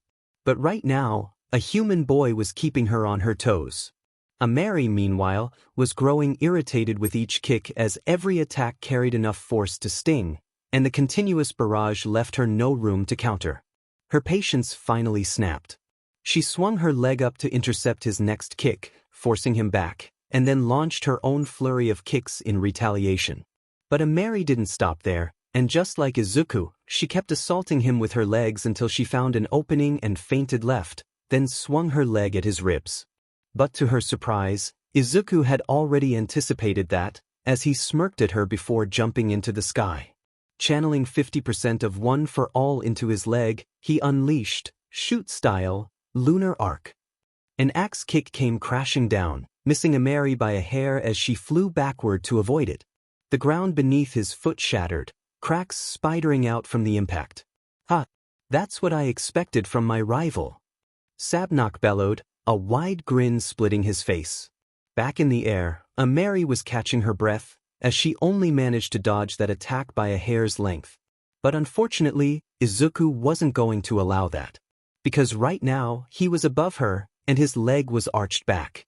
And before she could realize what was going on, Lunar Roundhouse, a horizontal roundhouse kick slammed into her face and sent her crashing into the ground. Gasps filled the arena, and the members of the student council were literally stunned. Ameri Azazel, their leader and probably one of the strongest students in the school, was getting smacked around by a first-year student. They were also sad at the boy who dared to kick their president in the face, but the sensible part of their brain knew that there was a reason their president issued that challenge, and they could see why. Going back to Izuku, who was in the air, immediately rushed after her to get another hit in when suddenly his danger sense activated. But unfortunately for him, it was already too late, because before he could do anything, he received a gut-wrenching punch in his abdomen, which sent him directly to the other side of the court. Landing on all fours, he struggled to catch his breath when his danger sense flared again. Right, he heard Nana's voice in his head and rolled to his right, and in the next moment, Ameri's leg slammed to where he was before. Realizing that Ameri wasn't going to stop now, Izuku quickly got back up on his feet, though the effects of that punch were still affecting him. Then he subtly glanced at the clock and realized that he only had to keep up for 5 minutes. So once again, he decided to take a risk and change his fighting style. But before that, Izuku took a deep breath and surged the 50% One for All through his body, due to which his body and hair started glowing as green lightning crackled around him. And before Ameri could make her next move, Torino style, Izuku launched himself on a nearby wall. Then another, and then he kept bouncing from wall to wall with increasing speed. To the spectators, it was a fascinating sight as all they could see was a ball of green energy bouncing around the room. So this was the intent behind that question, Dolly thought with a smile. What a fascinating young man. Meanwhile with Ameri, what in the dash, before she could understand what was going on, she received a kick in the face. Then in the back. Then in her abdomen. Then to her side. Then in the back of her head, and it continued again and again. And in this very moment, Ameri had lost all of her patience because not only it was annoying to constantly get hit like that, but for some reason, his attacks were stronger and were piling much more damage now. So finally, she made up her mind and decided to use her bloodline ability, which she was avoiding for his sake. But no, he had to push her to the limits, which also made her kind of happy that he had the conviction and power to back his words. So one final time she took a deep breath and, romanticist, suddenly her hair changed from red to glowing pink and her eyes held a new kind of fire in them. The Azazel family bloodline magic, romanticist, king of delusions. By believing in their own strength without question, the user draws out their full potential. Romanticist is the mightiest buff magic of the Azazel family, serving as the ultimate self-hypnosis. It unleashes their power without restraint, amplifying their physical and magical capabilities to incredible heights. However, it is a double-edged sword should the user waver or feel fear. The magic can backfire, leaving them vulnerable. With her bloodline magic activated, Ameri stood motionless in the center of the field. Izuku's relentless kicks continued to land, but this time, she didn't flinch. She absorbed each blow, her sharp gaze locked on him, waiting for the perfect moment to strike. And finally she saw her opening. For a moment the seemed to freeze for both of them, as their eyes met, and in the next moment, her foot connected with Izuku's ribs. Crack! The sickening sound of shattering bones echoed through the arena. The force of the kick sent Izuku flying across the court, his body ragdolling along the ground before coming to a stop. Silence fell over the room, the sound of broken ribs hanging heavily in the air. All eyes turned to Izuku, watching anxiously to see if he could stand. Ameri began walking toward him, her expression unreadable. Meanwhile, Izuku struggled to push himself off the ground, his breaths shallow and labored. Midoriya, can you? Cal Ego started, but Izuku cut him off with a shaky thumbs up. Slowly, he got to his feet, one hand clutching his injured side. Then, through the pain, he flashed a determined smile. Nice hair, he wheezed. But I think red suits you more. Ameri let out a laugh, shaking her head. I'm amazed you can still joke in this state, she said. Her tone turned serious. But it's over now. Izuku glanced at the clock and saw only 60 seconds remained on the clock. Not yet, he replied, releasing a sudden surge of smoke from his body. What the hell? Ameri muttered as she was enveloped in a thick white fog. Do you really think this will hide you from me? She called out, annoyed. Then with a single sweep of her leg, she dispersed all the fog on the field, but then she realized her opponent wasn't there anymore. Then the realization hit her that the fog she dispersed was settled on the side of the ring. She started looking around, trying to find him. Really, Izuku, you're going to hide from me now, after facing me in such a brutal fight? She asked, trying to bait him out. Who said anything about hiding? She turned at the sound of his voice, her eyes widening as she spotted him sliding out of the smoke. His two fingers glowed abnormally, pressed under his thumb, and his confident smirk only deepened. Air flick 80%, he said. The air bullet struck her shoulder with immense force, sending her crashing into the arena wall, leaving a gaping crater in her wake. Once again, the hall went into complete silence as they tried to deal with their shock. Especially the student council members, who had their jaws wide open when they saw Izuku actually manage to get a good hit on Ameri in her romanticist form. Not even they had managed to do it yet. Then they looked at Izuku and noticed that he was clutching two broken, heavily wounded fingers in his hand, while his eyes were still locked on Ameri with intense focus. Just then from the rubble, Ameri stood. Her glowing pink hair was as vibrant as ever, her predatory gaze fixed on him. Without hesitation, she began walking toward him, and Izuku did the same. But before they could clash again, the buzzer blared. Dali stepped forward, his voice cutting through the tension. Time's up. Winner of the match, Izuku Midoriya. As soon as Izuku heard those words, relief flooded his body and his knees buckled, but just as he was about to fall to the ground, someone came from behind and caught him in their arms. Good job, Izuku-kun, Sullivan said warmly. I'm proud of you. Grandpa, Izuku exclaimed, smiling weakly. He immediately regretted it as pain flared through his ribs and body. You saw the fight? Of course I did, Sullivan replied, beaming. But I was so nervous, Opera had to hold me back to keep me from interfering. As if remembering something, Izuku separated himself from Sullivan. Wait here a moment, he said, walking toward Ameri, who sat surrounded by her student council. Wow. He really did a number on you, huh? Smoke remarked, her sharp eyes scanning Ameri's battered form, focusing on the dislocated shoulder she was clutching. That be, Johnny growled, his fists clenched in barely contained anger. Just say the word, President, and I'll. Please don't pick a fight with me, came a strained but calm voice. The group turned, startled, to see Izuku Midoriya approaching. He was clutching his left side, his uniform torn and stained with dirt, yet he wore a tired, apologetic smile. I just did what any good opponent would do and gave it my all. You? Johnny's glare intensified. He surged forward, hand outstretched to grab Izuku's collar, only for Smoke to step in, blocking him with a sharp, warning gesture. He's right, Smoke said firmly. Ameri was the one who challenged him. He honored that challenge. There's no need for bad blood. But he hurt the president. Johnny's voice rose in protest. It's our job to. Johnny. Amari's authoritative voice cut through the tension like a blade. Her sharp gaze silenced Johnny immediately, and her tone left no room for argument. My challenge to Izuku was a personal matter. The student council has nothing to do with it. Now, all of you, go and manage the students. I need to speak with him privately. Reluctantly, her subordinates nodded and dispersed, though Johnny shot Izuku one last glare before leaving. Izuku watched them leave, then carefully approached Amari. He lowered himself to the ground beside her, grimacing at the strain. You know, he began lightly, his voice tinged with exhaustion, I never thought you'd be the one to challenge me. Honestly, I didn't plan on it, Amari admitted, her lips quirking in a faint smile. But when I thought about it, I realized something. No one else could understand the reason or the emotion behind this battle the way I could. So, in the end, I decided to step up myself.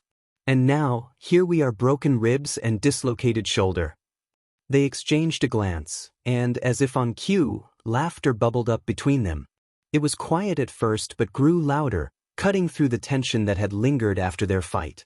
Onlookers, however, were utterly baffled. The sight of two demons who had nearly torn each other apart mere minutes ago now laughing together as if nothing had happened left everyone scratching their heads. But then, their laughter was interrupted by a melodic voice. My, you two are getting along well, came Kamara's amused tone as she approached, her tails swaying elegantly. Mom, please. Amari groaned, burying her face in her arms, her cheeks flushing pink. Wait, Mom? Izuku blinked, startled. I was, like 80% sure she was your sister. You really are a sweet talker, Kamara chuckled, clearly entertained. Her tails flicked in approval. Then, with a graceful snap of her fingers, a large magic circle appeared beneath Izuku and Amari. Golden light radiated outward, bathing them in its gentle warmth. And this, Kamara said with a sly smile, is your reward for passing the exam. The healing magic washed over them, and Izuku immediately felt the sharp pain in his ribs vanish. His broken fingers were whole again, and the soreness in his chest faded to nothing. You healed us, Izuku began, but as he tried to stand, a dull ache in his body made him wince. Not so fast, young man. Kamara's sharp tones stopped him in his tracks. I healed your major injuries, but the remaining bruises and pain will stay as punishment for going overboard during the exam. Her piercing gaze flicked between the two of them. Am I clear? Yes, ma'am, Izuku and Amari replied in unison, both wincing slightly under her stern glare. Before the conversation could continue, Kalego's voice rang out over the field. Line up. It's time to assign your ranks. To be continued. All right, brats. It's time for you to get your ranks, Cal Ego announced with his usual sharp tone. Get in line. At his command, the students immediately scrambled to form a line. Meanwhile, Izuku hung back, casually taking his place at the end of the line. He figured it was safer to go last just in case something absurd happened, again. You really know how your luck works, huh? Nana's voice teased lightly in his mind, amusement clear in her tone. As the line shuffled forward, Kamara turned to him with a polite smile. Well, it was nice meeting you, Izuku. I hope we'll cross paths again soon. Same here, Izuku replied sincerely. Kamara then shifted his attention to Sullivan. There's something important I'd like to discuss with you, if you don't mind. Not at all, Sullivan said with a warm nod. Opera, please escort these lovely ladies to my office. I'll join you shortly. Turning to Izuku, Sullivan added, Izuku-kun, Grandpa has some work to do, so I'll see you later. Take care. Bye. See you back at home. Izuku called after him before noticing Amari approaching. I must take my leave as well, she said, then leaned in close, her voice dropping to a whisper. Meet me after school tomorrow. I have a favor to ask of you. Izuku blinked in surprise. A favor? From Amari? He had no idea what she might want, but he wasn't about to refuse. All right, he agreed, nodding. Before he could ponder further, a sudden force knocked the air out of his lungs as he was tackled to the ground. Gotcha, Izu-chan. Clara cheered, sitting triumphantly on his back. Clara, what are you doing? Get off him. Eiko yelled, pulling Clara away from Izuku. Izuku groaned, struggling to catch his breath. Clara's expression quickly morphed from playful to panicked as she noticed his discomfort. Izuku, are you okay? Clara cried, immediately activating her bloodline ability to produce medical supplies. Bandages and ointments began piling up around her. It's fine, Clara. Really? Izuku reassured her, forcing a small smile. I'm just a little sore. Are you sure? She asked, her worry still evident. Positive. No need to fuss, he said gently. Well, now we know for sure you were holding back during our brawl, Alice remarked, narrowing his eyes. To be fair, you were doing the same, Izuku countered. Fine, Alice sighed. But next time we fight, I don't want you holding back. Sure thing, buddy, Izuku said, though his smile was slightly strained. He wasn't entirely convinced Alice could handle a 100% punch, and he didn't want to find out the hard way. As their banter wrapped up, the rest of the misfit class swarmed around him. Dude, that was so cool, Shaq said excitedly. Yeah, seriously, Jazz added. If I'd known you were such a badass fighter, I would have put all my chips on you. Izukudano, I would like to spar with you someday, Garp said earnestly. It would be a great opportunity to test our strengths and improve. That was really impressive. You almost managed to woo me, you know, Elizabetta teased with a playful grin. Before Izuku could respond, their homeroom teacher's voice cut through the chatter. Hey brats.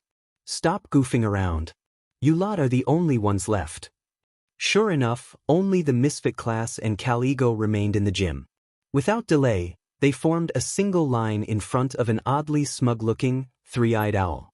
One by one, they received rank badges from its stomach pouch. For now, the class ranks were divided into 3 groups. The first group included students who earned the Aleph, first, rank, Kame, Agars, Garp, Elizabetta, Aloser, and Shax. Next came the BT second, rank, consisting of Crossel, Sabnok, Eiko, and a platinum-haired student Izuku was struggling to keep in sight. Jazz and Clara earned the Gimel, third, rank.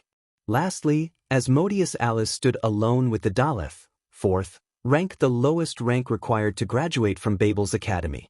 Finally, it was Izuku's turn. He stepped forward and stood before the ranking owl, ready to receive his rank. Hey little guy, don't bite my hand, all right? Izuku said, crouching slightly as he addressed the ranking owl. It stared back at him with its usual stoic, emotionless gaze. Don't bother, Caligo said flatly. The ranking owl hasn't uttered a single word in centuries. I doubt that's going to change anytime soon. Izuku nodded and cautiously reached toward the owl's pouch, his hand hovering just above the opening. I really hope nothing absurd happens this time, he thought nervously. Izuku, Nana's voice echoed in his mind, laced with exasperation. You've been through enough to know better than to tempt fate like that. What do you mean by? Before Izuku could finish his thought, the ranking owl suddenly released an ear-splitting cry and shot into the air, its wings flapping wildly. Hey! Stop that! Where the hell are you going? I didn't even get my badge yet. Izuku groaned, watching as the owl flew off. Then he noticed everyone staring at him, their faces a mix of shock and confusion. Guys, I swear I didn't do anything weird with that bird. Izuku-an, what's that? Clara asked, pointing at his hand. Huh. Izuku glanced down and froze. A gleaming gold ring had appeared on his middle finger.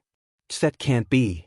Sabnok's eyes widened as a memory surfaced, a prophecy etched into the scroll of prophecy. He shall make one and all of his servants. He shall form blood pacts and heal all demonkind. He shall descend from a foreign realm, and wear the golden ring of Solomon on his right hand. No way! Is that the golden ring of Solomon? Sabnok thought, his heart racing. But then he hesitated. No, I'm overthinking this. I've never heard of the ring of Solomon appearing like that. Meanwhile, Izuku was desperately tugging at the ring, his face scrunched in frustration. Why won't this thing come off? Someone help me! He stepped toward his classmates, but they all instinctively recoiled, their expressions a mixture of fear and awe. What's wrong? he asked, glancing around nervously. That's because... Eiko stammered, her trembling hand pointing toward his shoulder. Izuku turned his head slightly and froze.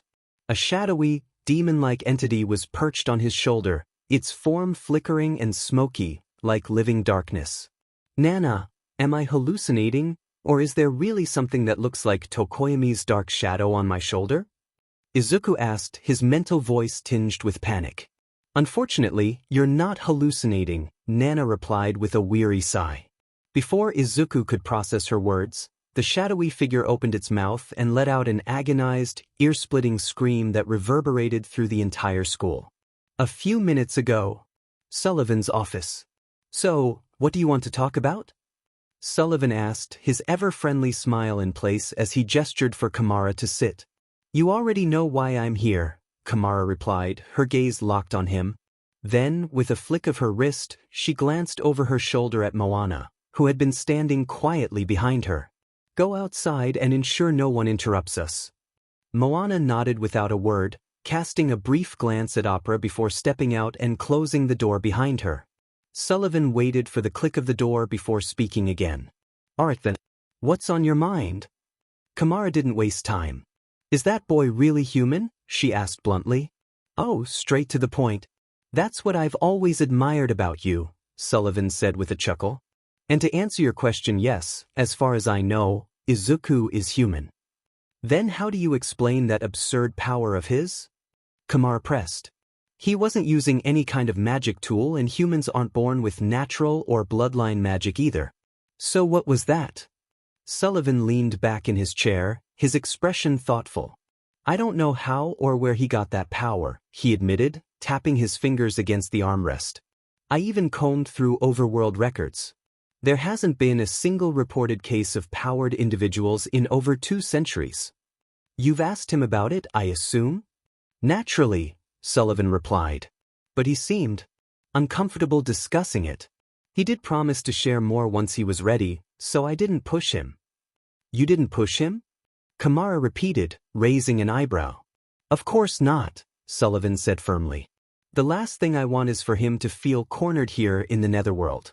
But forget about that for now, after all, I'm more interested in knowing your thoughts on him. Kamara leaned back in her chair, her fingers idly stroking one of her tails as she considered his question. A small smile tugged at her lips. If I had to put it into words, she began, her tone was filled with a hint of intrigue. I'd say he's charismatic and mysterious. Sullivan leaned forward slightly, genuine curiosity lighting up his expression. Care to elaborate? He asked in a soft tone. He knew that 9-tailed demons such as Kamara were highly respected for their instincts, intuition, and sharp minds in the netherworld, and he was curious to hear Kamara's thoughts on Izuku. Kamara looked at Sullivan and let out a small chuckle. I don't think I need to explain the charisma to you, she said. His way of conducting himself, the way he interacts and treats those around him, and that reassuring smile of his are simply magnetic. She leaned forward, a hint of excitement in her voice. Just take a look at how many people have been drawn to him. Even someone as proud as Asmodeus has become part of his inner circle. Yeah, he does have that kind of effect on people around him, Sullivan replied with a pleased smile. Kamara's smile faded, her brow furrowing. That's what's so confusing, she admitted, her tails flicking restlessly. How can someone with such a calming aura carry such a strong sense of anger, sadness, and longing? And he hides it so skillfully, acting as if nothing bothers him. It's so well hidden that most wouldn't notice, but it's there. Always. Her fingers tapped the desk as her thoughts shifted to Izuku's abilities. Then there's his power. During his fight with Ameri, she had a clear advantage in physical strength, but he still managed to corner her and even forced her to use our bloodline magic. And that final attack of his. She trailed off, her eyes narrowing. It was powerful enough to make me question if I should intervene. But that's not even the half of it, Kamara said. Not only was he able to keep up with her physically, but he was matching her in terms of skill too. And I don't mean to boast, but Ameri has been honing her skills since she was 6 years old. So how come this human boy, living in a peaceful world without any recorded incidents of powered individuals, knows how to fight so skillfully with his powers. That's why I have concluded that the boy is a walking enigma, and as long as my daughter trusts him, I won't mind him living in the netherworld, Kamara said, regaining her elegant posture. And the way things are going on right now, we could actually use someone with that kind of power. Sullivan's warm demeanor shifted as his eyes narrowed, his voice taking on a rare edge. Kamara, let me make one thing clear: I don't want my grandson to become a pawn in whatever games you crowns are playing. I understand your concerns, Lord Sullivan, Kamara replied calmly, but please trust me when I say that I have no intention of using your grandson as a pawn in any of the games that the crowns may or may not be playing, she thought to herself. Besides, he is far too unpredictable for anyone to effectively utilize him at this point. Before Sullivan could respond, an agonized screech shattered the moment, reverberating through the air. What in the netherworld was that? Kamara exclaimed, her ears twitching in irritation as she instinctively covered them. Sullivan was already on his feet.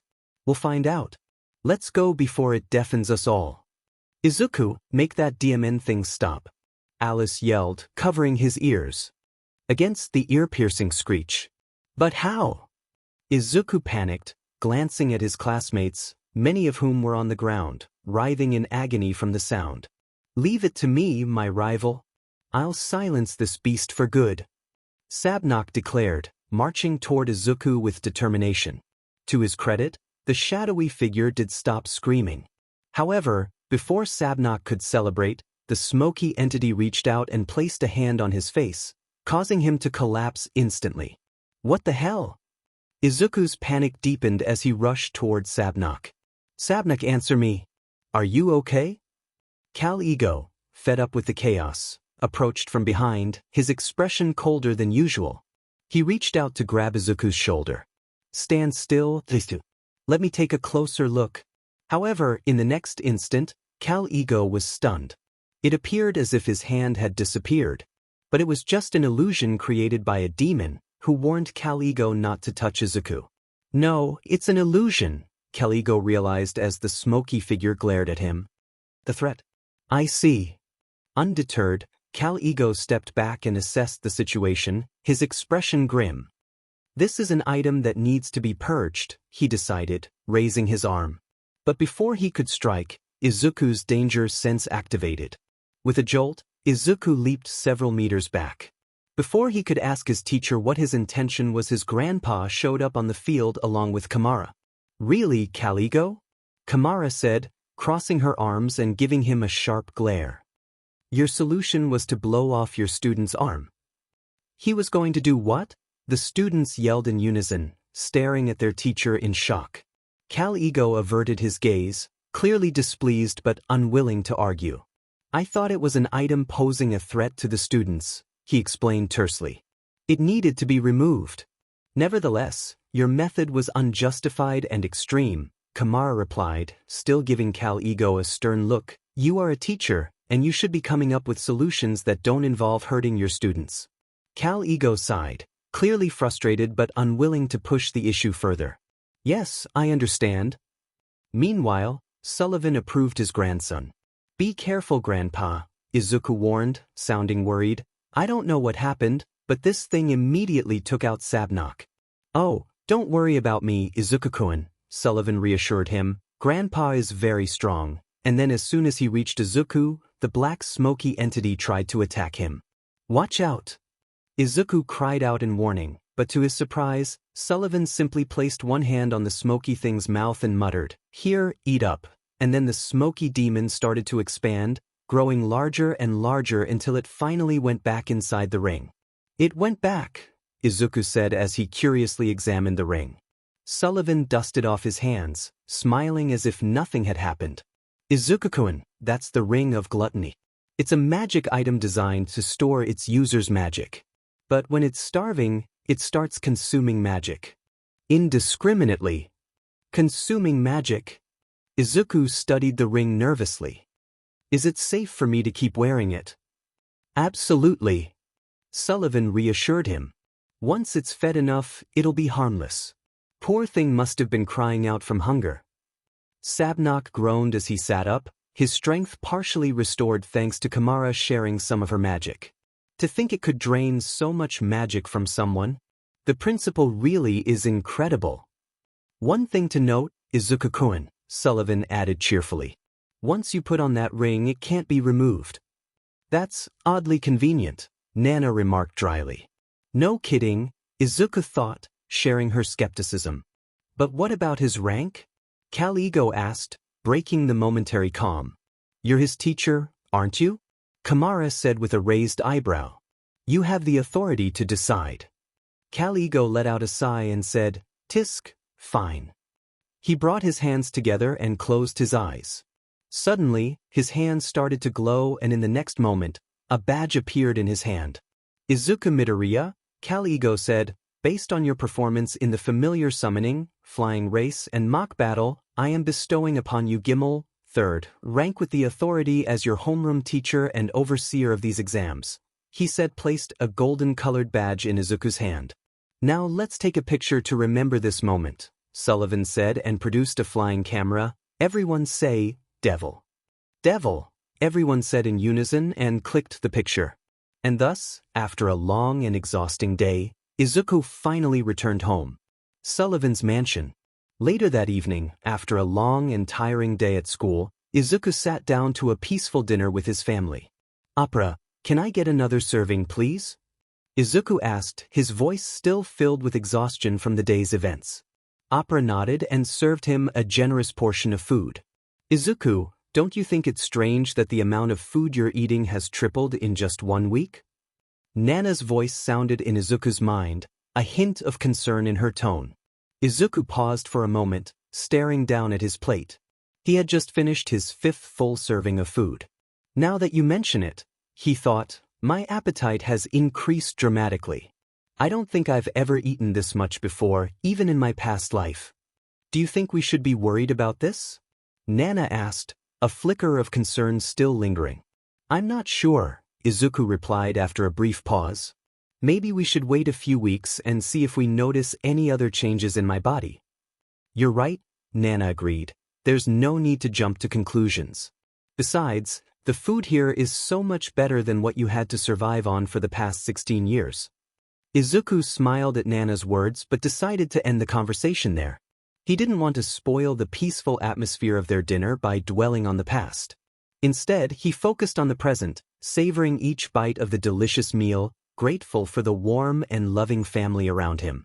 Meanwhile, Sullivan sat quietly, his gaze flickering between Izuku and the empty space beyond the dining table. How can someone with such a calming aura also carry such strong sense of anger, sadness, and longing? His mind kept circling around these words as he observed the young teen in front of him. Kamara was right. I can't tell if something's bothering him or not. But there must be some truth to her words. Kamara wouldn't dare to deceive me, Sullivan mused. Perhaps I should ask him about it. Hey, Grandpa, Izuku suddenly spoke up, breaking Sullivan's train of thought. Today during the mock battles, I saw a few floating cameras. Do you think I could get the footage from some of the battles, at least the ones my classmates were involved in? Sullivan raised an eyebrow. Well, I can certainly try, but what's your interest in the footage? He asked, genuinely curious. You see, Grandpa, Izuku explained, rubbing the back of his neck. I want to review the footage to understand my classmates' abilities better and figure out how I can improve my own performance. Plus, if they ever need help, it'd be good to know how to assist them. Izuku paused, then added, also, all the bloodline abilities and magic I saw today were fascinating. I was hoping to get a chance to analyze them, he asked with stars in his eyes. Analyze? Sullivan's brow furrowed slightly. Yeah, it's just a hobby, Izuku admitted with a slight blush, producing a notebook from his bag. He handed it over to Sullivan, who took it with curiosity. Flipping through the pages, Sullivan was surprised at the thoroughness of Izuku's observations. Most of the notes were speculative, but they were well thought out, almost shockingly accurate for someone so new to the world. After a few moments, Sullivan handed the notebook back to Izuku. That was quite impressive. Really? Izuku asked, eyes wide with excitement. You don't think it's creepy or anything? Of course not, Sullivan chuckled. On the contrary, Once you understand the role magic plays in their abilities and learn more about our world, your notes will become even more useful. Thank you, Grandpa, Izuku said, beaming. The conversation shifted, and they continued chatting about the events of the past week.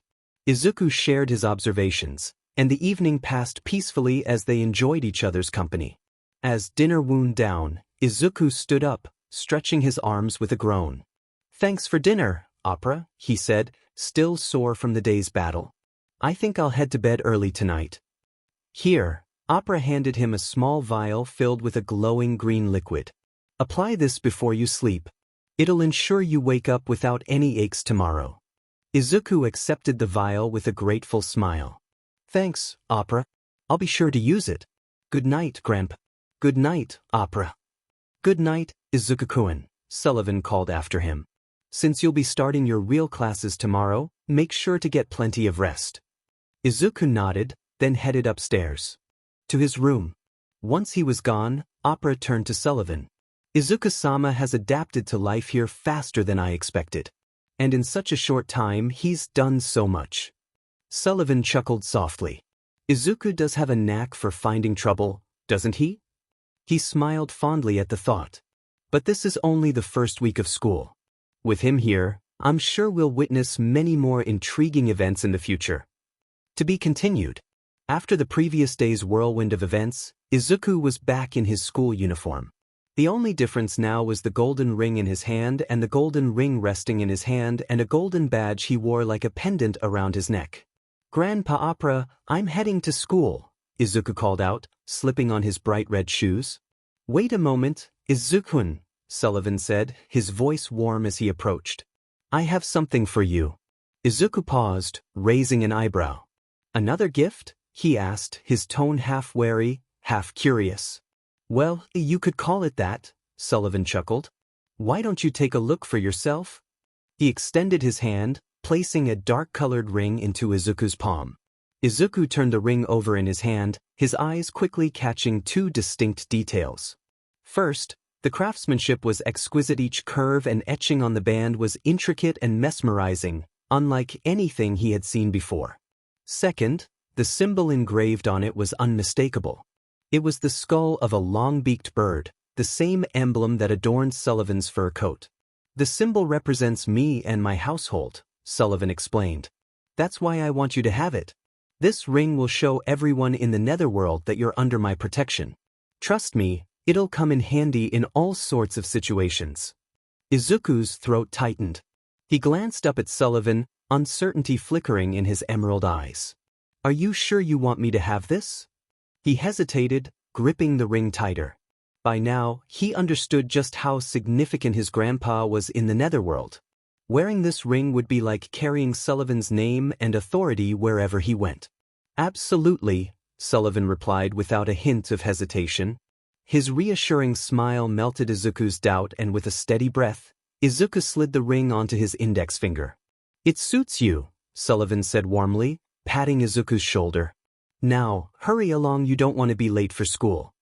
Izuku nodded, a small smile tugging at his lips as he flew off toward school. Walking through school had always been a peculiar experience for Izuku. At Aldra Junior High, the stairs had been seared into his memory, disgust from his classmates and pity from the few teachers who bothered to notice him. He had grown accustomed to those looks, even if they stung every time. UA was a world apart. Initially, no one paid him much attention. Everyone was too absorbed in their own goals, their own ambitions. That anonymity had been a strange relief. But everything changed after the sports festival. The whispers began, carried on. The hushed currents of the hallways. Students called him insane for the way he'd destroyed his body in his match against Todoroki. He couldn't blame them, after all, only he and Shoto truly understood what had happened in that moment. Now, walking through Babel's felt different yet again. The stairs weren't rooted in disgust or pity anymore. They weren't even confused or fearful. Respect, something he never thought he'd garner, shone in the eyes of his peers. Teachers smiled and nodded as he passed them. Even more unnervingly, students in the corridors were sneaking glances at him, not mockingly, but curiously, almost admirably. He even noticed a few lingering stares from both boys and girls, which made his cheeks heat slightly, but he decided not to focus on it and continued walking. Still, Izuku shook his head and forced himself to focus. He couldn't afford to get caught up in the newfound attention. The last thing he wanted was to let his recent successes inflate his ego. The last thing he wanted was to start acting high and mighty and start resembling a certain blonde-haired friend of his.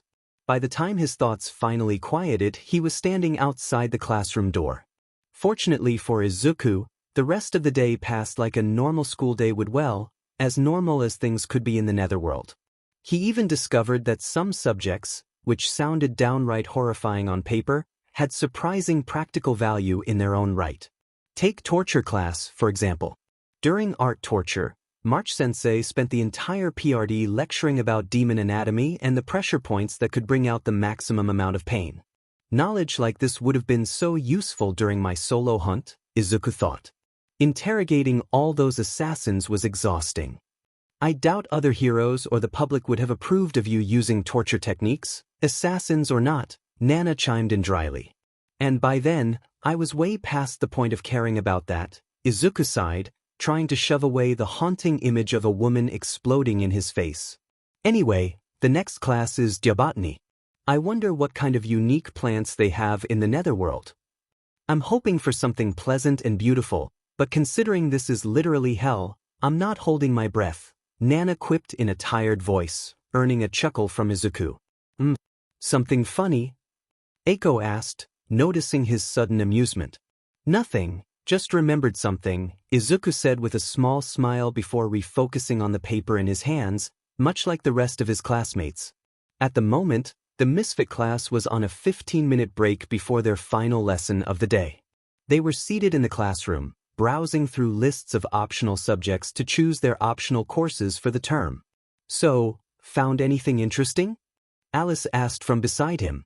I think I'll join Momonoki-sensei's magic theory class and Dali-sensei's demon history, Izuku replied. Honestly, Izuku had a lot of trouble choosing between various interesting options in front of him, but in the end, he decided to go with magic theory and demon history. A class on magic theory was a no-brainer. His curiosity about magic and bloodline abilities had skyrocketed after the mock battles. So taking a subject that can help him understand the logic behind those just felt natural to him. As for demon history, he figured understanding the netherworld's past might come in handy, given his decision to live here. What about you? Izuku asked. Magic theory is a definite, Alice said, stroking his chin in thought. As for the second, I'll have to think about it. Izuku nodded before turning to his other two friends. Eiko, Clara, have you found your calling? He asked with a smirk. Izuku-and look, Clara exclaimed, shoving her selection paper in his face. Let's see.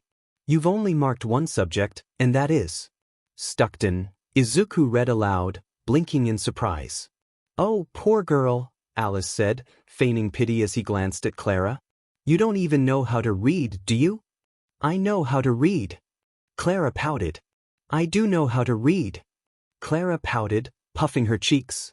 Then pick a subject you can actually pass. Alice shot back. Izuku-and, help. Clara hid behind Izuku, glaring at Alice. Alice is bullying me. No, I'm not. Alice retorted, and the two immediately started bickering. These two, Izuku thought, shaking his head fondly. His attention was soon drawn to Eiko, who looked troubled as she stared at her selection form. Concerned, Izuku slid into the seat next to her. What's wrong? Something bothering you? Eiko hesitated, offering him a strained smile. It's nothing you need to worry about. Eiko, Izuku said firmly, you can always talk to me about anything that's bothering you. You know that, right? He smiled warmly. I'm always here to help. Eiko's cheeks flushed as she twirled a strand of her hair. It's just. She hesitated, then sighed. I'm not sure what to do about the Stockton class tryouts. Izuku tilted his head. What about it? Every year, all the girls participate to determine their Stockton levels, Eiko explained, her voice dropping. Even my cousin did it a few years back. I still don't get it. What's bothering you exactly? Izuku asked. I don't want to do it, Eiko admitted, her tone laced with frustration. I'm not interested in the subject, and I don't feel comfortable being judged on something like that. Then don't do it. Simple as that, Izuku said, shrugging like it was the most obvious answer in the world. It's not that simple, Eiko said, shaking her head. It's a tradition. All the first-year girls do it, and if I don't do it then it won't change a demon thing, Izuku said as seriousness returned to his voice. You not joining in some made-up tradition is not going to turn your life upside down. Eiko clenched the hem of her skirt, staring at the ground. You don't understand. Yes, you are right, I might not understand what the big deal is about this, but that doesn't mean you have to force yourself to do something you don't want to, Izuku said. Eiko didn't reply this time. Instead, she just stared at the ground with a restless expression in her eyes. Izuku looked at Eiko with concern-filled eyes. From his own personal experience, he could tell that she wasn't very good with the entire self-confidence thing, and right now, she was torn between listening to his advice or giving in to this peer pressure thing. And that's why he really wanted to help her but wasn't sure how. Why not compliment her? Nana suggested in his mind. Compliment? Izuku echoed. Yeah. Encourage her. Say something you would have wanted to hear back when you were quirkless. Understanding dawned on him. Got it. Thanks, Nana. Hey, Eiko, Izuku said gently, lifting her chin so she met his gaze.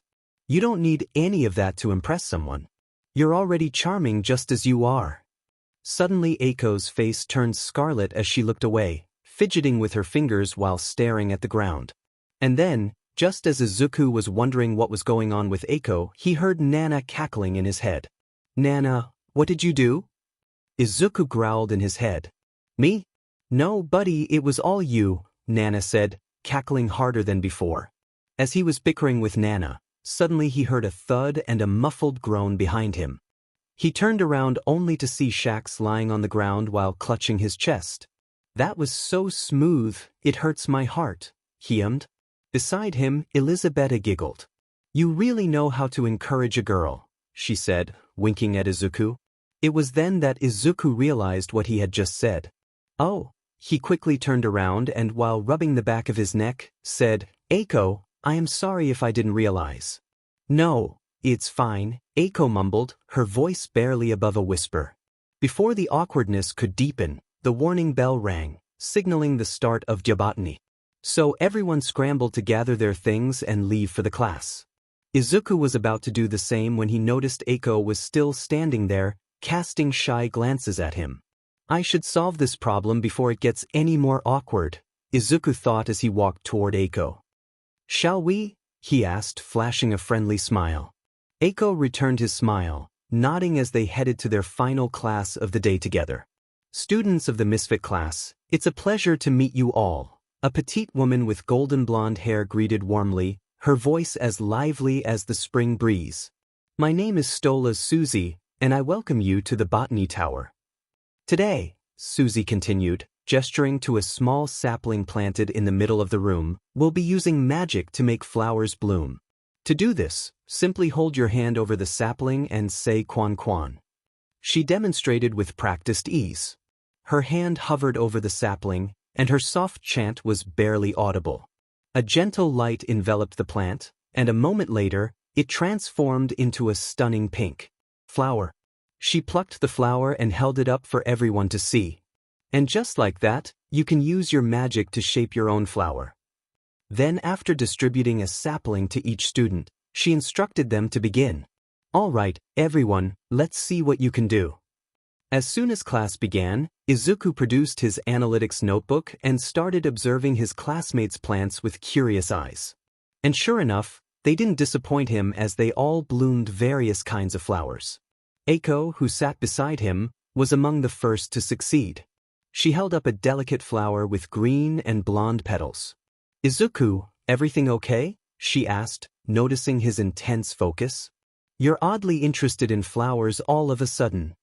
I was just thinking about how the flowers seem to represent their creators, Izuku mused, gesturing toward Alice and Sabnok. Alice's flower blazed like a flame, its fiery petals radiating heat and an aura of pride. Sabnok's, on the other hand, was a ferocious-looking vine that had already begun gnawing on its pot. Like Alice's fiery bloom, it screams pride and ambition. And Sabnok's, well, it seems too eager to break its shackles and achieve whatever goal a plant could have. That's actually a good way to put it, Eiko said as she and Izuku shared a chuckle at that. Good observation, Midoriya, Suzy said, walking over with a pleased smile. It's refreshing to see a student putting thought into the exercise beyond the surface. She jotted something in her notebook. For your insight, I'm awarding you an extra point. Thank you, Sensei, Izuku replied, rubbing the back of his neck sheepishly. Of course, Suzy added with a knowing smile, you'll still need to bloom your own flower to earn the rest of your grade. Got it, Sensei, Izuku replied, stepping up to his assigned sapling. He paused for a moment, his gaze falling to the golden ring on his finger. The intricate design now featured a dial engraved with 4 distinct markings. His mind wandered briefly to the previous night, recalling his conversation with his grandfather. Flashback. Izuku lay in his bed, his stomach full and body far less sore than it had been earlier. His eyes felt heavy, the perfect condition for a restful night's sleep. He was just about to drift off when a soft knock on the door interrupted his peace. Izuku, are you awake? Came Sullivan's familiar voice. Izuku groaned, sitting up reluctantly. Yeah, I'm up. The door creaked open, and Sullivan stepped inside, offering a sheepish smile. Sorry to disturb you, but I realized I forgot to tell you something important. Izuku rubbed his eyes and nodded, trying to shake off the last remnants of sleep. What is it? He asked, his voice thick with drowsiness. You remember how I told you the ring you're wearing can store magic from the host or anyone around it? Sullivan began, and Izuku gave a tired nod of confirmation. Well, that was just the first part of its function. The second part is even more interesting. It allows you to use the magic that's been stored. Izuku's eyes went wide as his mind caught up with Sullivan's words. He shot out of bed, suddenly wide awake. Wait a minute. Are you telling me that? That's right. Sullivan grinned, clearly enjoying his grandson's reaction. With this ring, you'll be able to wield magic, just like anyone else. He then took Izuku's hand in his own, muttering a quick incantation under his breath. The ring responded immediately. As Sullivan stepped back, the ring's appearance changed, revealing a small dial with 4 distinct markings. Since you can't control magic the way demons do, I've added different modes to the ring, Sullivan explained. These modes will help you regulate and use the stored magic. Want me to explain them? Izuku's eyes lit up, and he nodded quickly, eager to understand every detail. Sullivan chuckled at his grandson's enthusiasm and continued. The ring now has 4 modes: Devil, Demon, Ifrit, and Pandora. Each mode increases the spell's power by 5 times that of the previous one except for Pandora mode. His expression turned serious, and Izuku's excitement shifted to curiosity. Izuku, listen carefully. Pandora mode is dangerous. Don't use it unless you absolutely have no other choice. It's a last resort kind of power. Izuku absorbed the gravity of Sullivan's warning, nodding firmly. Understood. When can I try it? Now, hold on, Sullivan laughed softly, shaking his head. Don't be in such a rush. Get some rest for tonight, and you'll have the chance to test it out tomorrow in one of your classes. He gave Izuku an encouraging pat on the shoulder. For now, let's just get some sleep. You'll need your energy for what's ahead. With that, Sullivan gave his grandson one last smile before leaving the room, the door clicking shut behind him. Izuku frowned as he looked at the dial on the ring, mentally preparing himself. Well, demon mode should be fine, right? He asked Nana in his mind. I think we'll be fine, as long as you don't go to Pandora mode, Nana replied. Got it, Izuku thought, nodding to himself. He switched the dial to demon mode and placed his hand gently over the sapling. He took a deep breath and began to chant, Kwa, but suddenly his mind went blank. Midoriya, are you having trouble with the spell? Suzy's voice cut through his thoughts as she approached him. Izuku blinked, embarrassed. Sorry, Seth. I'm just not sure what kind of flower I want to bloom. Suzy gave a gentle smile and nodded understandingly. That's okay. If you're having trouble filling the flower with your personality, how about trying to focus on a wish or a desire? Those can be strong emotions too. Try focusing on that for now, she suggested. With a nod, she moved on to assist the other students. Wish or desire, huh? Izuku thought, pondering her advice. As he stood there, his thoughts began to drift to a conversation he'd had with a certain little girl before heading to the First War. Deku, what are these flowers? They're so beautiful, just like my hair. Eri exclaimed, her eyes sparkling with excitement. Izuku smiled warmly, ruffling her hair. They're white dogwood trees, and yes, the flowers on them are beautiful just like you. Eri giggled, her face lighting up with joy. Thank you, she said, looking up at him with wide, hopeful eyes. Can we come here during your summer break? I want to go on Nick. Izuku raised an eyebrow, teasing her gently. Do you mean a picnic? Eri nodded eagerly. Nijire-chan told me about it. She said it's a lot of fun too. Izuku chuckled. Why not? We can definitely go on a picnic. We could even bring Mirio-senpai along if you want. Eri's face lit up with excitement. Really? Pinky promise?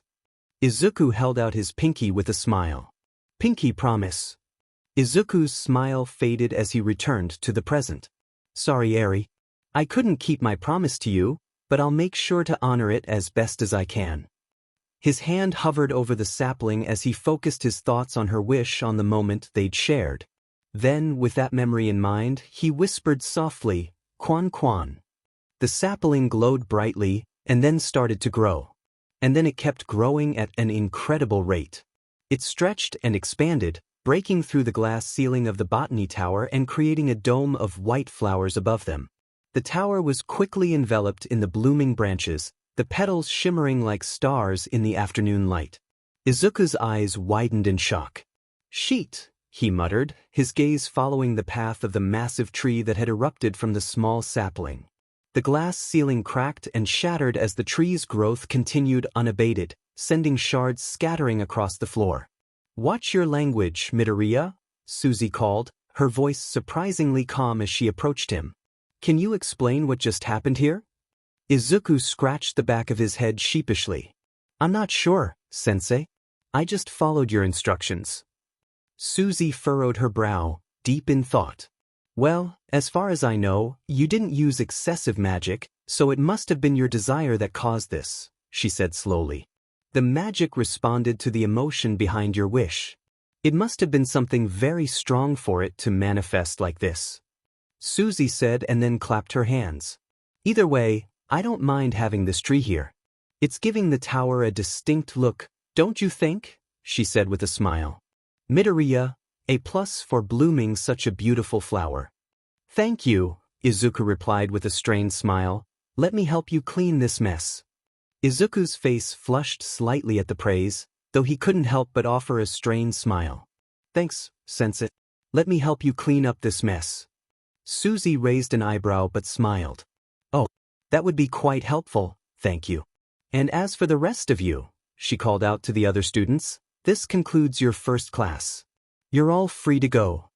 Izuku, still in awe of what had just happened, glanced around at his classmates, many of whom were staring in wide-eyed surprise at the massive tree towering in the center of the tower.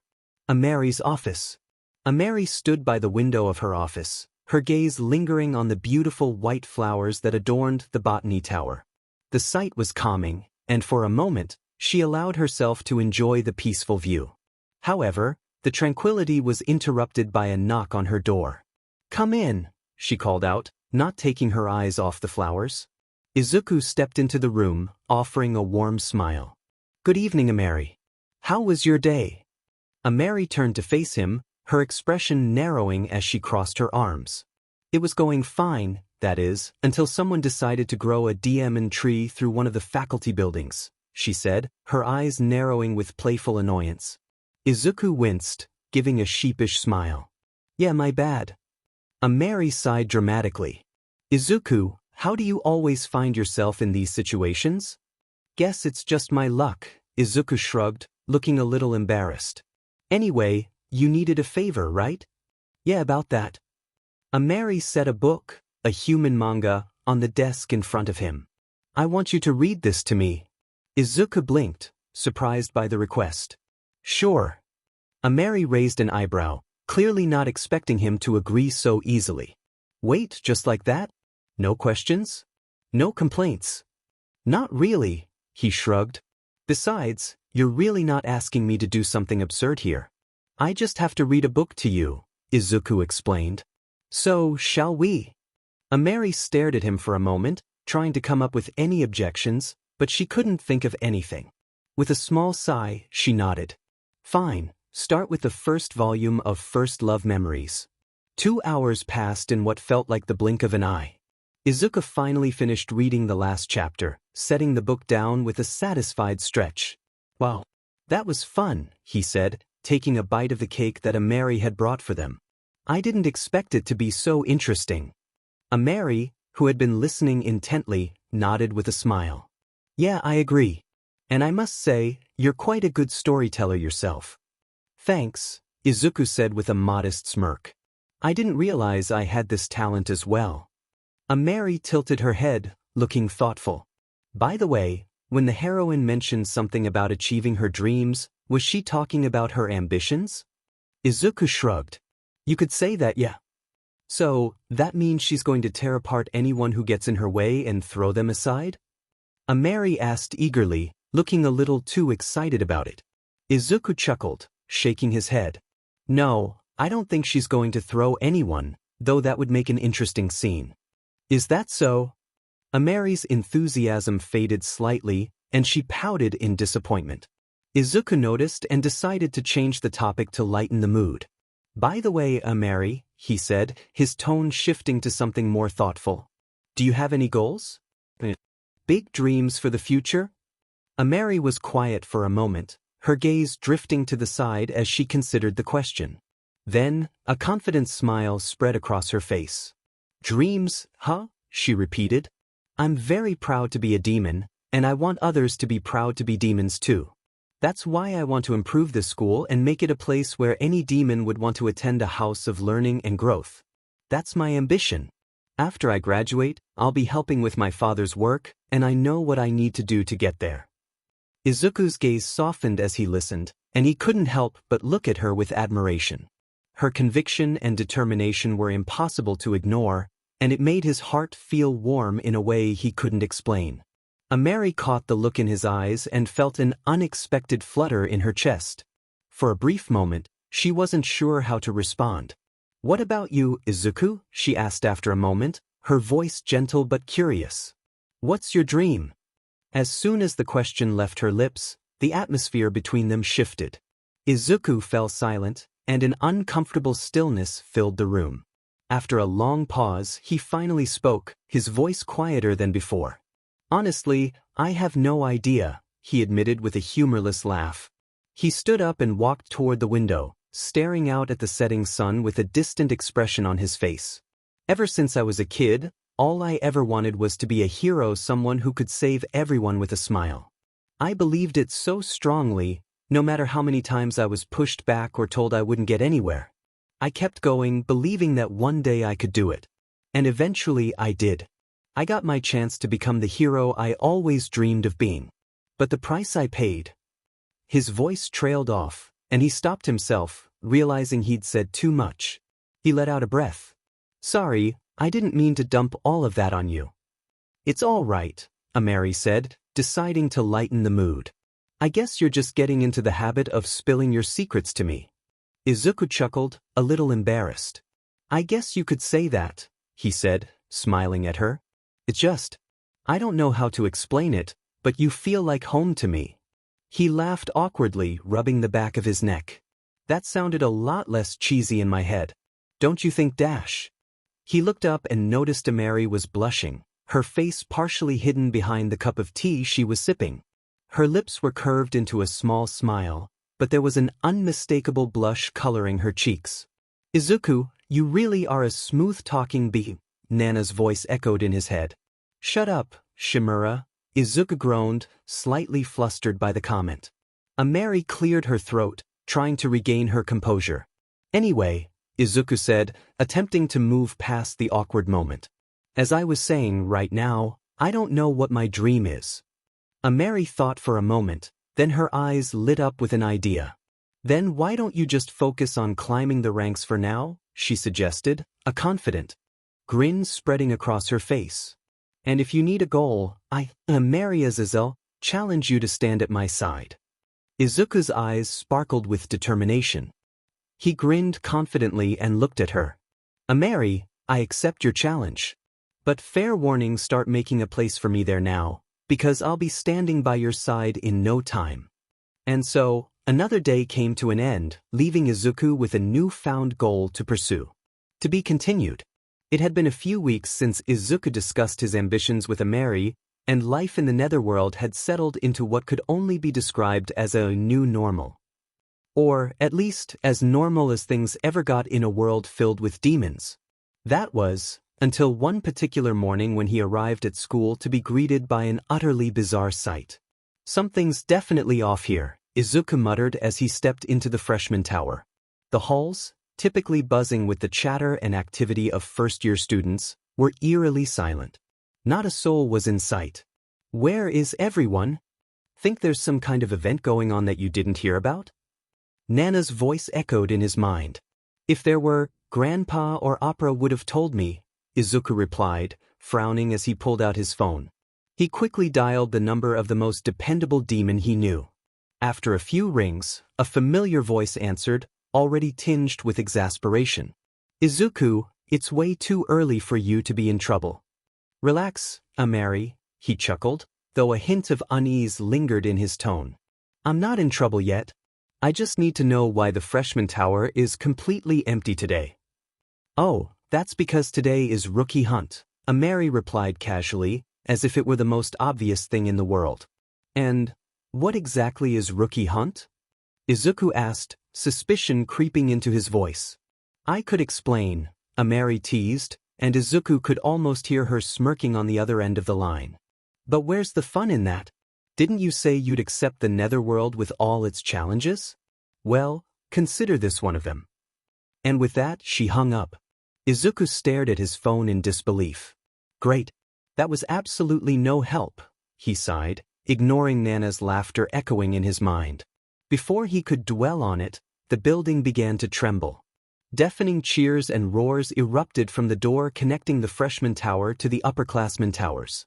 What the Izuku barely had time to react before the door burst open with a resounding bang. A mob of upperclassmen flooded into the freshman tower, shouting, First years. Where are the first years? Gotta get the best ones. Izuku barely had time to process what was happening before a towering, bull-like demon barreled toward him, arm outstretched to grab him. His danger sense flared just in time, allowing him to dodge.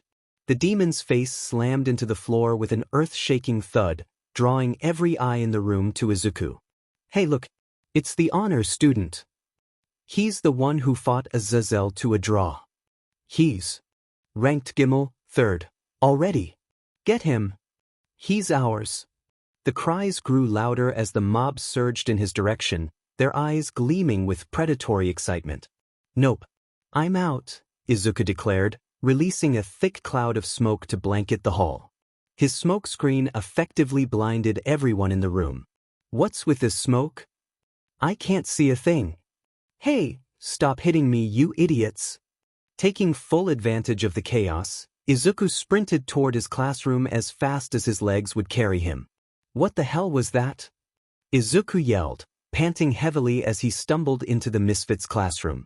Hey look, Midoriya's here, Shax greeted with his usual wide grin, leaning back lazily in his chair. So, how was the rookie hunt? It would have been much better if someone had bothered to explain what the hell is going on, Izuku muttered, gratefully accepting the water bottle Clara offered him. He took a long gulp, trying to steady his breathing. See, I told you we should have warned him beforehand, Eiko said, crossing her arms and shooting a sharp glare at Alice. Yeah, maybe we should have, Alice admitted, but the mischievous smirk spreading across his face made it clear he had no regrets. But where's the fun in that? Izuku groaned, rolling his eyes as Ameri's earlier words echoed in his mind. Of course. All these demons share the same brain cells when it comes to making someone's life miserable, he thought dryly. Hey, that's super mean. Eiko protested. You know how he reacts to stuff like this. Yeah, he's pretty clueless when it comes to Babel's traditions, Alice added with a nod, his tone far too casual for Izuku's liking. Oi, you too. Izuku snapped, his irritation boiling over. Stop badmouthing me when I'm right here. Meanwhile, the rest of the class watched their interactions with amused smiles on their faces. Anyway, Izuku huffed, deciding to move on. Can someone please tell me what's going on? Why were our seniors trying to kidnap me? That's because of this. Eiko handed him a brightly colored flyer that read, Gym Battler, join us, freshman. Battler? Izuku echoed, tilting his head as he scanned the flyer. It's a group activity where students with similar skills or interests gather, Alice explained. Battlers are a big deal here. They can help you grow, both physically and mentally. And there are competitions between battlers, Eiko added enthusiastically. Doing well can help you climb the ranks. This piqued Izuku's interest, reminding him of his conversation with Ameri a few weeks ago. It also helps you build connections with upperclassmen, Sabnok said, his tone unusually serious. If you're serious about becoming the Demon King, you'll need allies. So, it's like a school club, Izuku thought. He tapped his chin thoughtfully. Come to think of it, you didn't really have clubs, did it? You also didn't interact much with your seniors, Nana pointed out. Now that you mention it, Izuku mused, we never really had joint training sessions or events with the older students. Even the session with the Big Three was just to prepare us for work studies. Izuku, you with us? Eiko asked, waving a hand in front of his face. Oh, sorry. Izuku snapped out of his thoughts, realizing Clara had taken his moment of distraction as an opportunity to stack books on his head. He gently removed them, giving her an exasperated smile. I was just thinking. But yeah, I'm interested in joining a battler. Great. Let's go battler hunting after lunch, Eiko suggested, already making plans. I'm coming too. Clara chirped, throwing her arms in the air excitedly. Sounds good, Izuku agreed with a small smile. Then his expression turned serious. But that still doesn't explain the kidnapping thing. It's not hard to figure out, Alice said with a shake of his head, his smirk returning. Battlers need strong new members to improve their chances of promotion. A freshman ranked Gimmel, 3rd, is very hard to pass up. Oh, okay, Izuku said, suppressing the urge to groan. He resisted pointing out that kidnapping students and forcing them to join probably wasn't the best recruitment strategy. Then again, these were demons. They had a knack for adding unnecessary chaos and violence to even the simplest ideas. As their conversation wrapped up, the sharp sound of footsteps echoed through the hall. Cal Ego strode into the classroom, his piercing gaze sweeping over the students. Enough chatter, he barked, slamming his ledger onto the desk. Homeroom begins now. Izuku sighed as he sank into his seat.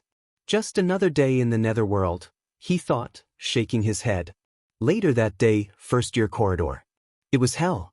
Literally and metaphorically. The first-year tower was engulfed in chaos, with upperclassmen stampeding through the halls, determined to capture any first-year student they could get their hands on. Ever since arriving in the netherworld, Izuku had witnessed plenty of strange and unpredictable behavior from demons, but this was on a whole new level of barbarism he had seen from any demon around him. Now, you might wonder how he could maintain such composure while being one of the prime targets of this madness. The answer was simple. They were walking through the chaos surrounded by Alice's blazing flames, which acted as both a shield and a deterrent. Thanks, Ez.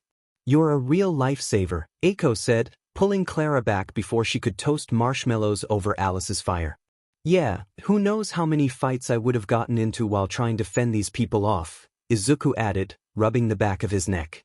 He was confident in his ability to escape on his own, but with Clara and Eiko tagging along, things could have quickly spiraled out of control if anyone had tried to be forceful with them. Asking Alice to join them had been the best solution that came to his mind. Well, I don't mind, Alice said smugly, flicking his hair. But now you owe me a favor, Izuku. Izuku rolled his eyes. Yeah. Put it on my tab. Alice smirked, then gestured toward the end of the hallway. Besides, we should be meeting the battler that manages the student body any moment now. As if on cue, the tower doors burst open with a loud bang. The student council strode in with practiced precision, their commanding presence silencing the upperclassmen in an instant. Step aside. Clear the way. The student council is here. The members announced their arrival as they marched into the fray.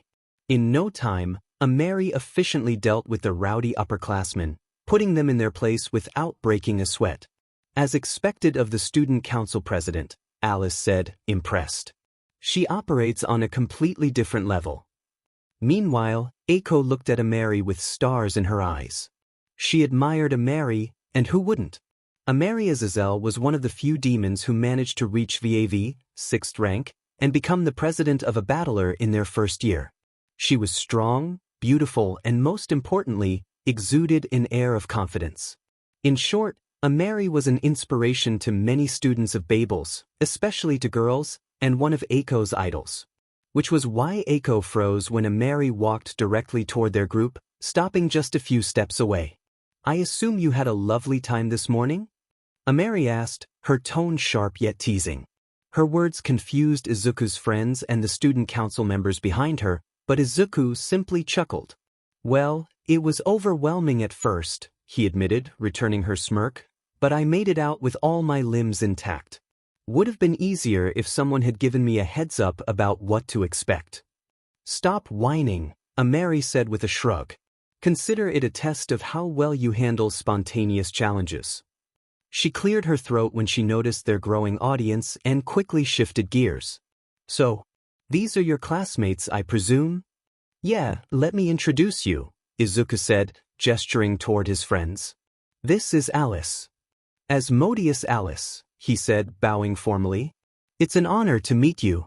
And that's Clara, Izuku continued, pointing to the green-haired girl who was still trying to poke Alice's flames. Ho! Maka-chan. Clara greeted with a cheerful wave. Finally, Izuku nudged a nervous Eiko forward. And this is Eiko. Hello. Eiko managed, her voice small as she gave a shy wave. By the way, Ameri, Izuku added, grinning mischievously, Eiko here is one of your biggest fans. Eiko's eyes widened in horror, and she spun to glare at Izuku, silently pleading for him to stop. Undeterred, he continued, after our battle, she couldn't stop talking about how lucky I was that you went easy on me. She even knew all about your achievements. Eiko stomped on Izuku's foot, cutting him off. Turning back to Ameri, her face glowing red, she stammered, I'm sorry about him. To her surprise, Ameri chuckled. It's flattering to have such a lovely admirer, she said, making Eiko's blush deepen. But let me correct. One thing I wasn't going easy on Izuku. If anything, we were both holding back to avoid serious injuries. Oh, okay, Eiko mumbled, too mortified to look up. Ameri smiled gently before addressing the group. The student council is also a battler division, and we're currently recruiting members. She handed Izuku a flyer. I'd love for you to consider joining. Thanks. I'll think about it, Izuku said, glancing over the flyer. For now, I suggest waiting out this recruitment frenzy before heading anywhere near the classroom tower, Ameri advised. See you later. With that, she and her council left. Well, shall we wait it out in the cafeteria? Izuku suggested, turning to his friends. Not a bad idea, Alice said. But first, he pointed at Eiko, who was glaring at Izuku with a pout. Oh. Hey, sorry about earlier, Izuku said sheepishly. Eiko just huffed, turning her back to him. Sighing, Izuku tried again. How about I buy drinks for everyone? My treat. Sure. I'll take iced tea, Alice said. Fruit punch. Clara cheered. Eiko peeked over her shoulder. Can I get ice cream instead? Of course, Izuku said with a smile.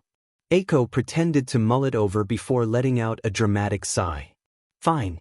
I'll forgive you. For now. But don't think you're off the hook. Izuku chuckled. I'll keep my guard up. The group headed toward the cafeteria, leaving the chaos of the first-year corridor behind them. Classroom tower. Wow, This is way more civil than whatever was going on earlier, Izuku remarked as he and his friends strolled through the classroom tower. Unlike the chaotic frenzy of the recruitment drive in the first-year corridor, the upperclassmen here were calmly approaching students, pitching their battlers and handing out flyers. Some seniors even came up to Izuku, eager to share details about their battlers. He listened intently, nodding along and asking thoughtful questions, which clearly pleased them. His genuine interest stood out, a refreshing contrast to the usual hurried dismissals they received. You know you don't have to entertain every single one of them, right? Alice asked, his arms crossed as he watched Izuku wrap up yet another conversation. I know, Izuku replied with a casual shrug. But they've put in so much effort. It feels rude not to give them at least a few minutes. Plus, learning about different battlers could be useful and it doesn't hurt to know what everyone is offering. Sure, whatever you say, Alice muttered, rolling his eyes. No matter how much time he spent with Izuku, he couldn't quite figure out how his mind worked. As they continued walking, a new senior approached their group with a confident grin. Hey, you're Izuku Midoriya, right? The senior asked. Yeah, that's me, Izuku replied, tilting his head slightly. What's up? Nothing much. Just wanted to say thanks, the senior said, his grin widening. Thank me? Izuku asked, tilting his head in confusion. He had no idea why a stranger would want to thank. Oh, sorry, I forgot to introduce myself. My name is Bathan Baraki, and I'm the president of the Broadcasting Battler, the senior explained. Let me tell you, Midoriya, your exploits have given us tons of content over the past 2 months, so I just wanted to express my gratitude. You're welcome, I guess? Izuku replied, scratching the back of his neck as he tried to decide if he should feel flattered or embarrassed. By the way, Baraki continued, holding out a flyer, we've got some open spots in our battler. If you or any of your friends are interested, feel free to stop by. I'm interested, Eiko exclaimed, raising her hand enthusiastically. I'd love to check it out. Great. Why don't you come with me? I was heading back to our room anyway, Baraki offered. Eiko hesitated, glancing at her friends. I really want to go, but I don't want to just ditch you guys. Don't worry about us, Izuku reassured her with a warm smile. We'll catch up later. Thanks. Eiko beamed before hurrying after Baraki. As the group moved on, Alice turned to Izuku. So, any idea which battler you're going to join? Not yet, Izuku admitted. It's not that the ones I've seen so far are bad, I just haven't found one that really, before he could finish, a sudden tug on his hand made him pause. Looking down, he saw the ring of gluttony glowing faintly. What the Izuku started, but before he could react, the ring yanked him forward with startling force. Crap. Is it acting up again? He thought, struggling to regain control. Even activating float didn't help as he was dragged through the corridor like a human missile. As he was being dragged by the ring, Izuku noticed a student walking in front of him with a huge, stuffed bag on their back. Excuse me. Out of the way. Out of the way. Izuku yelled. Unfortunately, the student didn't hear him. Before either of them could understand what had happened, Izuku crashed into the student, and now he was on top of them with his hand on their neck. Now that he could clearly see the turquoise-haired boy, Izuku noticed how pale he looked and how his eyes were on the verge of tears. Sheet! Izuku cursed himself and removed his hand from the boy's neck. He was about to apologize, but before he could, the boy who was pinned under him apologized with a stuttering voice. Sorry. Izuku quickly got up and helped the boy to stand up as well. No. I'm sorry for crashing into you like that, he said as he helped the boy to collect his scattered belongings. That surprised me, you know. I thought I was going to die, the boy said. Also, don't worry about me. I have quite a weak body. That's why I often puke blood dash. Suddenly, he let out a bloody cough. Is he really all right? Izuku thought to himself. He doesn't look like it to me. He reminds me of Toshi, Nana said. And not in a good way. Yeah. I can see the resemblance as well, Izuku said, as the image of thin might crossed his mind. That's the ring. Of gluttony. Suddenly, the boy pointed at the ring in Izuku's hand. Which means it reacted to my necklace, he said, pointing at the choker on his neck. The choker had a purple, square-shaped object attached to it. Because they are made of the same metal. Same metal? Izuku echoed, confused. What does that mean? Before the boy in front of him could answer, 2 other people showed up there. What the hell is this mess? One of them said. You clean this up immediately. Hey wait, that's a senior. The other boy with him tried to warn him. Oops, wait a minute. The boy panicked for a second before he noticed the badge on their senior's neck. He is only a BT second rank. I was worried about nothing, the boy said and kicked something on the ground, launching it directly at the senior's face. The senior closed his eyes and braced himself for the impact, but it never came. He slowly opened his eyes and realized that Izuku had caught the thing right before it could hit him. That's enough, Izuku said as he released a little bit of One for All's power to create a green spark around him. Leave right now or I will report you to the student council for assaulting a student. What did you say, you little punk? One of the boys growled, but again, the boy standing next to him stopped him. Are you an idiot? That's an honor student. He fought President Ameri to a draw. We don't have a chance against him. The first boy looked between his friend and Izuku before finally clicking his tongue and walking away in a sour mood. Then, Izuku turned around and helped his turquoise-haired senior pick up the scattered stuff. Izuku turned to the turquoise-haired senior, handing him the last of his scattered belongings. I'm sorry that happened. They had no right to treat you like that. It's okay, the senior said with a weak smile. I'm just a BT rank with low magic power. It's pretty normal for someone like me. No, it's not, Izuku immediately denied. Regardless of a person's rank or power, everyone deserves basic kindness and respect. Then Izuku's eyes landed on a wooden board lying next to him. He picked that board up and it had Magical Tools Research Battler written on it. Is this yours? Izuku asked. Yeah, the senior said, perking up slightly. I'm the president of that battler. Do you want to check it out? No pressure, of course. Sure, Izuku said with a shrug. I've been looking for a battler to join anyway. Great, the senior said and started walking, but then he stopped and looked back at Izuku with an embarrassed smile. Sorry, I forgot to introduce myself. My name is Amy Kiryu. I'm a third-year student. Nice to meet you. So, this is the Magical Tools Research Battler, Izuku thought as he stepped into a cluttered, far-off classroom. Something else. Sorry about the mess, Kiryu said, noticing the surprised look on Izuku's face. With only 2 members in this battler, we don't get much time to clean. But since you're here, feel free to take a look around. Izuku nodded, his curiosity piqued as he started to explore the room filled with all sorts of odd objects and magical tools. As you probably already know, magical tools are devices powered by magical energy, Kiryu explained as he motioned to various shelves lined with strange artifacts. Our battler focuses on researching these tools from all eras. We try to replicate them or come up with new creations of our own. Let me show you something, Kiryu said, grabbing a jade-colored ball from a nearby shelf. This jade can store magical energy. He placed the jade ball carefully on a nearby pillow and brought a small demon-shaped paper doll next to it. Then he began to channel his magic into the jade ball. To Izuku's amazement, the paper doll suddenly sprang to life and began dancing. Amazing, Izuku murmured, eyes wide with awe. But the demonstration didn't last long. Limit, Kiryu panted, collapsing to his knees and coughing up a handful of blood. Are you okay? Izuku rushed to his side, concerned. I'll be fine, Kiryu said weakly, trying to wave him off. Did you like the demonstration?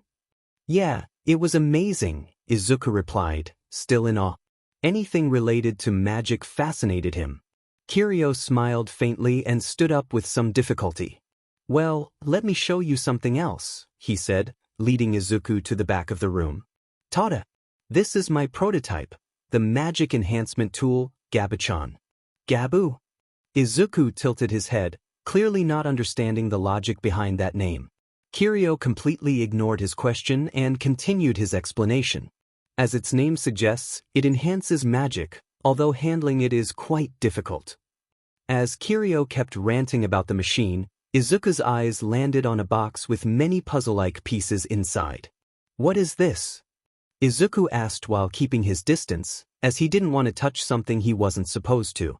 "Don't worry, you can touch it," Kiryu said and turned around and opened the stomach of the machine. That was supposed to be a heart-shaped battery for this device. But unfortunately, it fell down and broke into pieces.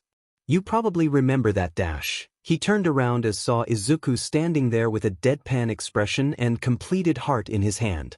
On the other hand, Izuku was desperately holding back his urge to retort. Even a child could have solved that. "You solved it." Kiryu stared at him for a moment, before suddenly cheering. "What? That's beautifully done."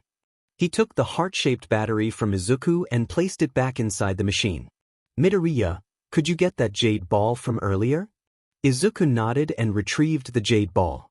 Once he placed it on top of the machine, it immediately started to glow as the machine powered up. "See, I told you Gabu is a great device," Kiryu said with a small smile on his face. "Although its magical energy is weak, it can still boost the magical energy for equipment. You know, Midoriya, species with weak magical energies who are born in the demon world have to face many difficulties. Even in a place like a school, rank is the most important thing." He turned towards Izuku with a kind expression on his face. "However, someday, if possible, want to create magical tools to help weak demons so they can also be treated fairly with strong ones." Kiryu finished and moved towards the different part of the room. Meanwhile, Izuku stood there with a stunned expression on his face. Kiryu's speech reminded him of how his previous world worked, where one's quirk decided one's place in society. If you were born with a strong, flashy-looking quirk, you were automatically considered a future hero, regardless of your attitude or the horrible things you might do. Someone would always cover for you. If you were born with a mutant or a villainous quirk, you were already looked down upon, as if you were a villain even at the age of 4. Although some managed to overcome that barrier, it didn't erase all the hardships they had endured growing up. And lastly, if you were quirkless, you were at the very bottom, even worse than trash. Here in the demon world, it wasn't much different either. The distinction between the strong and the weak was very clear in this world as well. Considering the violent tendencies of some demons, he could only imagine the hardships the weaker demons must endure. The only saving grace he could see was the fact that demons could actually change their destiny by climbing the ranks through any means necessary, unlike his old world where one had to win a genetic lottery at birth. That's why Izuku couldn't help but feel a sense of admiration for Kiryu's goal. A dream to create magical tools to help weaker demons level the playing field was something Izuku could easily understand and appreciate. "Kiryu-senpai, your goal is really inspiring," Izuku said earnestly. "Thank you for your kind words," Kiryu chuckled, though his expression grew serious. "But please, don't let anyone else hear this. My goal. It could be seen as a threat to the high-ranking demons." Izuku frowned as he understood the hidden meaning behind those words. He himself had encountered few individuals who would never allow the weak to gain any power. Then his mind again returned to the conversation he had with Amari. Right now, he didn't have a solid goal to push himself forward, but that didn't mean he couldn't help others with their goals. Honestly, Kiryu's dream sounded like something he would love to help with. And that's why he made up his mind and, "Kiryu-senpai," Izuku said with determination in his eyes. "If you don't mind, I'd like to join your battler." Kiryu blinked in surprise for a moment, then his expression softened. "Are you sure, Midoriya? Someone like you shouldn't waste their time here." Izuku shook his head. "I mean it. Your goal is inspiring, and I want to help you achieve it." Kiryu was visibly moved, wiping his eyes. "Thank you, Midoriya. Welcome to the Magical Tools Research Battler." Before he could say anything else, the door suddenly burst open, revealing a tall, curvaceous girl with lime-green eyes and very pale skin. Her hair was white, with a lime-green umber at the ends, and 2 pink, flower-like crests adorned her face. Despite her striking beauty, it was the pink, flower-patterned ribbons wrapped around her waist and limbs that stood out most. "Sorry, Kiryu-senpai. I couldn't find anyone to join our battler," she whined as she entered. "We're not going to get any funding now." Then she looked up and noticed an unknown boy staring at her with a totally lost expression on his face. "Who is this?" she asked, knowing that Kiryu was a total loner and had no friends at school. "This is Izuku Midoriya," Kiryu introduced. "He's a new member of our battler." Then, to Izuku he said, "Midoriya, this is Uemi Daki. She's a second-year student and the only other member of this battler besides me." Before Izuku could greet her, Daki wrapped him in her ribbons and lifted him off the ground. "Midoriya-kun, I'm so happy right now," she said, beaming. "Now we can definitely get that pending fund from that red-haired idiot." "Kiryu-senpai, what's going on?" Izuku asked, a little confused, and with a nervous smile added, "Can you please put me down?" "Sorry about that," Daki said sheepishly. "My ribbons react to my emotions. I was just so excited about having a new member." Izuku nodded and turned to Kiryu for clarification. "You see, Midoriya," Kiryu explained, "2 months ago, the student council cut off our funding because we've only had 2 members for over a year. They told us we needed at least 1 more member by today's rookie hunt, or we'd lose our funding forever. And now, well, you volunteering to join us saved us." "Wait, you volunteered?" Daki grinned at him. "Now I really like you." Izuku's phone suddenly rang, and he excused himself to answer it, stepping to the side. "Hey, Eiko, how was your visit to the broadcasting battler? Are you thinking about joining them?" Izuku asked, but Eiko's voice on the other end was filled with frustration. "Forget about that. Just tell me where you are right now." "But what happened?" Izuku asked, suddenly concerned. "What happened? Are you serious? Az and Clara are looking for you all over the school." Eiko's voice rose. "They couldn't reach you on your phone. The last time they saw you, your ring just dragged you off somewhere without warning. What's going on?" "Sorry, I really messed up this time," Izuku grimaced. "Can you do a favor for me? Just get Clara and Alice and meet me in the cafeteria. Can you do that?"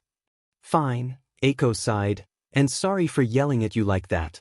I was just worried when I heard you vanished out of thin air like that." A faint smile appeared on Izuku's face as he realized that she was just worried about him. "It's okay, I understand," he said. "Anyway, see you in 5, he said and ended the call. Then he turned towards his new club members. "Sorry guys, I need to bounce right now, but I will see you tomorrow after class." "Don't worry, Midoriya, you are free to go," Kiryu smiled at him. "Also, don't forget to submit the proper paperwork for joining the club to your homeroom teacher." "Thanks, senpai, I won't," he said and ran out of the door. The next day, when Izuku returned, he had Alice and Clara with him. And their reasons? Well, Clara simply wanted to stay with Izuku, while Alice couldn't find anything worth her time and decided to join Izuku instead, knowing that troublesome or interesting situations always seemed to follow him around. And that's how the rookie hunt ended for the Magical Tools Research Club, with them gaining 3 new members who were happily conversing with Daki, blissfully unaware of their president's true intentions for the upcoming Battlers Party. To be continued. After the Battler selection and rookie hunt, the school had settled into a much quieter rhythm, and classes resumed as usual. Today, however, marked the beginning of something new. Familiar class. When Izuku stepped into the classroom, he was immediately struck by the unusually subdued atmosphere. His typically carefree, happy-go-lucky classmates were huddled in small groups, speaking in hushed, nervous tones. At the front of the room stood Kalego-sensei, watching them with his usual stern expression. "You cretins, calm down," Kalego said, his tone sharp with irritation. "We can't. Our families are going to be here to see us." Shax shouted. "Yeah, it's super stressful," Garp agreed with an exaggerated groan. "I know, right?" Shax muttered, running a hand through his hair. "My sister's coming to the event." "My brother's attending too," Jazz added flatly, his expression suggesting he wasn't any more thrilled about the situation. "Good morning, everyone," Izuku greeted cheerfully as he made his way to his seat. "What's going on?" "Hey, Izuku." Eiko smiled, waving him over. She handed him a piece of paper. "This showed up today." "Battler's Party?" Izuku read aloud, tilting his head as he scanned the flyer. Well, it's kind of like a presentation event where various battlers showcase their work and compete for first place, which rewards them with a rank up, Eiko explained. But that's not all.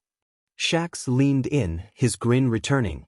There'll be food stalls, attractions, and he wiggled his eyebrows dramatically, you can meet pretty girls from other classes. Izuku chuckled. Sounds like fun. So, why were you all so gloomy earlier? The cheerful mood immediately soured, the atmosphere crashing like a poorly handled baby. During this event, the parents of first-year students are invited to observe how their kids are doing, Eiko admitted with a grimace. And well, most of us aren't exactly thrilled about that. Why not? Izuku asked, his confusion evident. To him, the idea of his mom coming to see his progress sounded wonderful. However, thoughts trailed off, and a shadow passed over his face as he remembered that such a reunion wasn't possible in this world. Of course, you don't get it, Shax muttered, shaking his head. Your grandpa's always hanging around. For the rest of us, having our parents show up is just embarrassing. Then work hard so you don't embarrass yourselves in front of your parents, you nitwits, Cal Ego said with an annoyed frown. Now get back to your places. I'm going to take roll call before your next class. The class complied, shuffling back to their desks. Then once he was done with attendance, Cal Ego stalked out of the room shortly after, leaving the students to their anxious chatter. Moments later, the door swung open, and a short man with vibrant green hair entered the misfit classroom. His wide smile and even wider eyes immediately caught everyone's attention. Good morning, class, he greeted cheerfully. My name is Bars Robin, and I will be your new teacher for the Familiars course, he smiled warmly. It's a pleasure to meet you all. Is he really a teacher? Nana's skeptical voice echoed in Izuku's mind. He doesn't look like one. Stop judging people. Izuku thought back, exasperated. What? Nana exclaimed in mock offense. That's the most fun part of being inside someone's head. I can judge people all I want without actually having to interact with them. Good for you, Izuku thought dryly, resisting the urge to roll his eyes as Robin continued his introduction. All right, class, Robin said, clapping his hands. Let's head to the schoolyard. Your first lesson is to interact with your familiars. Oh, this is going to be fun, Nana cooed as Izuku sighed internally. On the school grounds, excitement buzzed in the air as Robin addressed the class with his trademark enthusiasm. Listen, your familiar is not just a pet but a true companion and partner, Robin explained. Today, we'll focus on heart-to-heart communication with your familiar. Oh, so just another day for me, Izuku thought, his inner voice dripping with dry humor. Asmodeus Alice, you're up first, Robin announced, gesturing dramatically. Yes, Alice responded, stepping forward with his usual confidence. With a quick chant, he summoned his familiar, a sleek, macaroon cream-colored snake that coiled elegantly around him. A Gorgon snake, Robin gasped, his eyes sparkling with admiration. Amazing! Such a rare and powerful familiar. Before the praise could settle, Sabnok stepped forward, his usual cocky grin plastered on his face. I am even more amazing, he declared loudly, moving his hand forward to summon his familiar. A kelpal, a bizarre hybrid of a horse and a fish with two sturdy legs, materialized beside him, neighing and flicking its fin-like mane. Wow! A kelpal! Robin exclaimed, clapping his hands in delight. Both of these familiars are extraordinary. As their teacher was busy fawning over the familiars, Alice and Sabnok turned to face each other, their familiars mirroring their masters, engaged in a tense stare-down. It's starting, Shax said, eyes wide with excitement. I can't wait to see who wins. Garp added, practically vibrating with anticipation. Why is everyone here so obsessed with fighting? Izuku wondered, shaking his head. Can't they just talk things out like civilized people? Izuku, this is the demon world, Nana interjected, her tone laced with amusement. Here might makes right. Besides, a good fight does wonders for the soul. Why do I get the distinct impression you were a delinquent back in the day? Izuku shot back, narrowing his eyes suspiciously. Hey look, Clara is summoning her familiar, Nana interjected, successfully diverting the conversation. Izuku's attention quickly shifted to his friend. SSSS summon. Clara yelled, her voice cracking with effort. A flash of green light revealed her familiar, a strange, abstract creature with an almost cartoonish appearance. Falfel! Clara declared triumphantly, throwing her hands in the air. Falfel, an almost abstract, made demon beast comes with a familiar named Falfel. This green creature looks very eccentric, much like its owner. Oh, a Falfel! How rare! Robin exclaimed, leaning closer to study the creature. A demon beast that doesn't respond to language or commands. How did you manage to tame it? Instead of answering, Clara reached into her pocket and pulled out a bright red ball. She handed it to Falfel, who immediately tossed it across the field. Without hesitation, Clara darted after it, retrieved the ball, and returned it to Falfel, who gave her an approving pat on the head. I think it's Clara who's being tamed here, Izuku remarked, chuckling along with the rest of the class. Midoriya, you're up next. Robin called, snapping Izuku out of his amusement as Alice and Sabnok continued their heated argument in the background. Taking a deep breath, Izuku stepped forward, slapping a summoning sticker onto the back of his hand. Ready, Nana? I'm summoning you now. You know it. Time to shine, Nana replied confidently. Summon, Izuku said firmly, and in an instant, Nana appeared. Her immense black serpentine form unfurled gracefully, golden tendrils glowing with radiant energy. Whoa! Came the collective gasp of his classmates as they stared, wide-eyed. Midoriya, your familiar is huge, Robin exclaimed, his eyes practically sparkling with excitement.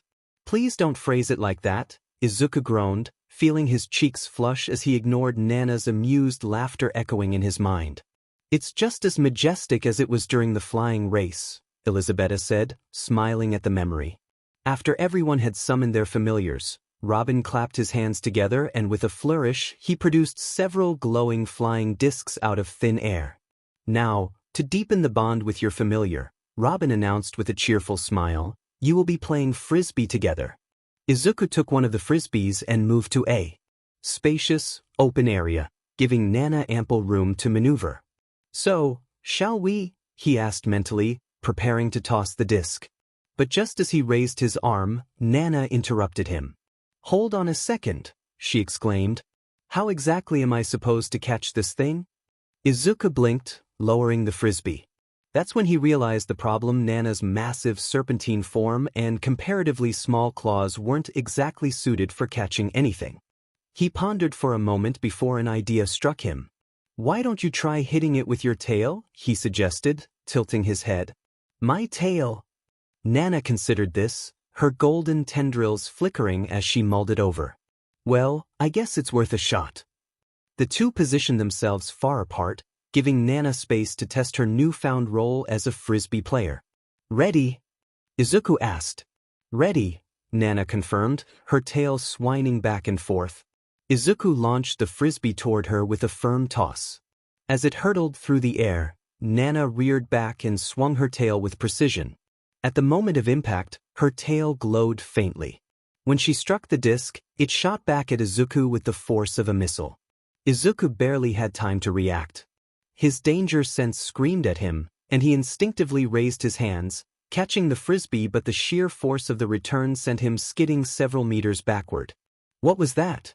Nana asked, staring at her tail in astonishment. Dragon tail. Izuku murmured, his eyes wide. Huh. Nana tilted her head. It's a dragon-type attack move, Izuku explained, piecing it together. Do you think you can do it again, this time on purpose? I can try, Nana replied, her voice tinged with excitement as they assumed their previous posture. Here it comes. Izuku shouted, hurling the frisbee with more force this time.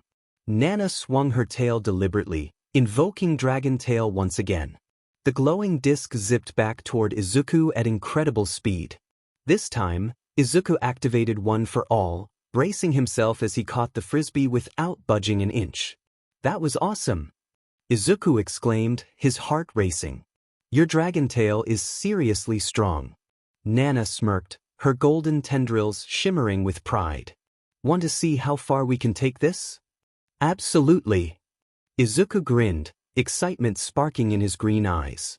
And so, what was supposed to be a friendly bonding exercise between master and familiar turned into a fierce frisbee competition between Izuku and Nana. At some point, they even stopped catching the disc and began sending it back to each other with dragon tails and shoot style, each trying to push their limits while creating an exciting spectacle for the students who had gathered around them. What is going on here? Robin asked with a dumbfounded expression on his face as he stared at Izuku and Nana throwing frisbees at each other at dangerous speeds. He then turned towards the rest of the class, who were preoccupied with their own activities and paying no mind to either Izuku or his familiar. Just ignore him, sensei. It's just a normal Monday for him. Shax shrugged and then went back to playing cards with Kame and Jazz, which he knew he should reprimand them for, but right now, he was more focused on trying to understand how these misfits could be so chill about the whole thing. Robin felt a little relieved when he noticed that students from other classes had gathered around to watch the scene with the same dumbfounded expression as him. However, just as he was about to intervene and stop Izuku, something unexpected happened. A huge sphere made up of fire and water rushed towards Izuku as he was too engrossed in their game and ignored the warning of his danger sense. He only noticed the giant ball when it was too late to move out of the way, so he braced for impact. Before the sphere could hit him, Nana sprang into action. Her tail glowed brilliantly as she obliterated the attack with a devastating dragon tail. Hey, thanks for the save, Izuku began, but his words faltered as he noticed the fury blazing in Nana's eyes. Her gaze locked onto Alice and Sabnok, whose familiars cowered behind them. Nana, calm down, Izuku said nervously, but his plea was drowned out by her enraged roar. The air around her crackled with energy as a bright yellow sphere began forming in her mouth. Izuku's heart sank. She's charging hyper beam, he realized with a jolt. Duck, he shouted to Alice and Sabnok. Thankfully, they obeyed just in time. The hyper beam shot past them, obliterating a massive chunk of the school grounds. What the hell? Alice and Sabnok exclaimed in unison, staring in shock at the crater behind them. What was that? Alice demanded, his voice trembling slightly as he pointed at Nana, who was now calm but still radiating power. Izuku sighed, patting Nana's side. I'd love to explain, but we've got bigger problems right now. Alice and Sabnok followed his gaze as their homeroom teacher, Nibirius Caligo, descended from the sky. His expression was a mixture of fury and exasperation. What the hell is going on here? Caligo demanded, his eyes narrowing on Izuku. Izuku rubbed the back of his neck, letting out a tired sigh. It's a long story, he muttered, bracing himself for the inevitable lecture with a tired sigh. And that's what happened, Robin explained sheepishly, sitting in a seiza position alongside Izuku, Alice, and Sabnok. They all stared at the ground while Nibirius Caligo loomed over them, arms crossed, his glare sharp enough to pierce through steel. Caligo let out a deep, exasperated sigh, his piercing eyes shifting to Robin.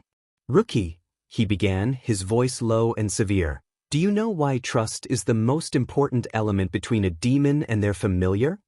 Robin straightened up nervously, his voice trembling as he responded. Because the familiar is a partner. Wrong. Caligo barked, leaning in so close that Robin flinched. The teacher's intense gaze bore into him like he was trying to unravel the very fabric of his soul. The real reason, his tone cold and cutting, is to avoid having your familiar eat you alive. Robin's eyes widened in shock. Eat me? He stammered, his voice cracking slightly. But, if a familiar opposes its master, wouldn't they face punishment? Caligo's brow furrowed in disdain. Who said anything about opposing the master? I'm talking about the chaos caused by ignorance and incompetence like the mess you all just created. Robin tilted his head, confusion written all over his face. A familiar is neither a pet nor a mere partner, Caligo elaborated, his annoyance simmering beneath the surface. It is a powerful force bound by contract. If the master fails to adapt or control it, that power can spiral out of control, endangering everyone around them. An oppressive aura flared from Caligo, washing over the group like a tidal wave. Even Robin shrank under the weight of it. "Fear of the familiar," Caligo intoned, his voice a harsh growl. "That's the foundation of trust. Without it, you're just waiting for disaster." He shifted his fiery gaze to Alice and Sabnok, who immediately stiffened. "And you too," Caligo snapped, his eyes narrowing. "Care to explain why you let your familiars fight like rabid beasts?" "He started it," they blurted in unison, immediately turning to glare at each other. "No, you did." A vein visibly pulsed on Caligo's forehead. "Shut up," he thundered, silencing them instantly. His glare could have turned them to stone. "Both of you will write a 10-page essay on the proper handling and safety protocols for familiars," Caligo commanded, his voice brooking no argument. "I expect them on my desk by tomorrow morning." "Yes, sir," the pair muttered in defeated tones. "And you," Caligo said, turning his ire back to Robin, "double paperwork for the next 2 weeks." "Why?" Robin whined, only to shrink back as Caligo's glare intensified. "Now scram!" Caligo barked, gesturing for them to leave. The group hastily scrambled to their feet, but as Izuku turned to follow, Caligo caught him by the collar. "Not you," Caligo growled. "The rest of you go." Once the others had left, only Izuku and Caligo remained in the schoolyard, the remnants of Nana's destructive attack still evident in the scorched earth and debris. Caligo released Izuku's collar, crossing his arms once more. His stern expression didn't falter. "After the stunt you pulled today, I hope you have a DMN good explanation," he said. "I'm sorry, sir," Izuku replied, his voice subdued.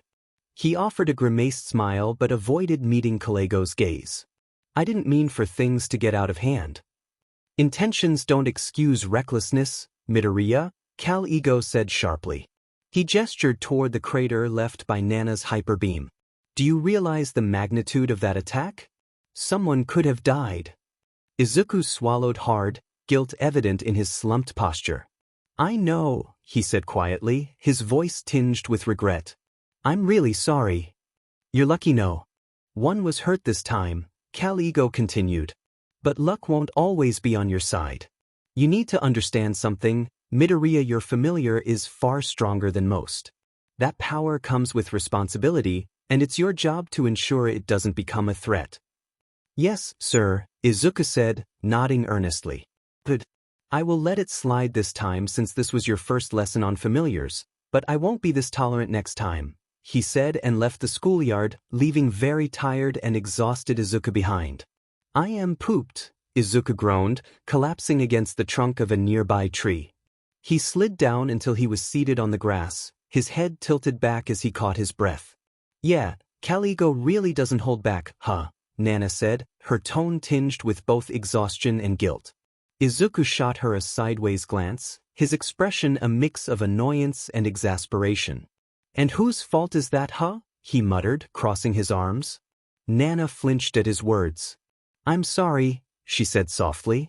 Her voice carried a weight that made Izuku's irritation falter. "I shouldn't have let my anger get the best of me." She paused for a moment before continuing, her tone hesitant. "The truth is, I was scared. Scared that something might have happened to you. And I..." She hesitated again, searching for the right words. "I just couldn't bear the thought of something hurting you." Izuku's frustration ebbed away completely as he heard the sincerity in her voice. As much as he wanted to stay angry at her, he knew he didn't have the heart to do so. He understood why Nana was so protective of him. After all, she'd endured so much losing her son, seeing her grandson fall into darkness, all because of the manipulations of her greatest enemy. Her instinct to protect him wasn't just possessiveness, it was born from pain, love, and fear. And if he was being honest with himself, it felt kind of nice having someone else get angry on his behalf, to care so deeply about his well-being. "Don't worry about it," Izuku said at last, his voice softer now. He offered Nana a small, reassuring smile. "I get why you were so upset. But you have to trust me, something like that wouldn't have hurt me. I've taken far worse hits from people way stronger than them in the past." Doesn't make me any less worried about you, Nana retorted. Izuku chuckled lightly, the tension between them finally dissipating. I know, he replied, his smile growing warmer. And I'm grateful for it. Hey guys. Sorry for the wait, Izuku said, stepping into the room assigned to their battler. Perfect timing, Midoriya. Daki greeted him with her usual cheerful smile. We were just about to discuss what we're going to do for the battler party. Sure enough, just as she said, Alice, Clara, Kiryu, and Daki were sitting in a circle, surrounded by a chaotic scatter of papers across the floor. So, has anyone come up with anything yet? Izuku asked, settling into the circle. Not really, Daki admitted with a shrug, gesturing at a growing pile of crumpled papers beside her. We've just been tossing out all the bad ideas, which is pretty much everything so far. Izuku thought for a moment, then offered, why don't we start by asking everyone what they want this project to be? That might help us narrow things down. Great idea. I'll go first, Daki exclaimed, leaning forward eagerly. But then her face twisted into a thoughtful frown as she crossed her arms. Let's see. Suddenly, her eyes lit up with excitement, and she turned to Izuku with renewed enthusiasm. Something grand larger than life. Something that'll make us stand out from every other battler. For me, it has to be elegant, Alice said, her tone cool but thoughtful. Maybe even refined. Something that complements the grace of my family's flames. Something fun. Clara shouted, throwing her arms into the air. Something we can all enjoy together, Kiryu added, his smile calm and gentle. Wow, that's quite the range of expectations, Izuku said, laughing softly. What about you, Midoriya? Daki asked, tilting her head curiously. What do you want from this project? What do I want? Izuku paused, closing his eyes briefly. A memory flickered across his mind, a stage bathed in warm light, a little girl's joyous laughter ringing out over the applause. Midoriya! That was a great performance, Mirio-senpai said, his ever-present smile beaming. Eri couldn't stop smiling as soon as you stepped onto the stage. I've never seen Eri so happy before, Mirio continued, his smile growing wider. You really saved her, Kohai. As the memory faded, Izuku opened his eyes and looked around the circle. His expression softened into a warm smile. Something that brings smiles to everyone's faces, he said simply. Daki beamed. That's perfect, she declared. Now that we know what everyone's hoping for, let's start brainstorming in earnest. 1 hour later. Arg! Daki groaned, crumpling another piece of paper and throwing it into the growing mountain of rejected ideas. Why is this so hard? Relax, Daki-senpai, Izuku said soothingly. Great ideas don't just appear in an hour. Sometimes you need to step back and clear your head. As if on cue, his phone buzzed in his pocket. He pulled it out to see a message from Ameri and smiled. Ameri, hey, Izuku, are you free right now? I was wondering if we could have another reading session if you're available. Izuku, sure. I'll be there in a minute. Sliding his phone back into his pocket, he stood up and dusted off his pants. Hey, guys, I'm going to step out for a bit to meet a friend. I'll be back in an hour or so, he said, heading toward the door.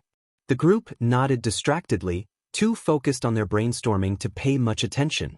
Daki, still grumbling about their lack of progress, waved him off. As he left the room, he could hear Daki muttering to herself about their lack of progress, but he pushed the thought from his mind. For now, he was looking forward to losing himself in the pages of First Love Memories. Ameri's office. Good evening, Ameri, Izuku greeted warmly as he stepped into her cozy office.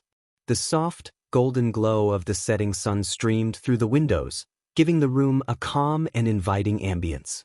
However, as he approached, he noticed a distinct pout on her face. He walked over and took a seat in front of her desk. What's wrong? Did someone steal your tea or something? Izuku teased, a playful grin tugging at his lips. Still, he couldn't help but think how cute she looked, even when she was pouting. Heh, Nana's teasing voice echoed in his mind, but Izuku resolutely ignored her. Ameri rolled her eyes but couldn't suppress the small smile that crept onto her lips. No, it's not that, she said, leaning back in her chair. Actually, I'm mad at you. Me? Izuku blinked in surprise. Yes, she said, crossing her arms and looking away, her pout deepening.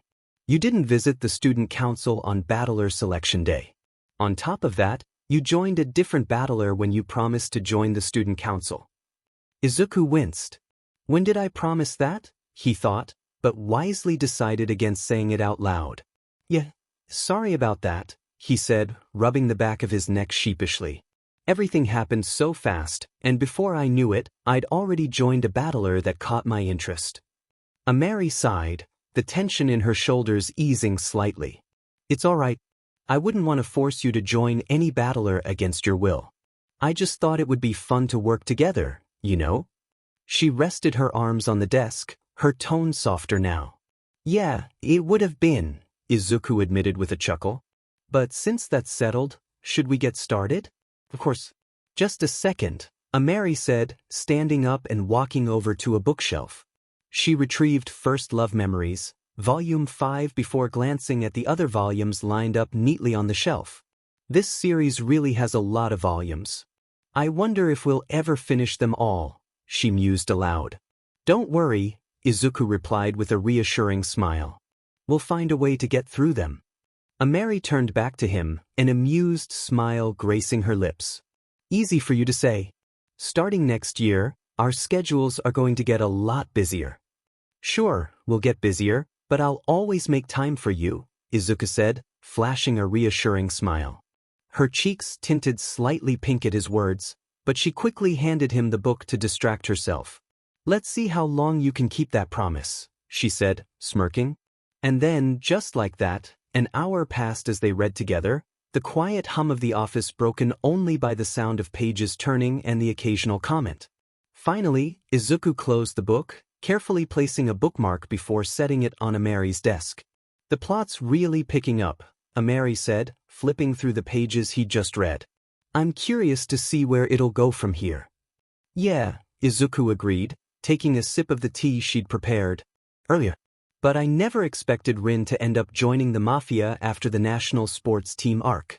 I wonder how Kakio will react when he finds out Rin's working with his grandfather's killers. Speaking of which, Ameri said, pointing to a vivid double-page spread in the book. The illustration depicted a breathtaking array of fireworks lighting up the night sky. What are these? Oh, those are fireworks, Izuku explained. Fireworks? She repeated, tilting her head slightly. He paused, thinking of the best way to describe them. They're kind of like flowers made of light and color. They're created using different chemicals and explode in the night sky in beautiful patterns. I see, Ameri said, studying the illustration again. It must be quite a spectacle in real life. They are, Izuku said softly, his mind suddenly piecing together an idea.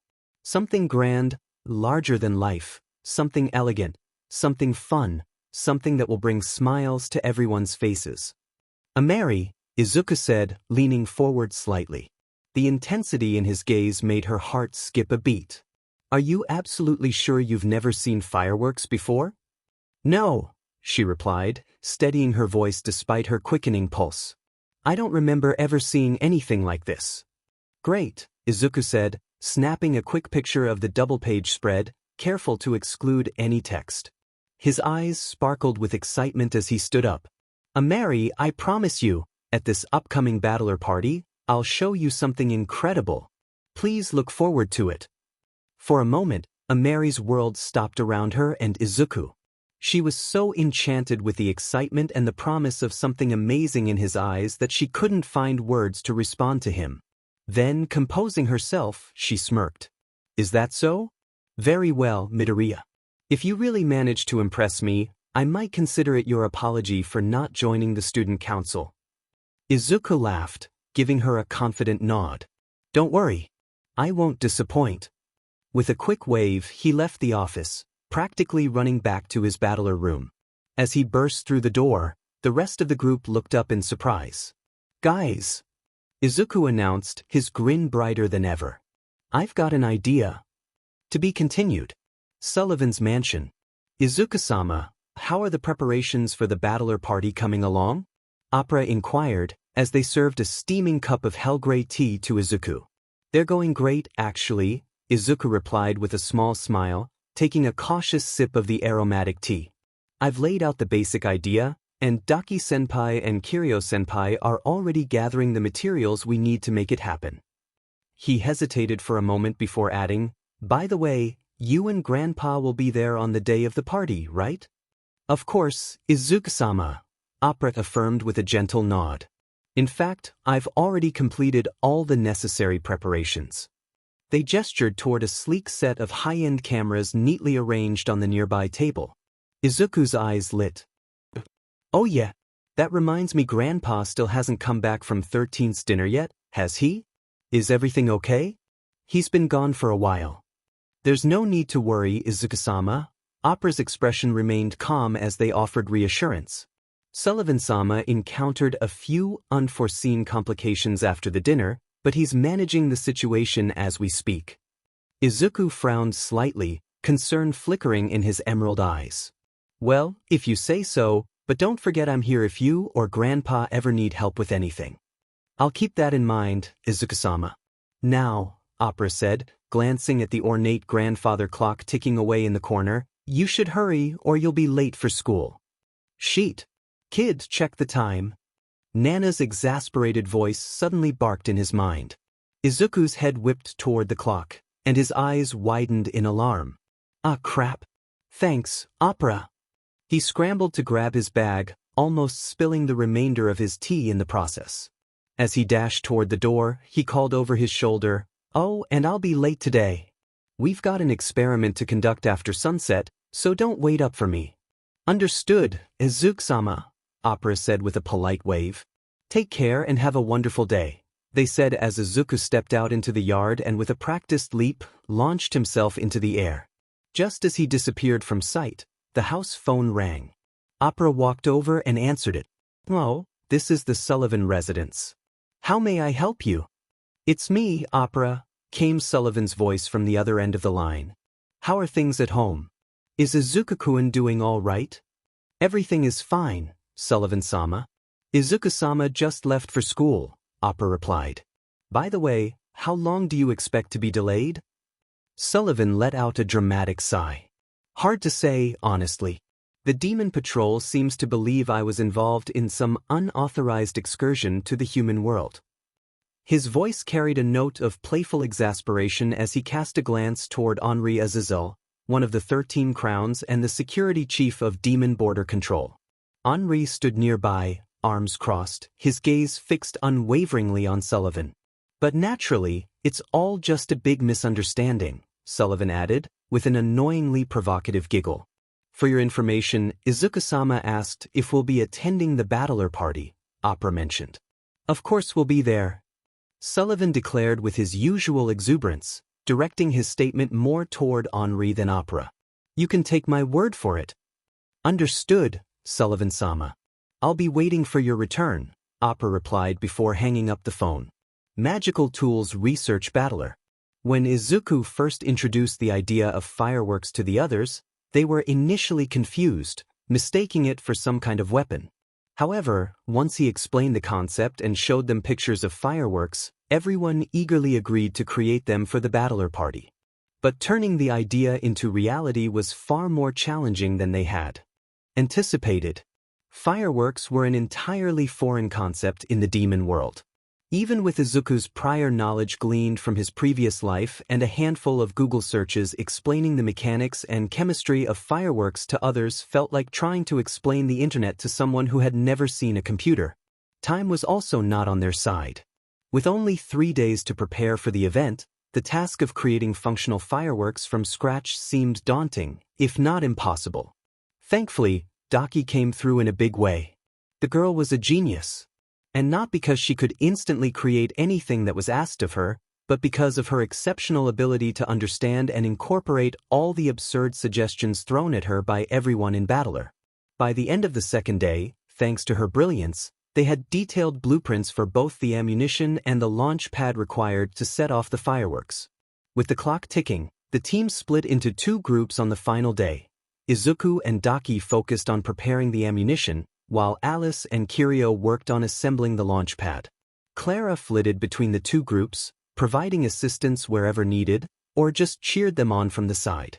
Daki, Izuku, the launch pad is ready, Kiryu announced, wiping his hands on a cloth as he stepped back to admire their work. Great work, senpai, Daki replied with a bright smile. Midoriya and I are almost done here too.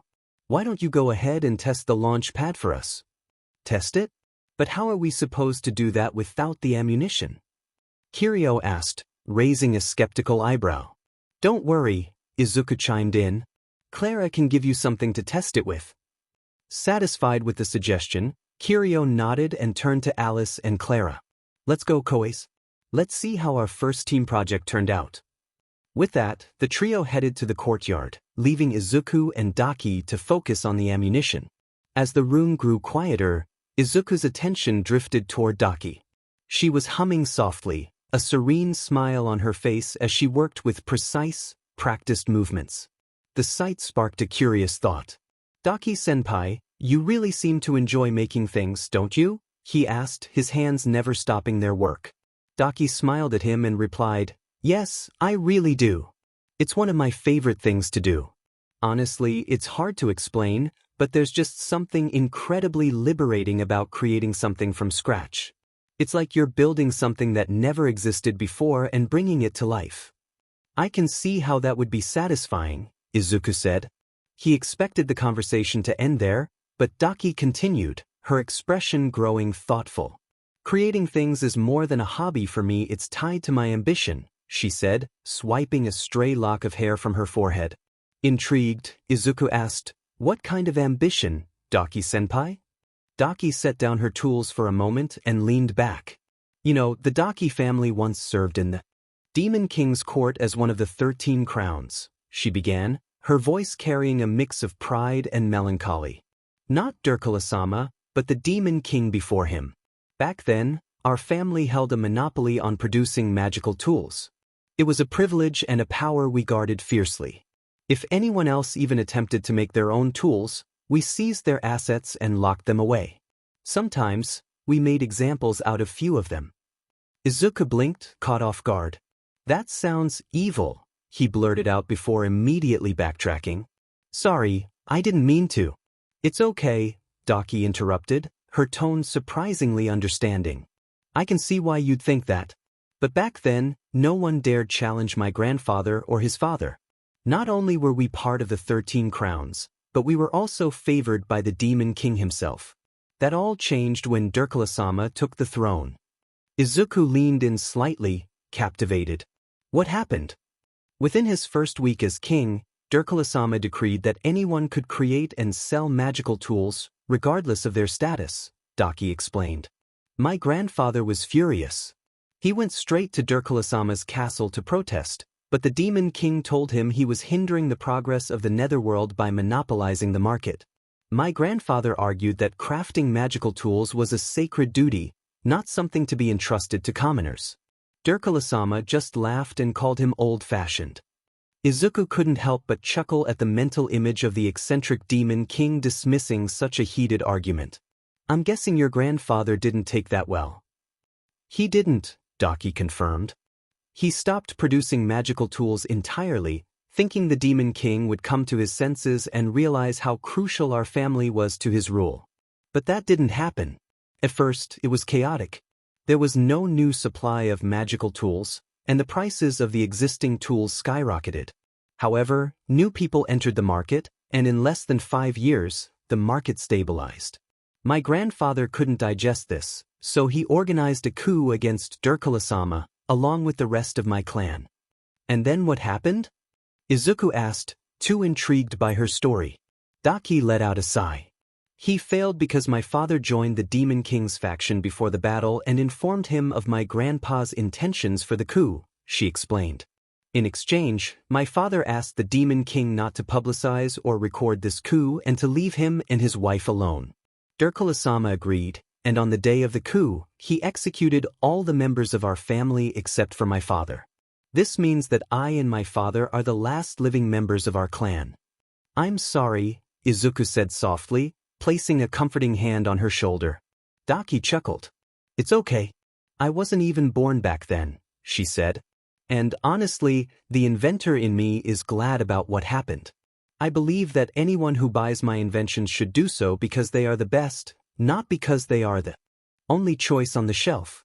That's why, Midoriya, I want to revive my family's legacy by making the best magic tools there are.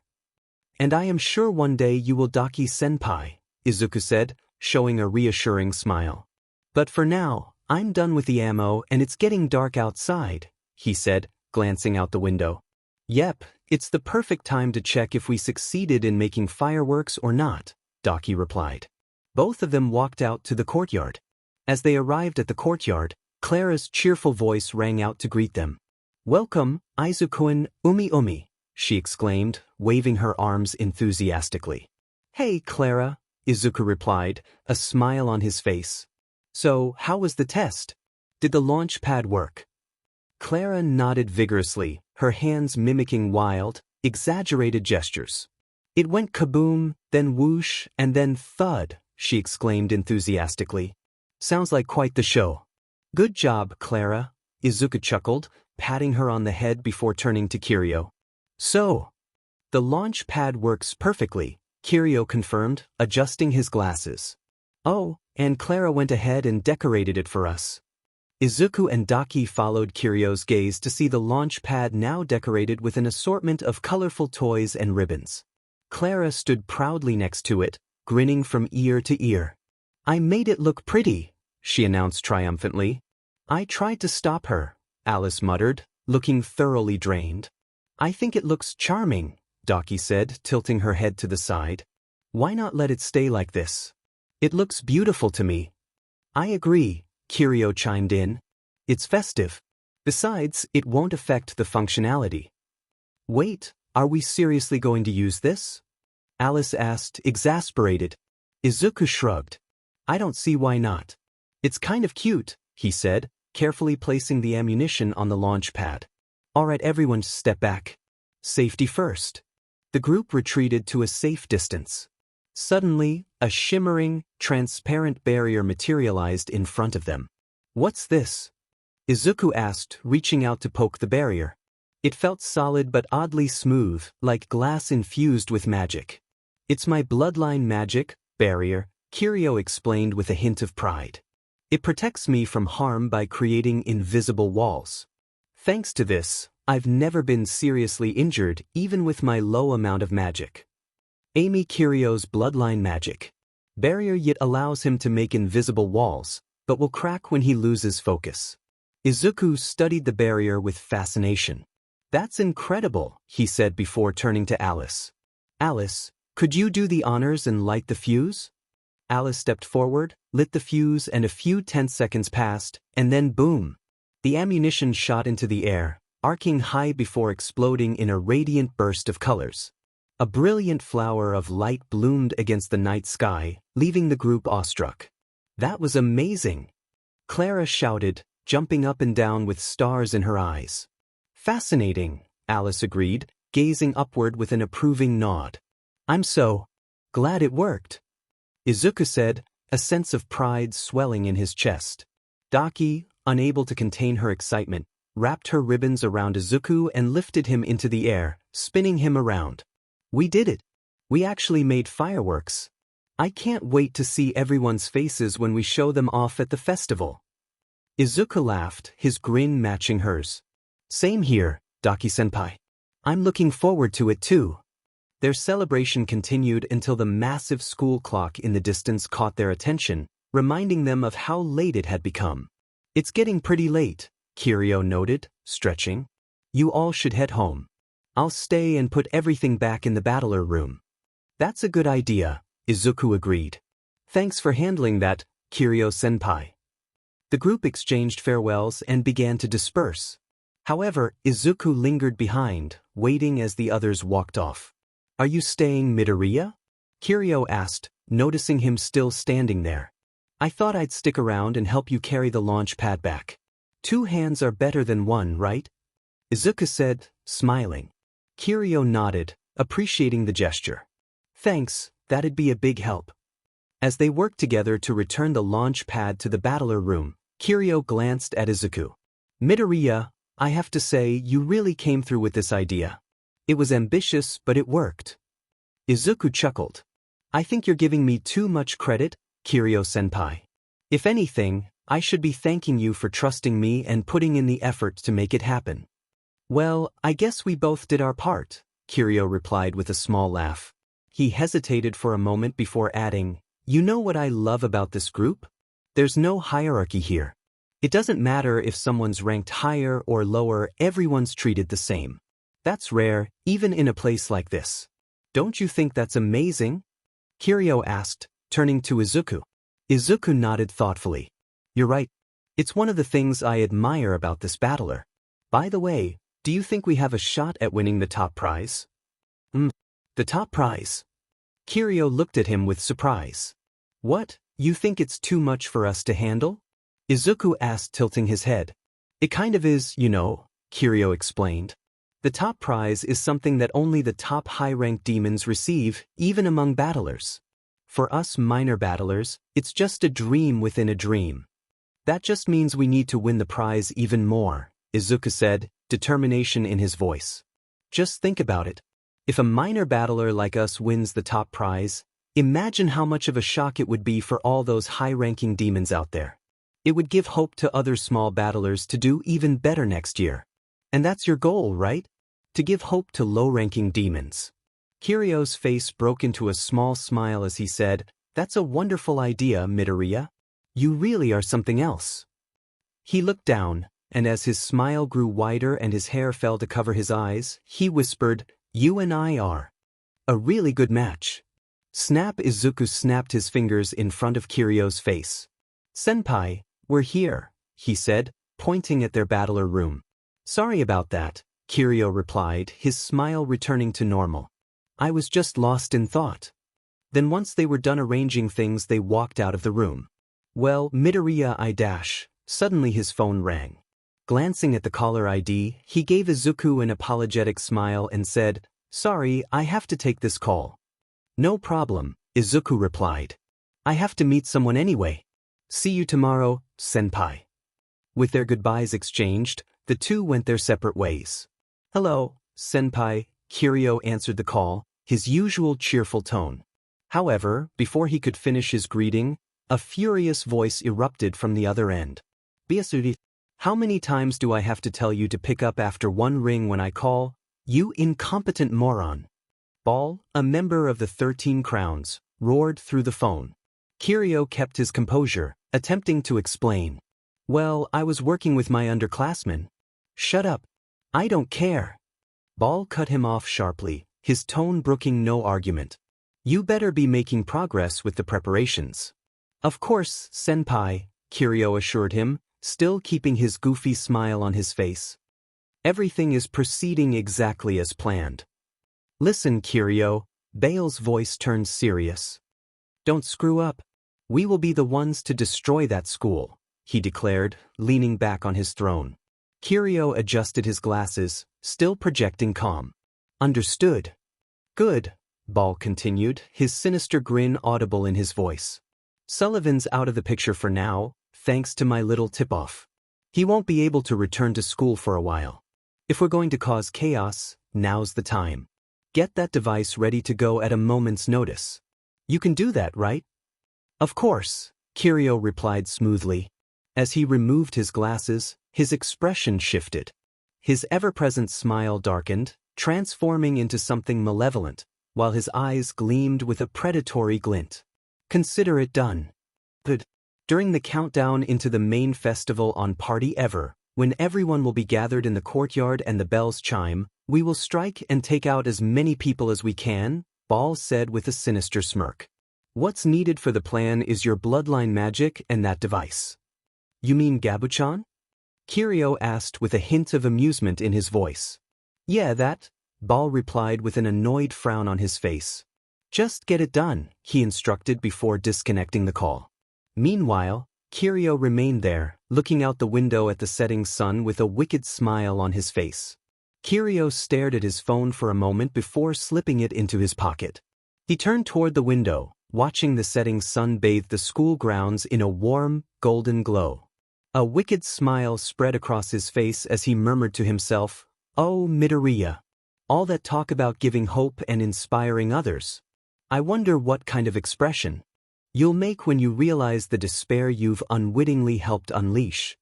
His laughter filled the quiet room as he turned to inspect the device, his fingers brushing over it affectionately.